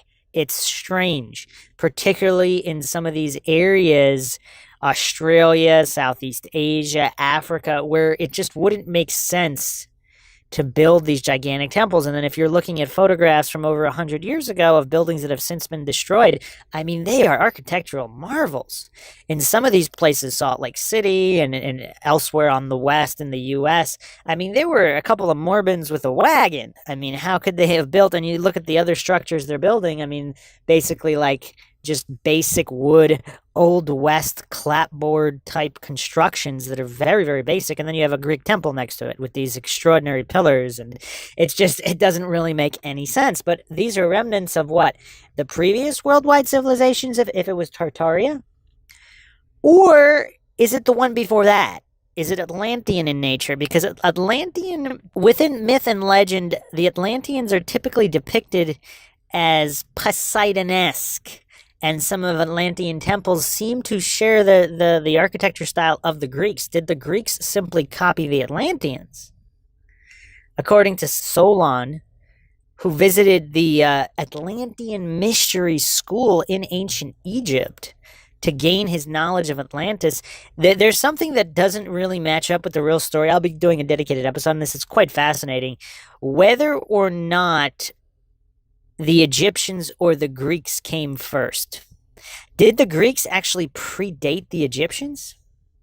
It's really interesting because there's so much hogwash within history. There's so much cover-up, misdirection, deception, or just flat-out incompetence. I mean, let's not forget Hanlon's razor. Don't mistake for malice what could easily be explained by stupidity. I mean, we're dealing with fallible humans throughout history here. But if the Greeks predated the Egyptians and then the Atlanteans were before them, I mean, it's really tough. It's really, really tough.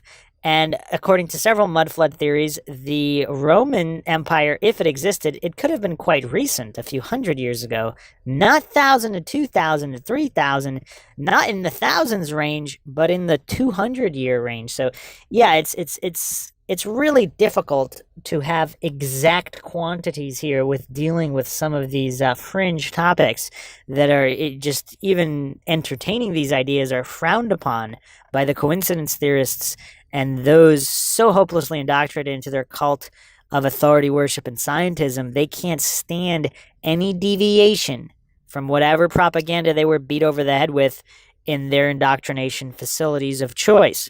And especially those with high degrees of indoctrination, they really can't stand any of this conversation. Most of them. Obviously, there's a few exceptions. There are some free thinkers out there. But yeah, for the most part, the goofballs that feel the need to comment on social media, a lot of them are just really, really heavily triggered by any of this type of discussion, which is quite interesting in its own right, which obviously a lot of examination there, psychological and otherwise, which obviously we do on the MindShock podcast.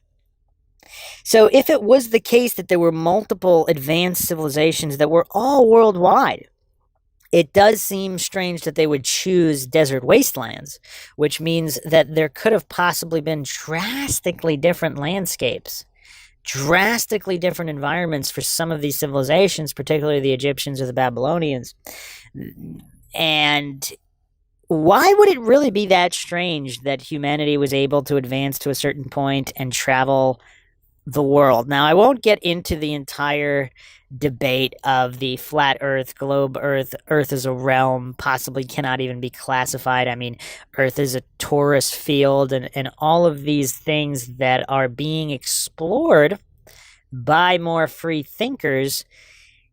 Regardless of any of those things, if the Earth is some kind of realm that's much larger than we can imagine, and thinking about it in a 3D space is a very limited and possibly inaccurate way of thinking about it, regardless of all those things, why would humans not be able to travel? I mean, a lot of this goes back to the Phoenicians, and I obviously will be doing a dedicated podcast on that, but they were these, also checking out, if you guys haven't checked out this book, I believe it's called Maps of the Sea Kings or something of that nature, where there's quite a few anomalous maps that show that some of these ancient civilizations and societies, so-called ancient, whatever you want to call them, they actually did travel far and wide, far beyond what's currently accepted. It's really weird. It's like the ego of modern humans can't handle the possibility that previous civilizations traveled worldwide. Like, what is so? It's really bizarre. Does this really come down to narcissism to a certain extent? Society-based narcissism as a whole. It's just really weird. It's really weird. And then if there is some kind of reset coming, and there's a massive reset, will the new reset start as a worldwide civilization or not? So that's where a lot of the funny business, so to speak, regarding Tartaria comes into play, because of these similar architectural styles all over these different nations, these found nations that support our foundations of knowledge and buildings, literally and figuratively.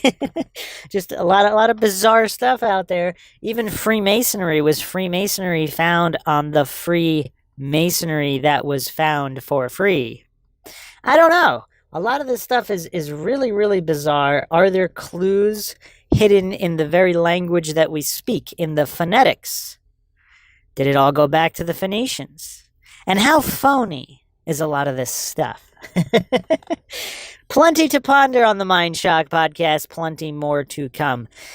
Hope you guys enjoyed another edition of the MindShock podcast in the Altered History series. If you like the podcast, you can donate to our PayPal. Just check the link in the description. Make sure to subscribe to the channel, hit the bell for notifications. If you like the podcast, hit that like button, share it across social media platforms. Questions, comments, theories, thoughts, suggestions, or rebuttals, debunkings of any kind, leave them in the comment section. You can also check us out on Twitter, Facebook, Reddit, Patreon. This is Bruce McGuire signing off. Catch you guys next time.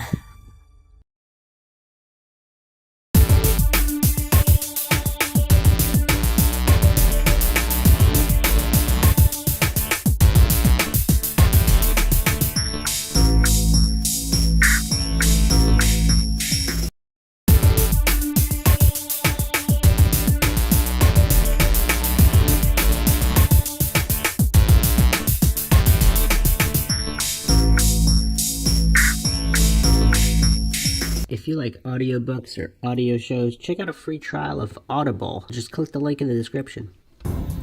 Welcome to MindShock. This is your host, Bruce McGuire. You are listening to the Altered History series. Episode 9, The Fall of Man. And as always on MindShock, and in particular the Altered History series, we delve into topics that the mainstream doesn't want to cover. The coincidence theorists and those hopelessly indoctrinated into the cult of scientism. They run for the hills anytime someone wants to discuss the possibility that the mainstream narrative, orchestrated by the corrupt profiteers and rulers throughout history to indoctrinate the public with, anytime that's called into question, coincidence theorists and scientism worshippers run for the hills. But we don't run for the hills here in MindShock. We examine all topics, all conspiracies, all theories in an objective and neutral fashion, scientifically, logically, objectively, neutrally. Because that is the nature of MindShock.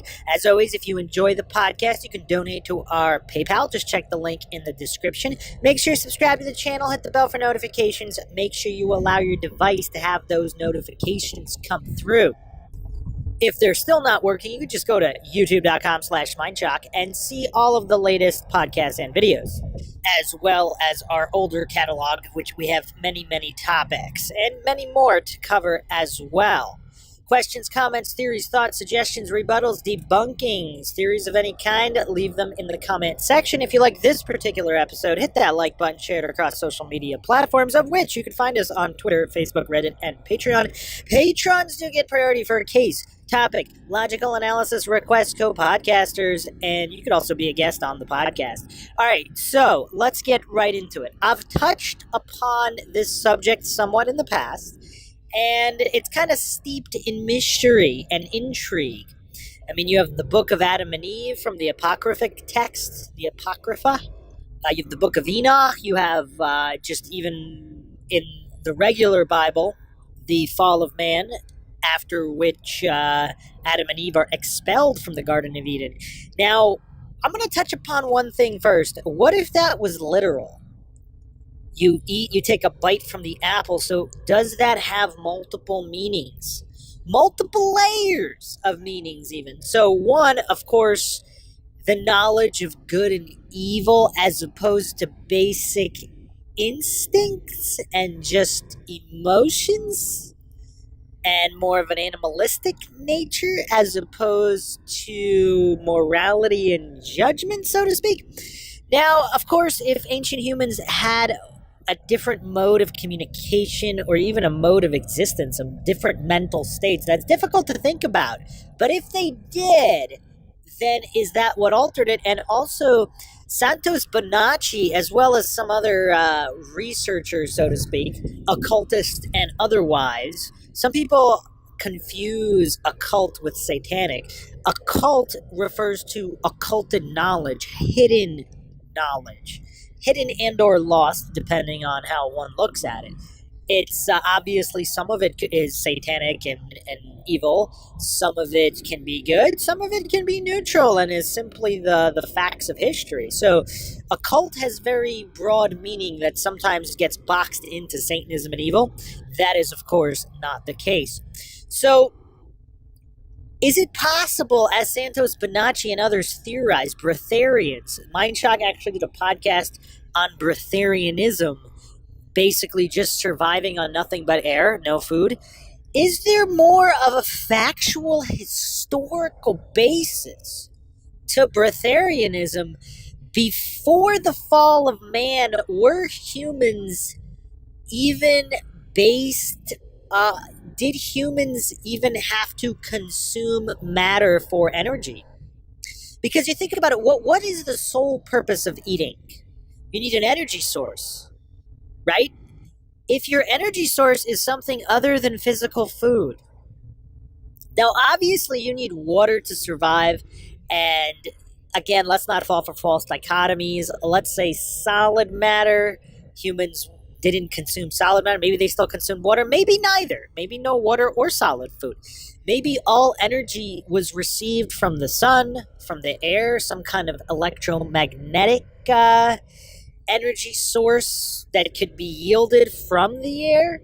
And again, we have to tie this into with Tartaria. Something we haven't talked about on MindShock is, of course, a lot of these older buildings, they did not seem to have sewage systems built in. Some people theorize that's because humans of that time period had no need to go to the bathroom. Why is that? Is it possible because they were not consuming physical matter for food or energy? Now, of course, the cognitive dissonant masses, those hopelessly indoctrinated into scientism, they're immediately going to appeal to incredulity, a logical fallacy, of course. If you're being truly objective, neutral, and scientific, are you going to condemn without investigation? Condemnation without investigation is, of course, the height of ignorance. So if we are not condemning before investigating, if we are thinking about it, are we missing something? In the previous episode of Civilization Cycles, I postulate that there might be something to ancient mythologies, or in their version, that's just their own ancient histories. It's not mythological or legendary, it's just their historical fact that they recorded, and our so-called modern humans full of hubris and ignorance have called it mythology or legend, just sheer lack of mental capacity and possibly cognitive dissonance. So is it possible that there were previous civilization cycles? We don't know which one is which, of course. Was the previous one Tartaria, the Empire of Tartaria? Possibly. Was the one before Atlantis? Possibly. Were there some Atlantean survivors living among the Tartarians? Was Atlantean technology even more advanced than Tartarian? And is the Tartarian technology simply a small fraction of what the Atlanteans were capable of? And we can keep going. We can keep going up this ladder if the Lemurians predated the Atlanteans or whatever civilization. Civilization X.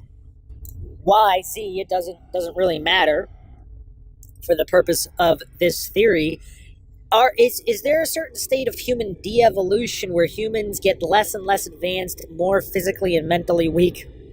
and even degenerate in health. I mean, the human being is the sickest species on the planet. Wild animals do not seem to be coming down with all these diseases. Why is that? Is that because of modern living? Malnutrition, a perversion of whatever the human body was designed for. Now, again, circling back to the beginning, the fall of man. What did it fall from? I keep bringing this up because I find it very curious. I'll probably be doing a dedicated podcast just on this aspect, but the golden age of man was attributed to being under the rule of the Titans. Now, maybe that's a broken telephone translation as well. Perhaps humans were dominant of this realm. Perhaps humans were, in a certain respect, divine or in some way masters of this realm. After the fall, biting from the apple, whatnot, in the next civilization cycle, whether that's ours or the one before or several ones before, perhaps, as the Mayans put it, if the world has began and ended 7 or 8 times, that first time, was that after the initial fall of man, and before that man ruled for time immemorial? Primordial times? I mean, who knows? We really don't know. I would use the term prehistoric. And if we actually break that down, prehistory, pre-his story, the new story, the false narrative, before the false narrative, prehistory. So, if humans were capable of much more, they didn't need to eat food. The architecture in some of these Tartarian buildings, if these were actually built by surviving Atlanteans, and they were kind of the lords of the house or whatnot, they didn't need to go to the bathroom, there were no sewage systems, but perhaps other Tartarians existed simultaneously with these Atlanteans, and they did. We don't know. As in most cases, any kind of genetic mutations, it's not a snap of a fingers and then the next morning there's a new mutation. It happens slowly over time and there's overlap. Is that what we saw here? And this fall of man, and this is actually the most mind-shocking aspect of this podcast, believe it or not, I didn't even get to it.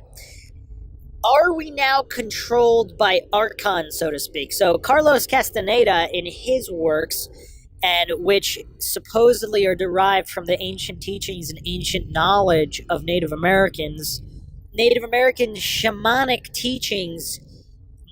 So these there are other entities that supposedly control our realm through the mind. And the greatest trick they pulled is they gave humans their mind. And that's the difference between your consciousness and your mind. Your ego mind, which controls you like puppets on strings. Is there more to it? Is this what archons are? Archons supposedly interdimensional energetic type parasites of sorts that can also influence. So in some of David Icke's, I know I'm going through a lot of conspiracies and occult knowledge here. David Icke, one of the most famous individuals pushing the reptilian conspiracy theory where these reptilian shapeshifters run the world. Perhaps that's not literal exactly. Again, I'm just postulating here. I mean, he's collected a lot of evidence. Some of it, I mean, he's been to South America. He's been to Africa. He's studied with African shamans. This information isn't stuff that he just made up. I mean, none of it might be true, but it's not like he just made it up like a fiction writer in front of his typewriter. I mean, David Icke has put in a lot of work to amass this research. Are his conclusions true? I don't know. But is it possible they're more metaphorical, where these are interdimensional entities controlling humans through aspects of ego and the ego mind and pure consciousness away from ego? That is what remains from the original divine man. And the fall of man was this process of infection or infestation of these archons, which was only allowed to happen through Eve's biting of the apple. And if that's not, and if that is actually literal, at that point, now humans need to eat physical matter to survive. And is it possible it's not really our divine consciousness that needs that energy, but the parasites. And they are causing us to need to eat. And if it's possible to overcome this parasitic infection, either through activation of the pineal gland, or if that's merely a way to see truth, is there a way to be rid of these archons? And is that what a lot of ancient spirituality is based on? Is that what's missing from modern knowledge, modern science? These shamanic spiritual aspects that have to do with the fall of man and these possible archons. If true, again, I'm not alleging any of this is true or untrue. This is MINDSHOCK, where we go down every rabbit hole and examine every theory logically, objectively, neutrally, scientifically. Not by just worshiping the altars of scientism and calling this all nonsense in straw man fallacies and appeal to incredulity logical fallacies and black and white logical fallacies and all these cognitive biases, normalcy biases. I mean, these are extreme concepts and extreme theories. But if they're true, does that put a lot of these pieces together? And these are all just my own theories based on reading all these other theories and how to connect the dots, because and occult researchers, conspiracy theorists, aka critical thinkers, whatever you want to call them, this group of people does a lot of research. We do a lot of research. And no matter how much research you do, it seems like there's always pieces missing. Now, Santos Bonacci seems to do a pretty good job of connecting them with syncretism. He studied all these different ancient civilizations, ancient religions, ancient spiritual systems, and in a way has connected all of them in certain ways. He's found patterns and connections that seem to make a lot of sense. But even still, there's still more missing. And I find it strange that there's just so much missing. So in order to really make sense of everything, in a way you have to work backwards. It's kind of a reverse engineering of sorts. So the first step, of course, would be to look at the previous cycle, which seems to be Tartaria from from what we can figure out. And then there's, of course, a lot of intricacies there. We have the Roche Empire, the Romanovs of Rome. Did ancient Rome even exist? There's a lot of issues, a whole lot of issues that have to be considered and explored. And that's what we are doing with this podcast series. So the fall of man, did it all go back to Adam and Eve? And how much of a literal story is that? And obviously there's plenty more left to explore just from that and where the Garden of Eden was.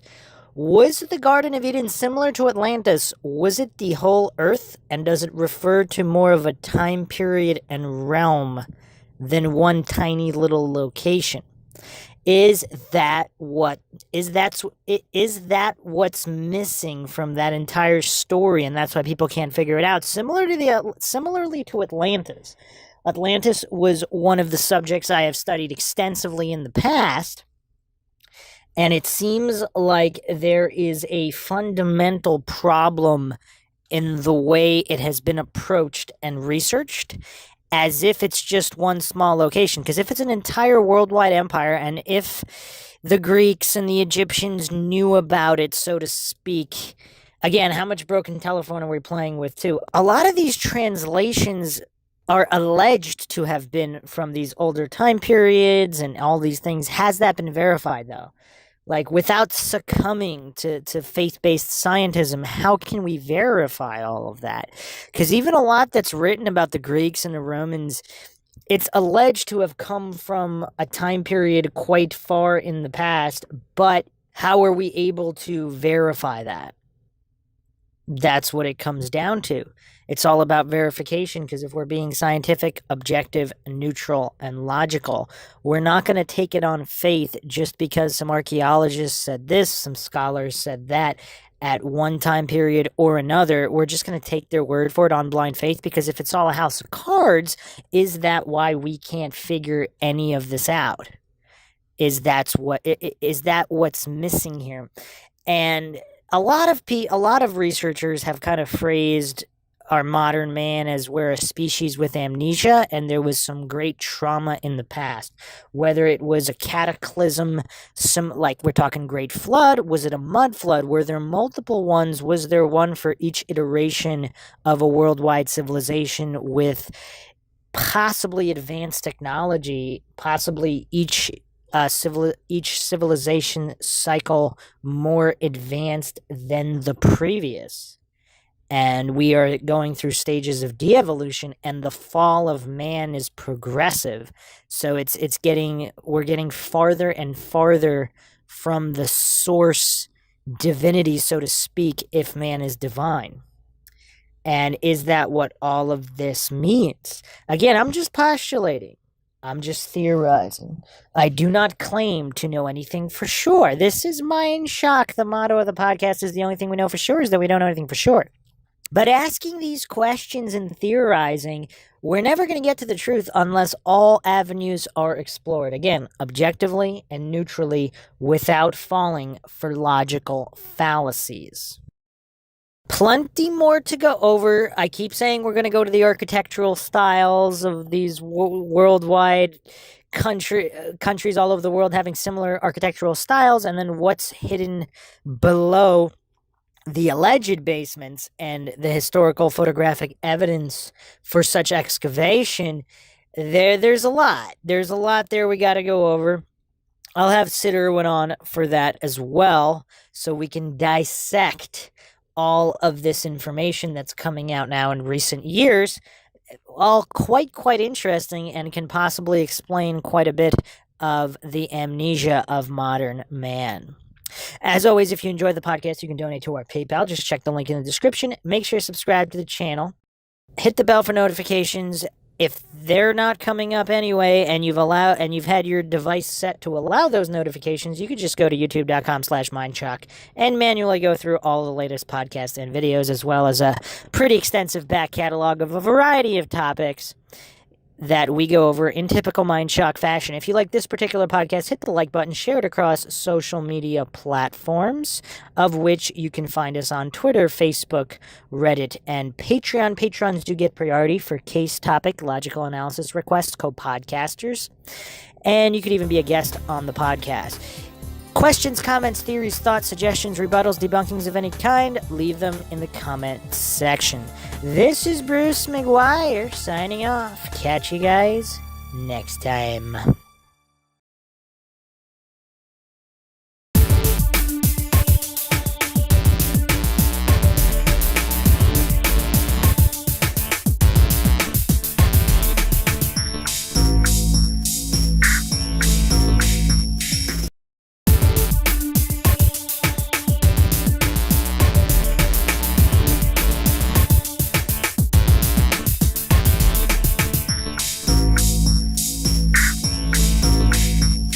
If you like audiobooks or audio shows, check out a free trial of Audible. Just click the link in the description.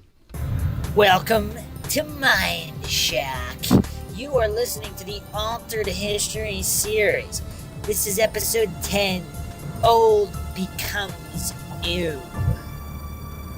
And we will be taking a look at Mud Flood, Altered History, Cycles of Humanity, maps, and deciphering the curiosities, anomalies of history. As always, if you enjoyed the podcast, you can donate to our PayPal. Just check the link in the description. Help us support the channel. Help us make more mind-shocking content with logic and reason at the forefront. Make sure you subscribe to the channel, hit that bell for notifications, or you can just go to youtube.com/MindShock. Like and share this podcast on social media platforms, of which you can find us on Twitter, Facebook, Reddit, and Patreon. Patrons do get priority for case topic, logical analysis, co-podcaster requests. You could also be a guest on the podcast depending on your tier. Questions, comments, theories, thoughts, suggestions, rebuttals, debunkings of any kind, leave them in the comment section. All right, let's jump right into it. So I'm gonna start off, first of all, with clues left in names. And for example, New York, New England, So the New England area of the U.S., the Northeast, so to speak, the New England area, how many people actually really break that down? New England, New York, as opposed to Old England, Old York, and all of these other cities. Now, to compound the mess is when cities are named in the so-called New World versus Old World. If you're counting Europe as the Old World, the Americas as the New World, they didn't always put new in the city name. So you'd still have, for example, Jerusalem. There's a bunch of Jerusalems and Bethlehems. Now, maybe some of them do have a new in front of them. I don't know every single city in every single state in the U.S., but it's curious because that makes a real mess of things, because which Jerusalem was the first one? And there are maps being found now because in this internet age, people going through their grandparents' or great-grandparents' attics, they're finding old maps and anomalies and being able to freely upload them on the internet, as opposed to in the past where you only had government-controlled printing presses and things of that nature. Even in academia, quackademia, in the establishment, they're not really going to teach this stuff in history. Anything that doesn't fit the narrative is usually disregarded. So to have this kind of truly open source content is very helpful when one is deciding history. I mean, I've said this probably on every single Altered History podcast, but allegedly, a quote that is attributed to Napoleon states, "History is but a pack of lies agreed upon." Quite curious. And then, of course, everybody knows the victors write the history books. So this is MINDSHOCK, where the only thing we know for sure is that we don't know anything for sure. But we're not even sure about that, though. Because if I had to, gun to the head, if I had to pick one thing that can be sure of in history, is that it is not as reported. So if the victors write the history books, it's not that we know that what history really is. It's more of a deductive reasoning process we can kind of eliminate in what we can basically say it's probably not. Now, we don't know for sure, obviously. But if the victors write the history books, they're not going to want to look bad. So the only thing we can rule out about history is the mainstream narratives. The official narratives are probably not true. They're probably manipulated in some way. Gun to the head, if I had to pick to say something that we can know for sure about history, that would probably be the only thing I could state, pretty much. Because we really don't know much. Now, what the corrupt profiteers, the social engineers, the kings and queens and oppressors of history, the rulers behind the scenes, the string pullers and puppeteers, they're not going to want anybody to know the truth. So whatever the truth is, it wouldn't be what is being learned in indoctrination facilities. So that's really the only thing we can truly say is probably not true, are the mainstream narratives. So we obviously don't know what is true. And with these names, there's some maps out there that are theorizing that the New World is actually the Old World. Now, this is problematic on a number of levels. So this could mean one of two things. And again, we really don't know. If people have more information, feel free to comment. Both quackademia instructors at indoctrination facilities, professors, and just truly independent researchers. Because everybody wants to make fun of the guy sitting in his mom's basement. And I've mentioned this before. The guy sitting in his mom's basement is going to be more objective than the PhD at Harvard. Because the guy sitting in his mom's basement, he's not beholden to the establishment in any way. He's not under the thumb of his indoctrination facility where he would be threatened or with being fired or just looked upon poorly by his peers, by this appeal to popularity logical fallacy where the peers, if they're working with the wrong information, obviously the peers would all agree that the wrong information is the right information. If they're all equally or approximately equally indoctrinated, and if they were all given the wrong information that they think is right, obviously the peer review would reflect that.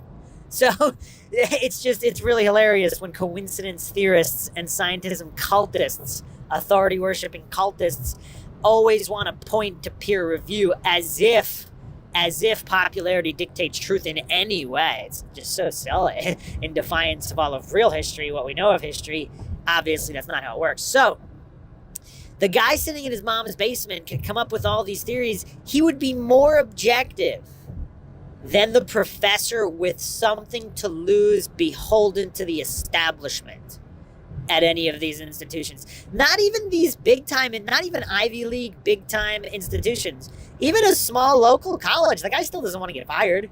He's still under the thumb of his academic masters. The establishment still has him slaving away for it. Dissenting opinions are not looked upon favorably. You have to peddle the dogmas. That's how you maintain your job. Upton Sinclair once said it's very difficult to get a man to understand something which his salary depends on him not understanding. Because, again, the ego of the people at play here, even an average person, they still have an ego. So how silly would all of the establishments, academia, look if they're just drastically wrong? You see this with Flat Earth all the time, too. Not that I'm alleging Flat Earth is true in any way, but if it were true, just as a thought experiment, if it were true, all of these academics would collapse because their scientism would be exposed. Because how could they make a mistake that great? You kind of see the same thing with mud flood and altered history, where if they're that wrong and all these random goofballs in their mom's basement and high school dropouts, if they're correct, I mean, that's just hilarious in and of itself. But they're more objective, so they're more likely to be correct if a radical theory happens to be true. The guy in his mom's basement, these high school dropouts playing video games in their mom's basement all day, they might be correct and the Harvard professors might be wrong. Now, I'm not saying this is the truth. I'm just saying these guys have much less to lose if they're already these social pariahs or outcasts and they have no friends, no job, no prospects. They have nothing to lose. So they're more likely to be going after the truth objectively than an establishment peon peddling for his slave masters. So if the new world is actually the old world, if the maps, let's say, are inverted. Now, this is very difficult to think about. I'm not saying the land masses are different. I'm saying the map representing the land masses was different. So again, we have all of this architecture that just happens to be the same. This Atlantean style, Tartarian style architecture all over the world. It would be very difficult to pinpoint who came first. So here are the two main scenarios that I started with. If the new world is really the old world, what does that mean? Did they come from the old world to Europe, which Europe became the new world? And then by the time they came back to the old world, they thought it was the new world? Or was it inverted the whole time and there was no back and forth? I mean, this is truly a mind-shocking concept to think about. But when you have the names of cities, both with the word new and without, it makes it very complex. There's even maps that show Jerusalem and Israel as technically the center of the world, but other people are arguing that it's not that Jerusalem. It could be a Jerusalem in the U.S., in the Americas. Was the Bethlehem in Pennsylvania the original Bethlehem? Now, again, I'm not saying this is true, but if it is true, all of the Dunning-Kruger goofs appealing to incredulity and saying, oh, that's just so silly. If that was true, people would know. But how do they know that people would know? And I'm not even necessarily saying it was covered up on purpose, just based on mistranslations, catastrophes that happened. It might have not been on purpose, but if there was some kind of an inversion that we don't know about, why do all these Dunning-Kruger goofs assume they have the mental capacity required to discern whether it happened or not? Again, I'm not saying it did happen. But if it did happen, who has the mental capacity to find that out? And is blind faith in authorities that, oh, someone will figure it out? And here's the thing. That's not necessarily untrue. Let's say somebody does figure it out. Let's say in another 200 years, this becomes common knowledge and is taught as curriculum everywhere as the new status quo. Again, that wouldn't necessarily make it true, but let's say they found it out and they thought it was true, then it would be switched over. All the Dunning-Kruger goofs around today, they'd be dead, so they'd never be able to learn from their mistakes, but we can learn from what we do know of history, which is that the majority of people are wrong about the majority of things the majority of the time. And that has stood true throughout all of history that we know of. So you can learn. It's like learning from the mistakes of yesterday. But when it takes several lifetimes to learn these big lessons, all these coincidence theorists and Dunning-Kruger goofs running around nowadays, they're never going to live long enough to learn these lessons. Maybe they will. And when they do, it's usually denial. Like you could see this happen with, let's say, chemtrails. Most coincidence theorists and masses, they still maintain the chemtrail conspiracy wasn't true, even though, as if switching it to geoengineering and aerosol spraying, as if somehow that magically erases the conspiracy theory that critical thinkers were saying, wait a second, there's something in the sky that's not regular exhaust contrails. They were correct.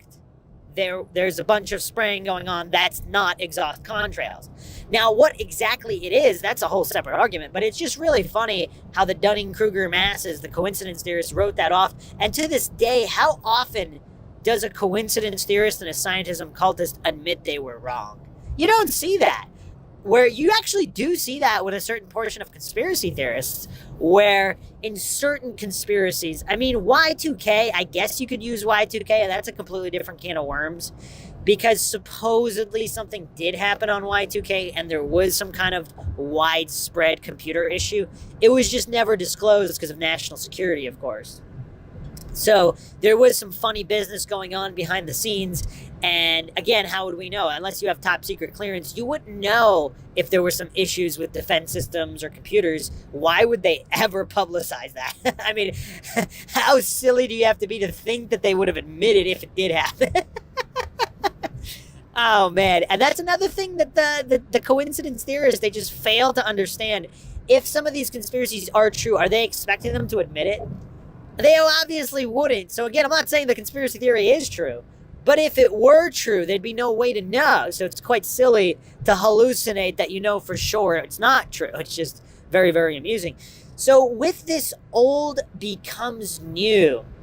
If the new world really was the old world and it was discovered by a different group of people that didn't know that, then technically they could have perpetuated our known history, the history books as they are, again, just based on their misunderstanding or their ignorance. There wouldn't be a vast conspiracy, but it would still be true if it is true. Plenty to ponder in that respect. And it really is difficult to know for sure, because how would you know for sure?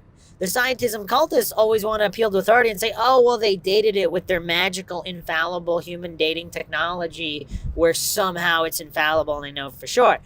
I mean, obviously, that's very silly. You'd have to have a lot of faith in infallible human technology, which every generation is proven inaccurate by the previous, compared to the previous generation. So it's all very, very silly, but there are other ways, of course. You can match up known historical accounts, which is difficult too, because let's say somebody's random grandfather's great-grandfather's journal, would that be worth more than some propaganda newspaper article from the original printing press? So it's really difficult and it's hard to compare, but you do have to look at all the evidence in its totality to examine possibilities. So the terminology, the nomenclature of land masses is quite curious. I've mentioned the Piri-Reis map before, showing Antarctica being green. I don't think there's enough conversation going on about the possible inversion of maps. I mean, there's maps with California not even being attached to the U.S. There's so much weirdness out there. Now, are these maps all simply mistakes? Because coincidence theorists would have you believe that anything that's not part of the official narrative, those are the anomalies. And there's just no way it's possible that what we're looking at or what is currently accepted was some kind of mistake or anomaly. And these kinds of hallucinations are what keep the truth from ever being known. Now, where it gets even dicier is when you start looking at ancient mythologies or basic history as these civilizations described it. It's modern Western civilization labeling the pure history of these other peoples as mythology, but it was their pure history. Now, whether it's true or not, it's another matter, but they regarded it as true. So the Mayans, for example, believed the world already started and ended 7 or 8 times. So that's 7 or 8 civilizations that have already lived on this Earth civilization cycles, and they've gone through technological advances. So they could have developed various different types of technology. Some believe that some of their incarnations were mostly spiritual, whether you believe in Atlantis, Lemuria, Mu, whether these are the same civilization, whether these are different civilizations, whether these are part of different cycles. And currently our civilization is more of a computerized in terms of technology. Our most advanced technologies are computer-based, digital-based now in terms of the biggest gains and leaps, as opposed to other non-digital, non-computer-based technologies. For example, they can't even build the pyramids or any of these gigantic, they can only build things in a very specific way, like skyscrapers. They can't build giant masses of stone or anything else. It was this technology is simply not known how they did that with laser cutting precision in the past. Now, we don't know how far in the past. Some people want to say thousands of years, tens of thousands of years, millions of years. I mean, who knows? There's, fallible human dating technology is just that. It's fallible human technology. And if it's based on theories that aren't even true, if there's miscalculations or if there's unknown variables that would throw off that estimate. And we don't know because those are unknown unknowns. So how they affect carbon and all these other things, we don't know. So if there were all of these other advanced civilizations and civilization cycles, the old world could have been the new world. But then if that happened already 6 or 7, 8 times, now what? And what are we seeing? What is older? What is newer? It's really, really tricky to navigate these cycles, because if there's architecture, if there are ruins of 7 or 8 or more civilization cycles, and we don't know which is which, is it possible that the ones that look the most recent are actually some of the most old?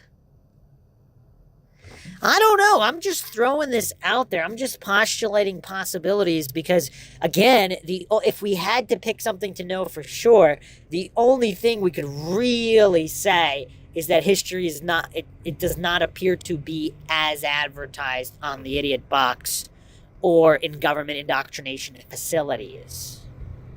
That's the only thing that really has any kind of even a modicum of possibility to it, of certainty in any way.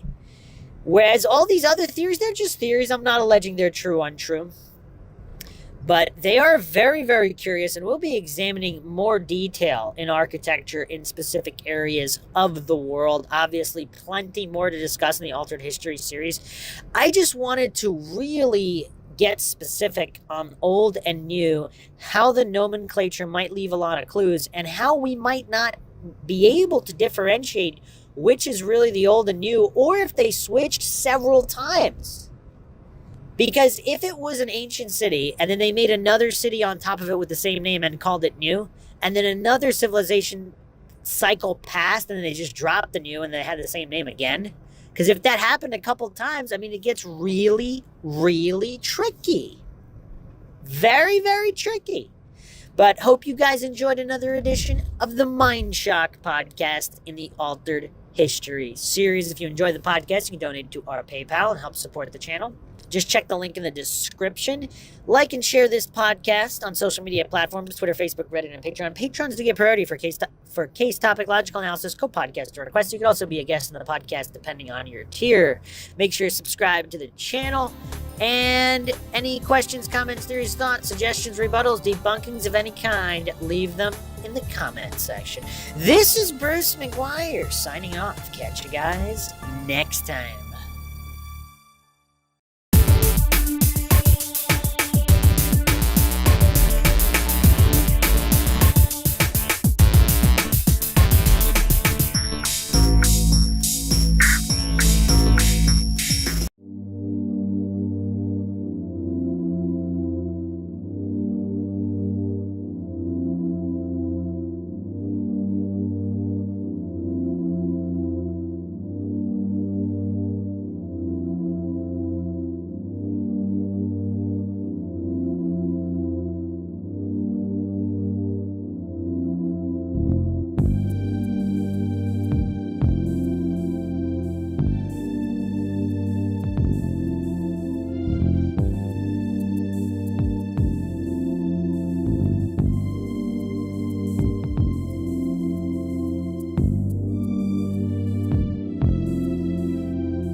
If you like audiobooks or audio shows, check out a free trial of Audible. Just click the link in the description. Welcome to MINDSHOCK. You are listening to the Altered History series. This is episode 11, The Stage of History. And we will be examining why or why not the powers that be, the old world order, would or wouldn't stage events, would or wouldn't destroy cities, would or wouldn't stage history effectively to suit their purposes. And we will examine how human psychology and just the very nature of humanity occurs in cycles. So if it did happen before, why wouldn't it happen again? Why wouldn't history be staged, or our very reality unfolding before our eyes? Why wouldn't it be staged? As always, if you enjoy the MindShock podcast, find it thought-provoking and interesting, you can donate to our PayPal. Just check the link in the description. Help support the channel. You could also subscribe to our Patreon. Help support the channel that way, so you can be a patron. Again, just check the link in the description. Patrons do get priority for case topic logical analysis, co-podcast requests. You could also be a guest on the podcast, depending on your tier. Make sure you subscribe to the channel. Hit that bell for notifications. You could also just go to youtube.com/MindShock, where we delve into all of the topics the mainstream is terrified of logically and objectively examining, with logic and reason at the forefront. You can like and share the podcast, Twitter, Facebook, Reddit, Patreon. And any questions, comments, theories, thoughts, suggestions, rebuttals, debunkings of any kind, leave them in the comment section. So, just looking back at how much of history is shrouded in mystery and how much of it is fabricated. Of course, the old saying, the victors write the history books. It's amazing how many coincidence theorists and authority-worshipping cultists do not truly consider and examine that statement, that the victors write the history books.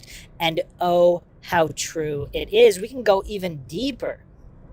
He who controls the past controls the present. He who controls the present controls the future. George Orwell. I mean, that's really, really deep, and one really needs to pause and reflect on that. Speaking of pausing and reflecting, I'm going to throw in some Mark Twain here. Whenever you find yourself on the side of the majority, it's time to pause and reflect. Why is that? Because throughout history, the masses have been hoodwinked in a variety of topics. Pretty much everything, actually. I mean, if you look at basically anything,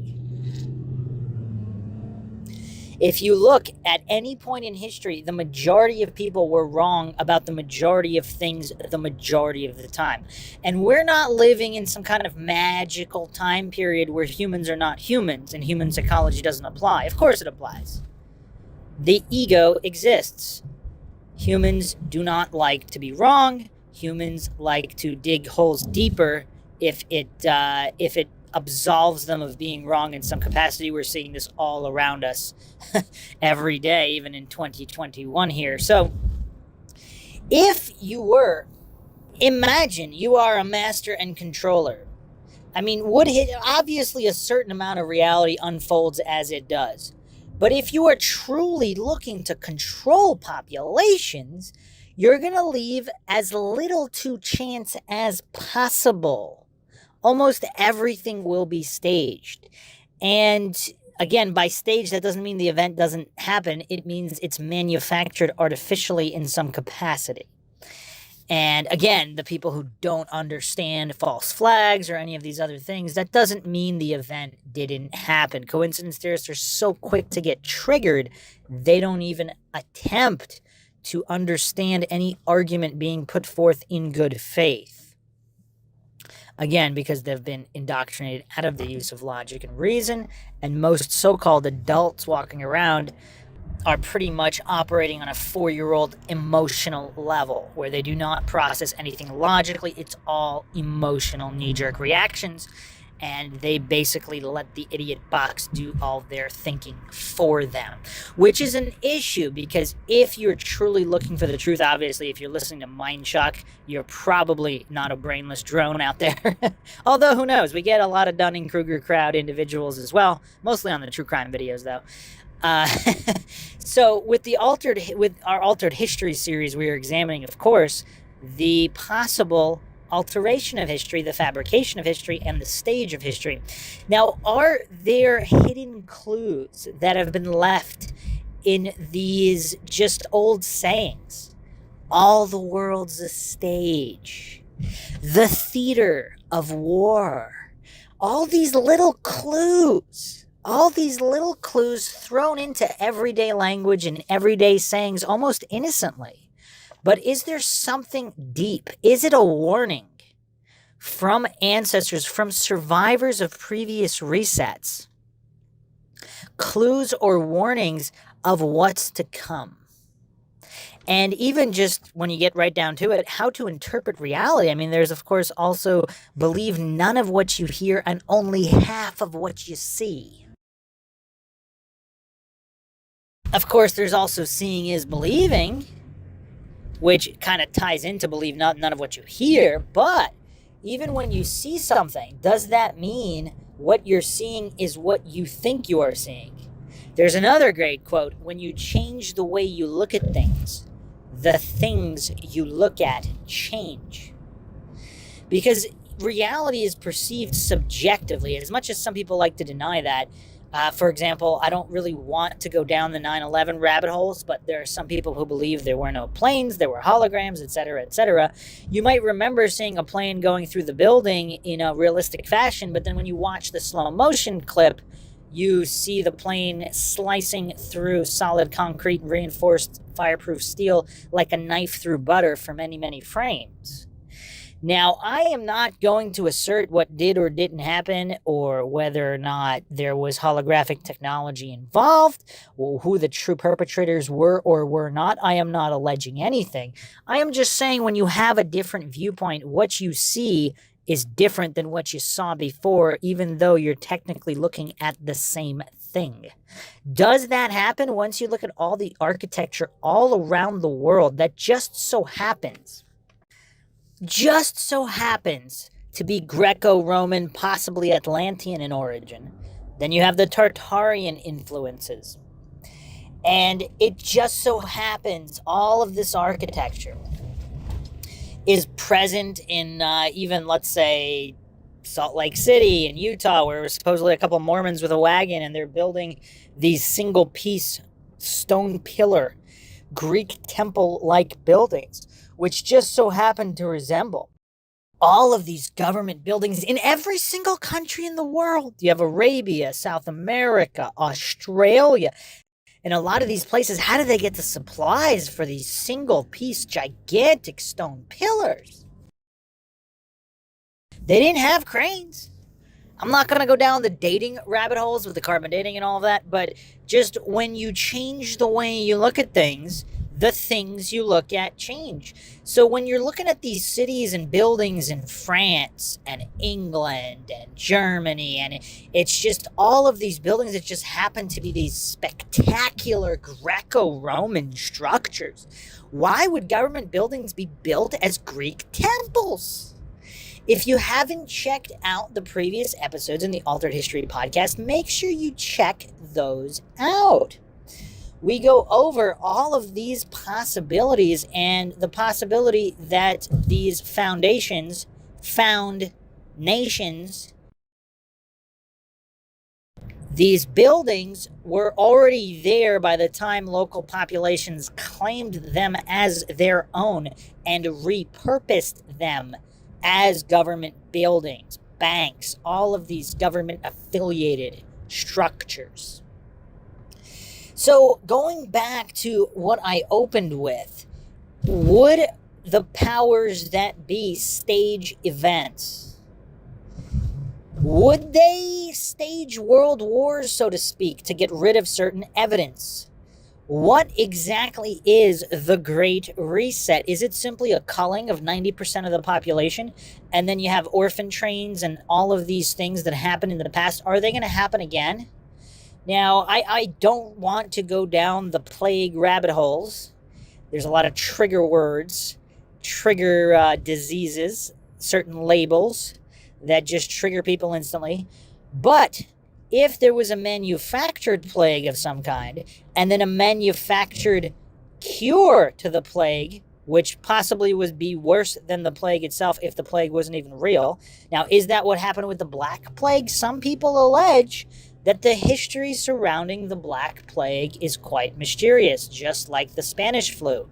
Are these resets, are there minor resets, mini resets, just to keep the population under control in between the great resets? And that's something you don't really hear talked about either, but this is Mind Shock, where we go down every single rabbit hole. Why is there so much difficulty in nailing down the exact dates of these resets? Some people believe the mud flood occurred in the 1800s, some people the 1700s. Some people allege early 1800s, mid 1800s, late 1800s. What's the deal here? How come dates can't be narrowed down? If great resets happen once every 150 to 250 years or so, is it possible that there are mini resets? And now there's so many variables here, because if this entire realm is being controlled by some kind of other intelligence and they have whatever particular goals they have, if we're just a giant science experiment for them, they might want to do a reset and pull out a great flood, then pull out a mud flood, maybe pull out some volcanic eruptions and destructions or earthquakes, just mass death resets. But for whatever reason, 100% extermination of humans isn't favorable for them. If there are some kind of time constraints we are not aware of, where it would take too long to rebuild, so they can never do 100% wipeout.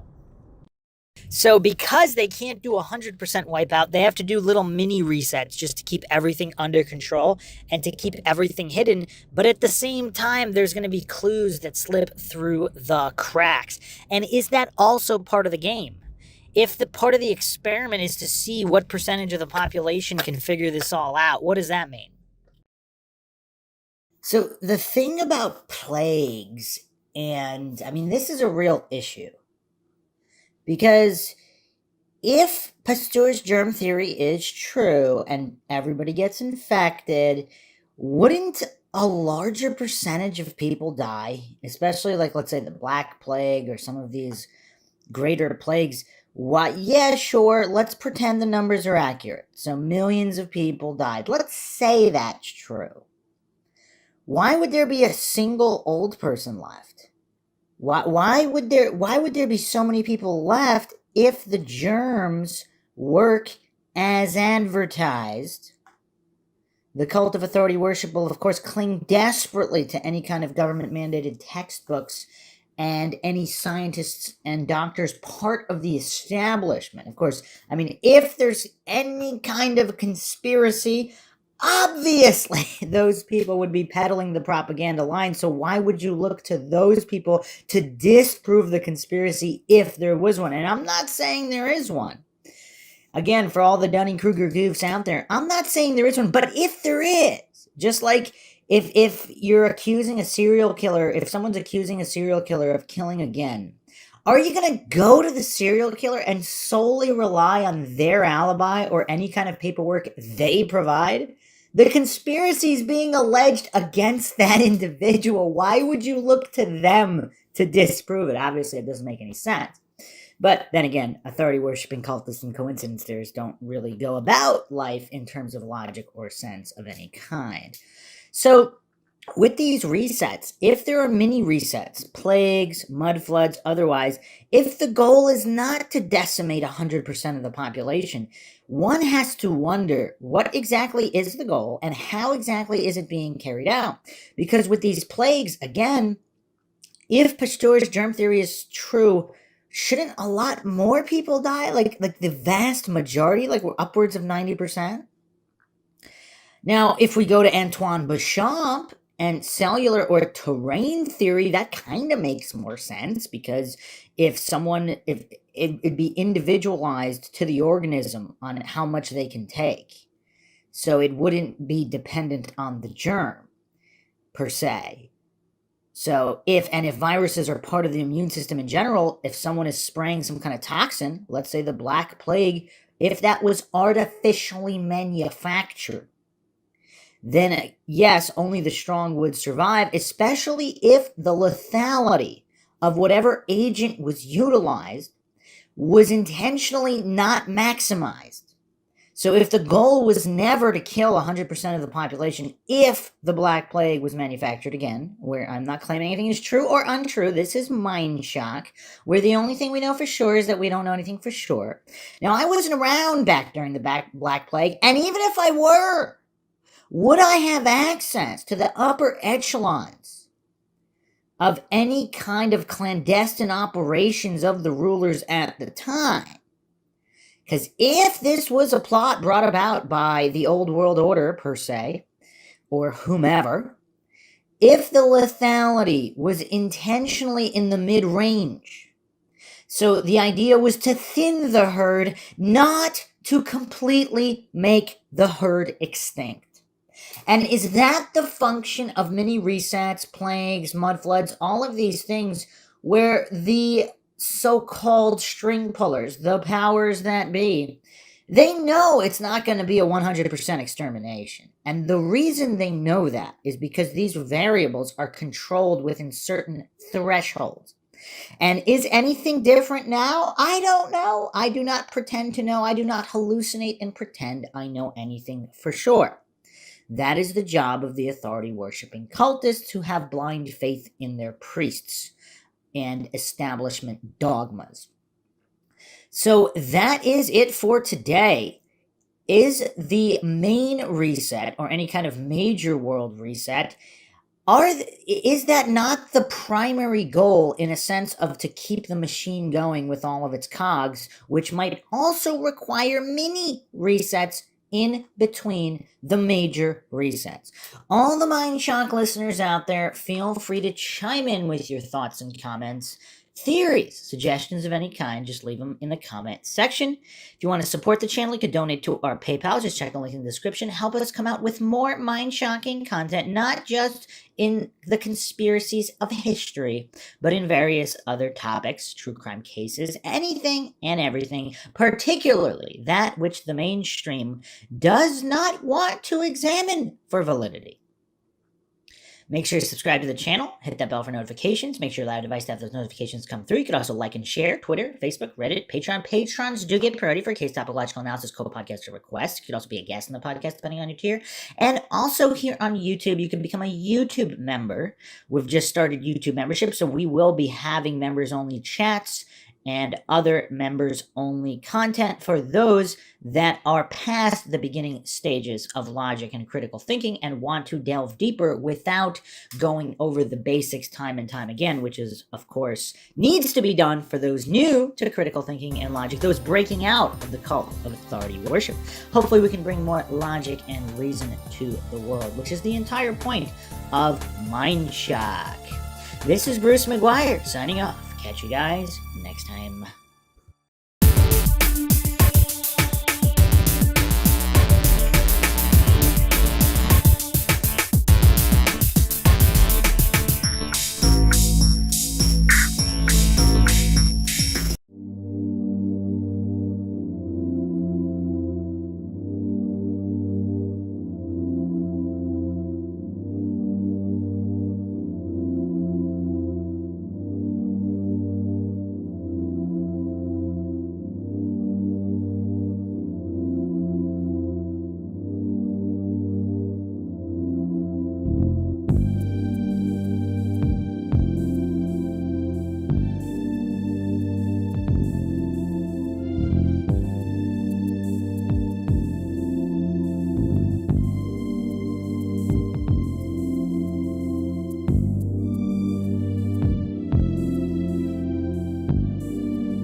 If you like audiobooks or audio shows, check out a free trial of Audible. Just click the link in the description. Welcome to MINDSHOCK. This is your host, Bruce McGuire, and you are listening to the Altered History series. This is episode 12. Was Jesus cloned? And Bible time travel. These are the important questions. As always, if you enjoy the MINDSHOCK podcast, find it interesting and informative, want to help support the podcast, you can donate to our PayPal. Just check the link in the description. Make sure you subscribe to the channel. Hit that bell for notifications. Make sure you allow your device to have those notifications come through. You can also become a YouTube member right here on YouTube for access to exclusive streams and chats. Like and share the podcast. Twitter, Facebook, Reddit, Patreon. Patrons do get priority for case topic, logical analysis, co-podcast, or requests. You could also be a guest on the podcast depending on your tier. Questions, comments, theories, thoughts, suggestions, rebuttals, debunkings of any kind, leave them in the comment section. Okay, so those who are not familiar with the Altered History series, I mean, you really should go back and listen to all the episodes because we discuss the possible intentional alteration of the historical timeline of humanity and human civilizations. This includes, but is not limited to, the mud flood theory, the phantom timeline theory, and all offshoot theories. Those familiar with the works of Anatoly Fomenko and his very, very important deep dives. This mathematician, I believe he was the youngest professor of mathematics at the University of Moscow, was at 21 years old or somewhere around there. I mean, this guy was a genius who used astronomy and mathematics to expose the lies and inaccuracies in the historical timelines, revealing that everything could not have unfolded as it purports to unfold. And of course, this is not surprising for any student of history because, I mean, the victors write the history books. I mean, coincidence theorists, authority-worshipping cultists, the collective narcissists who think that the so-called authorities cannot be mistaken, or they were mistaken throughout history, but magically, our current time frame is so magical and special that authorities in this generation can never be fallible or corrupt. I mean, these are what the goofy authority-worshipping cultists believe, despite all of human history, basic human psychology, proving the opposite. So the victors obviously write the history books, but another interesting quote is one attributed to Napoleon. Of course, we have no way to know whether Napoleon or who said this, but the merit of the statement stands by itself regardless of its author, and that is, of course, history is but a pack of lies agreed upon. Let that sink in. I believe I mention it on every single Altered History episode, but it needs to be hammered in certain authority-worshipping cultists and coincidence theorists' skulls, the Dunning-Kruger crowd.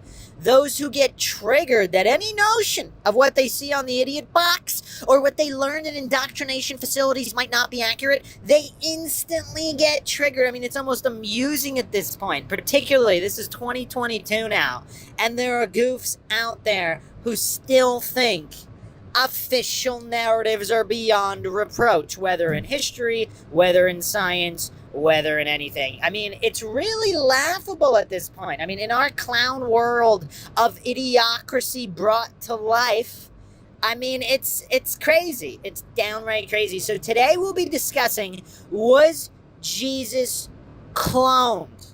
What would be the motivation of such cloning? And looking at the Bible as a whole, would time travelers seek to manipulate the events of the Bible in order to manipulate the minds of billions of followers of the Abrahamic religions in, of course, a bid to control the world? Religion, of course, in certain areas in first world countries, religion's not really that big of a deal. But when you look at every country in the world, I mean, clearly, religion still has a very large power structure. It's still a large sector of pulling moves. Even a lot of conspiracy theorists who believe the Vatican is pulling the strings. The Jesuits, the Vatican, these are clearly religious institutions or religious societies, or societies purporting to believe in this. Obviously, they might not, but they purport to, and they create these power structures from the Abrahamic religions and control the minds of the followers from such. So if the Bible and the exploits of Jesus Christos were legitimate and accurate, would they need to be manipulated by potential time travelers? If the Illuminati runs into time travel technology in the future, I mean, this is one of these time travel tropes.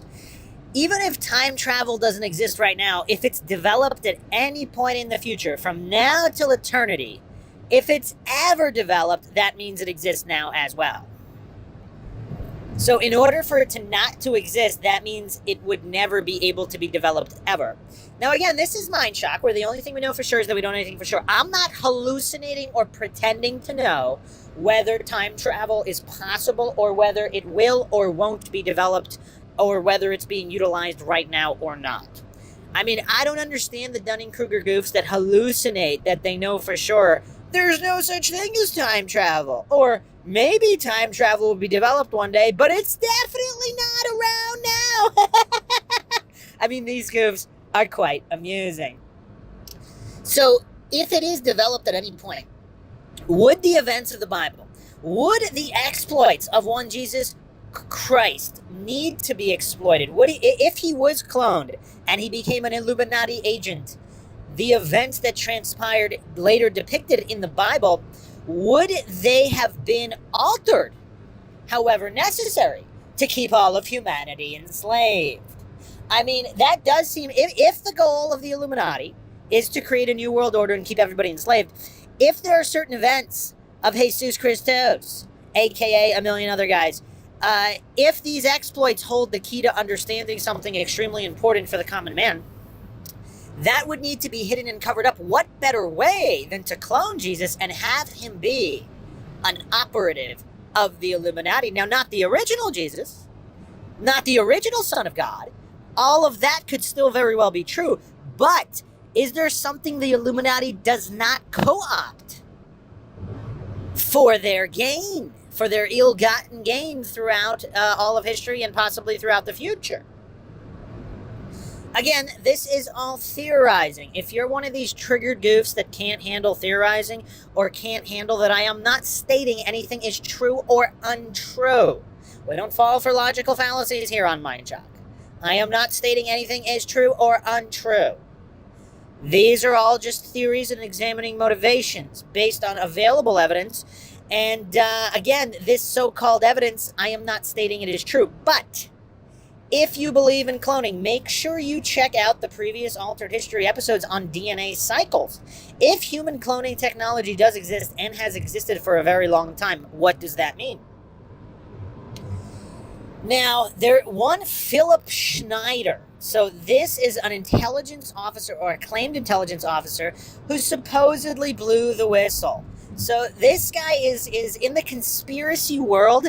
He's a little bit more obscure than, let's say, the Alex Joneses, the Bill Coopers. Bill Cooper, of course, considered by many the grandfather of modern conspiracy theory. But there was also a guy known as Philip Schneider. Now, supposedly this guy was killed under mysterious circumstances. Supposedly he actually gave a speech or some kind of conference that eventually got him killed, where he specifically talked about the cloning of Jesus, about some kind of technology, time travel or otherwise, possibly some other kind of paranormal, supernatural, by our standards, viewing technology. Of course, today's paranormal and supernatural is simply tomorrow's science. Again, I bring up this example all the time. If you bring your Black Mirror, your cell phone, with live video all over the world to some uncontacted tribe, they're going to think it's black magic. I mean, this is all paranormal, supernatural stuff to them because they're not aware of how the science of it works. So similarly, a lot of goofs hallucinate that all this paranormal, supernatural stuff can't be real because it's not currently explained in the mainstream. Obviously, high-ranking intelligence officers, if U.S. government technology is roughly 50 years ahead of civilian, as has been estimated by many people throughout the years, again, I'm not saying it's true or untrue, But that's just a common number that got thrown around, that top secret military intel and technology, intel regarding technology and technology itself, is roughly half a century ahead of civilian. I mean, they had cell phones in the 50s for military use, just saying.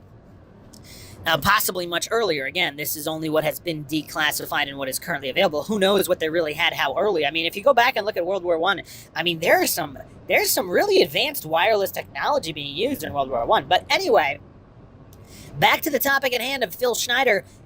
I believe he was one of the first people, if not the first people, to put forth the theory that Jesus Christ might have been cloned from the blood off the cross. Now, if that's true, so the real Jesus, if the real Jesus did exist as advertised in religion, or as not as advertised in a different way, whatever, if he existed, did certain powers that be with some kind of technology,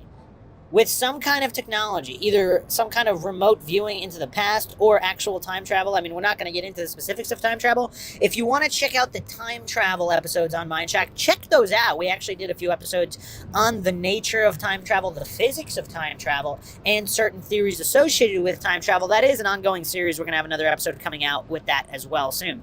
But regardless of whatever technology they used, if they were somehow able to physically collect the blood off the cross, would they clone Jesus Christos? Who believes that if they had the technology, that they wouldn't? I mean, is there one thing that humans, and in particularly corrupt humans in certain positions of power, are there things that they had the ability to do that they simply did not do? Now, again, I bring up this example as well. If they admit to cloning a sheep in the 90s, what would they not admit to? And how early were they cloning animals and humans? Does anybody believe they really wouldn't be cloning humans?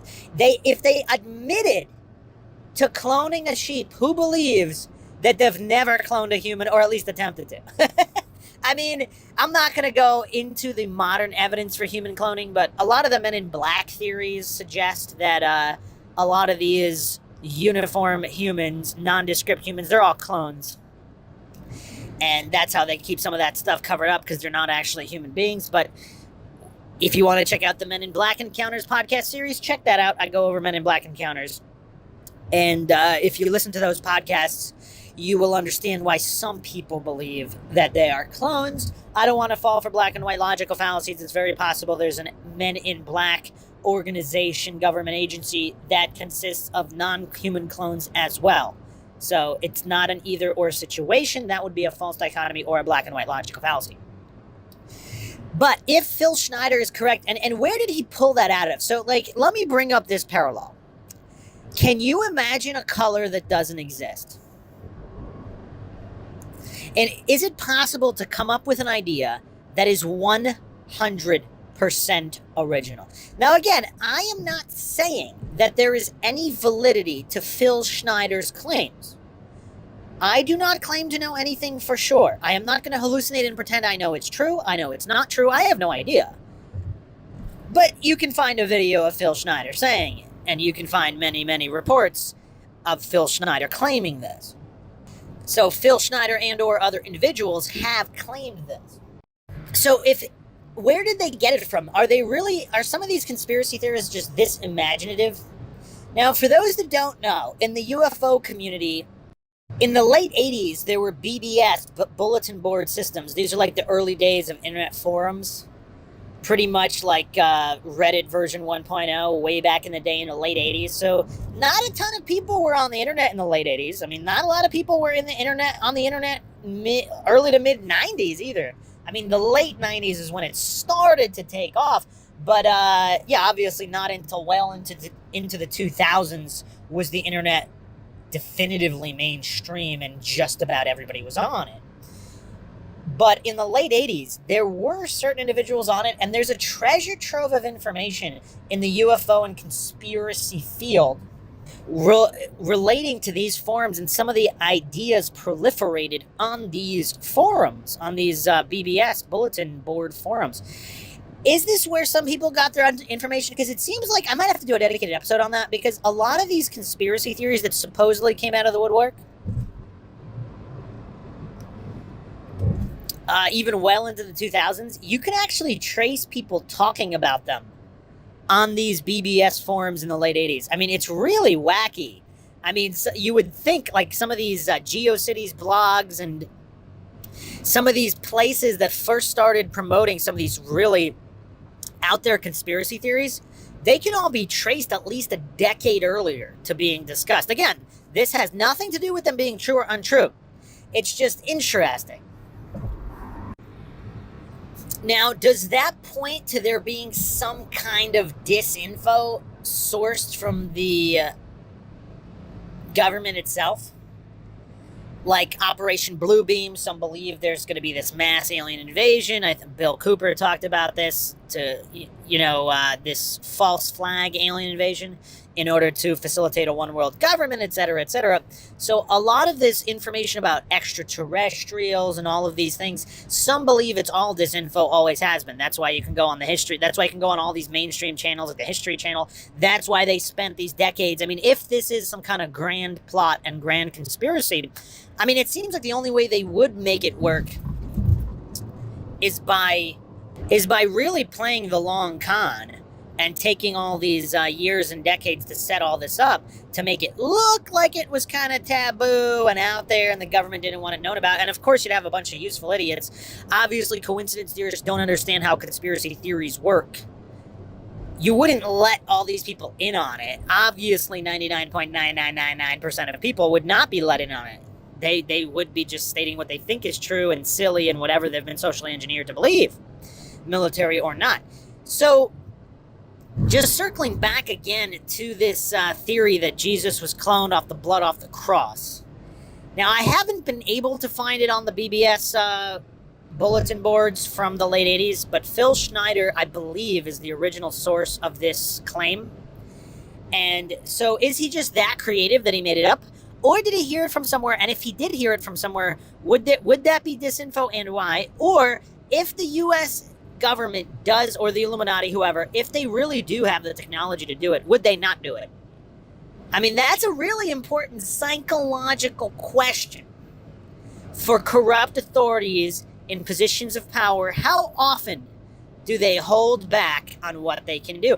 Even so-called men of science, proclaimed men of science or scientism, how often do they restrain themselves from pursuing all that's possible? All right, so let's shift gears. Let's take that aside. Jesus cloned, not cloned, whatever the case may be. Some people believe the Shroud of Turin has his DNA on it. So theoretically, if you don't believe the time travel theory, theoretically they could have cloned him in modern times now from the Shroud if they have the DNA. So that's another possibility. But going back to the time travel theory in general, would events of the Bible be manipulated? Again, for the gain of those in power. Now, obviously, you have the apocryphic texts. You have all these books that were removed from the so-called official books of the Bible, the official Gospels. So, for the King James Version, there's no question that King James and all of these corrupt authorities wanted to manipulate the minds of the masses, so they removed the books that were too dangerous under the guise of them not being legitimate, like the Book of Enoch, the Book of Adam and Eve. I mean, there's all these books that got removed that hold critical information for biblical scholars and occult scholars. Information that just so happens to add up with other so-called ancient civilization knowledge that has been passed down. So it all matches up theoretically coming from a single source. I mean, even the word atom, atom, all coincidental, I am sure. Eve, on the eve of Eve, Adam and Eve. I mean, it's all quite coincidental. But anyway, that kind of goes into the phony phonetics of the Phoenicians and all of that hidden messages that are out in the open in the form of language.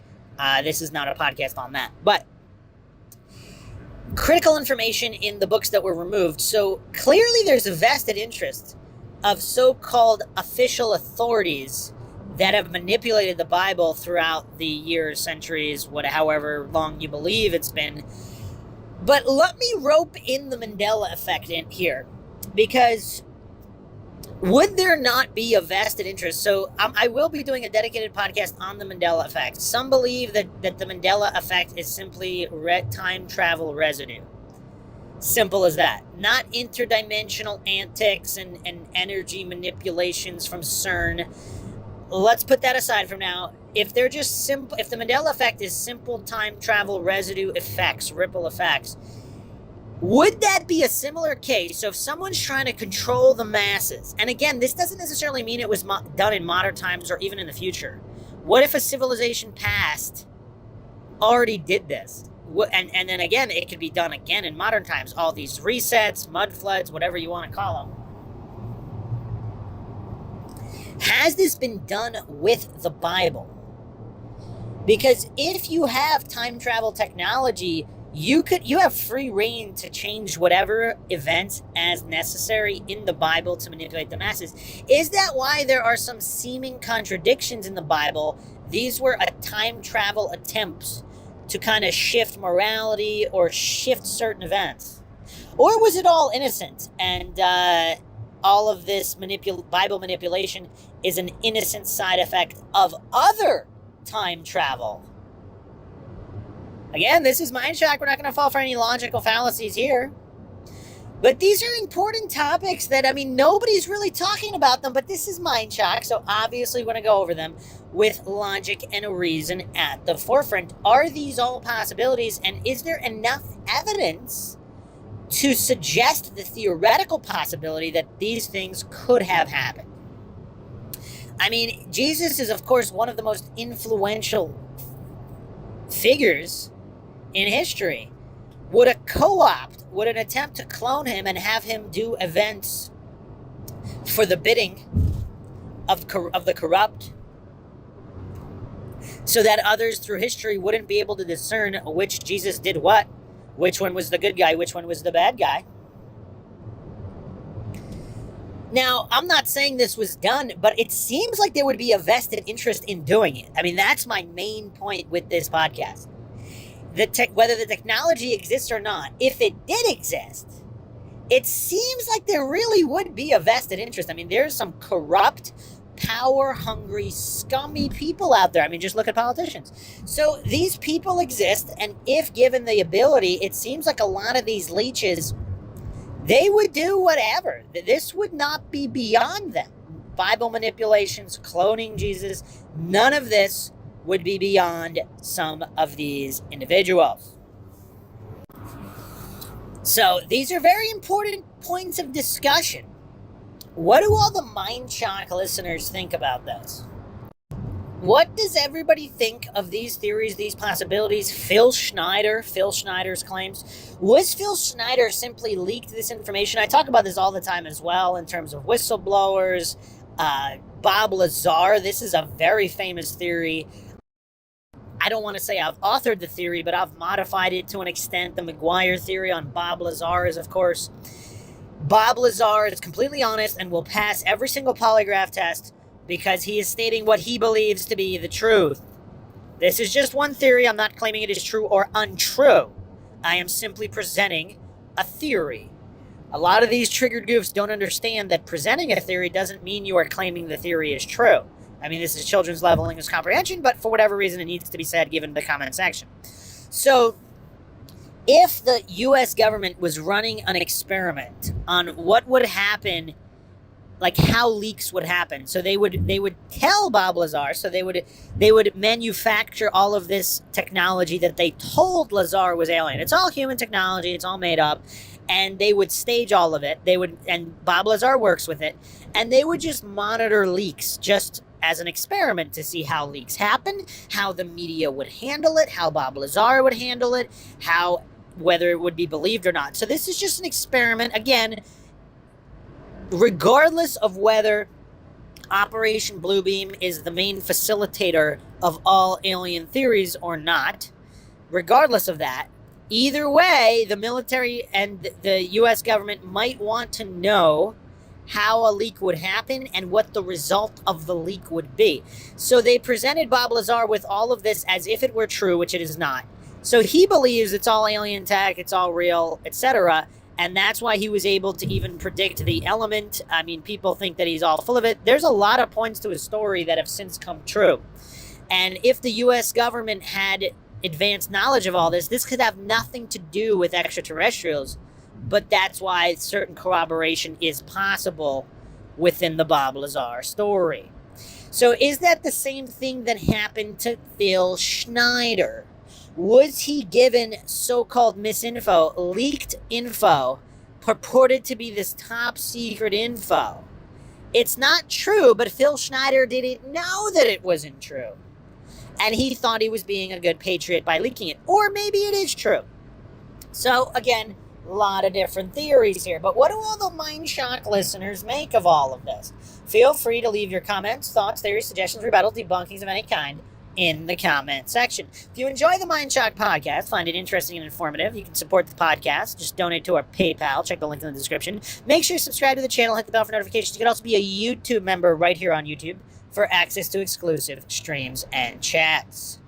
Like and share the podcast. Twitter, Facebook, Reddit, Patreon. Patrons do get priority for case topological analysis, co-podcast requests. You can also be a guest in the podcast depending on your tier. Let's spread logic and reason to a world where it is quickly becoming extinct. This is Bruce McGuire signing off. Catch you guys next time.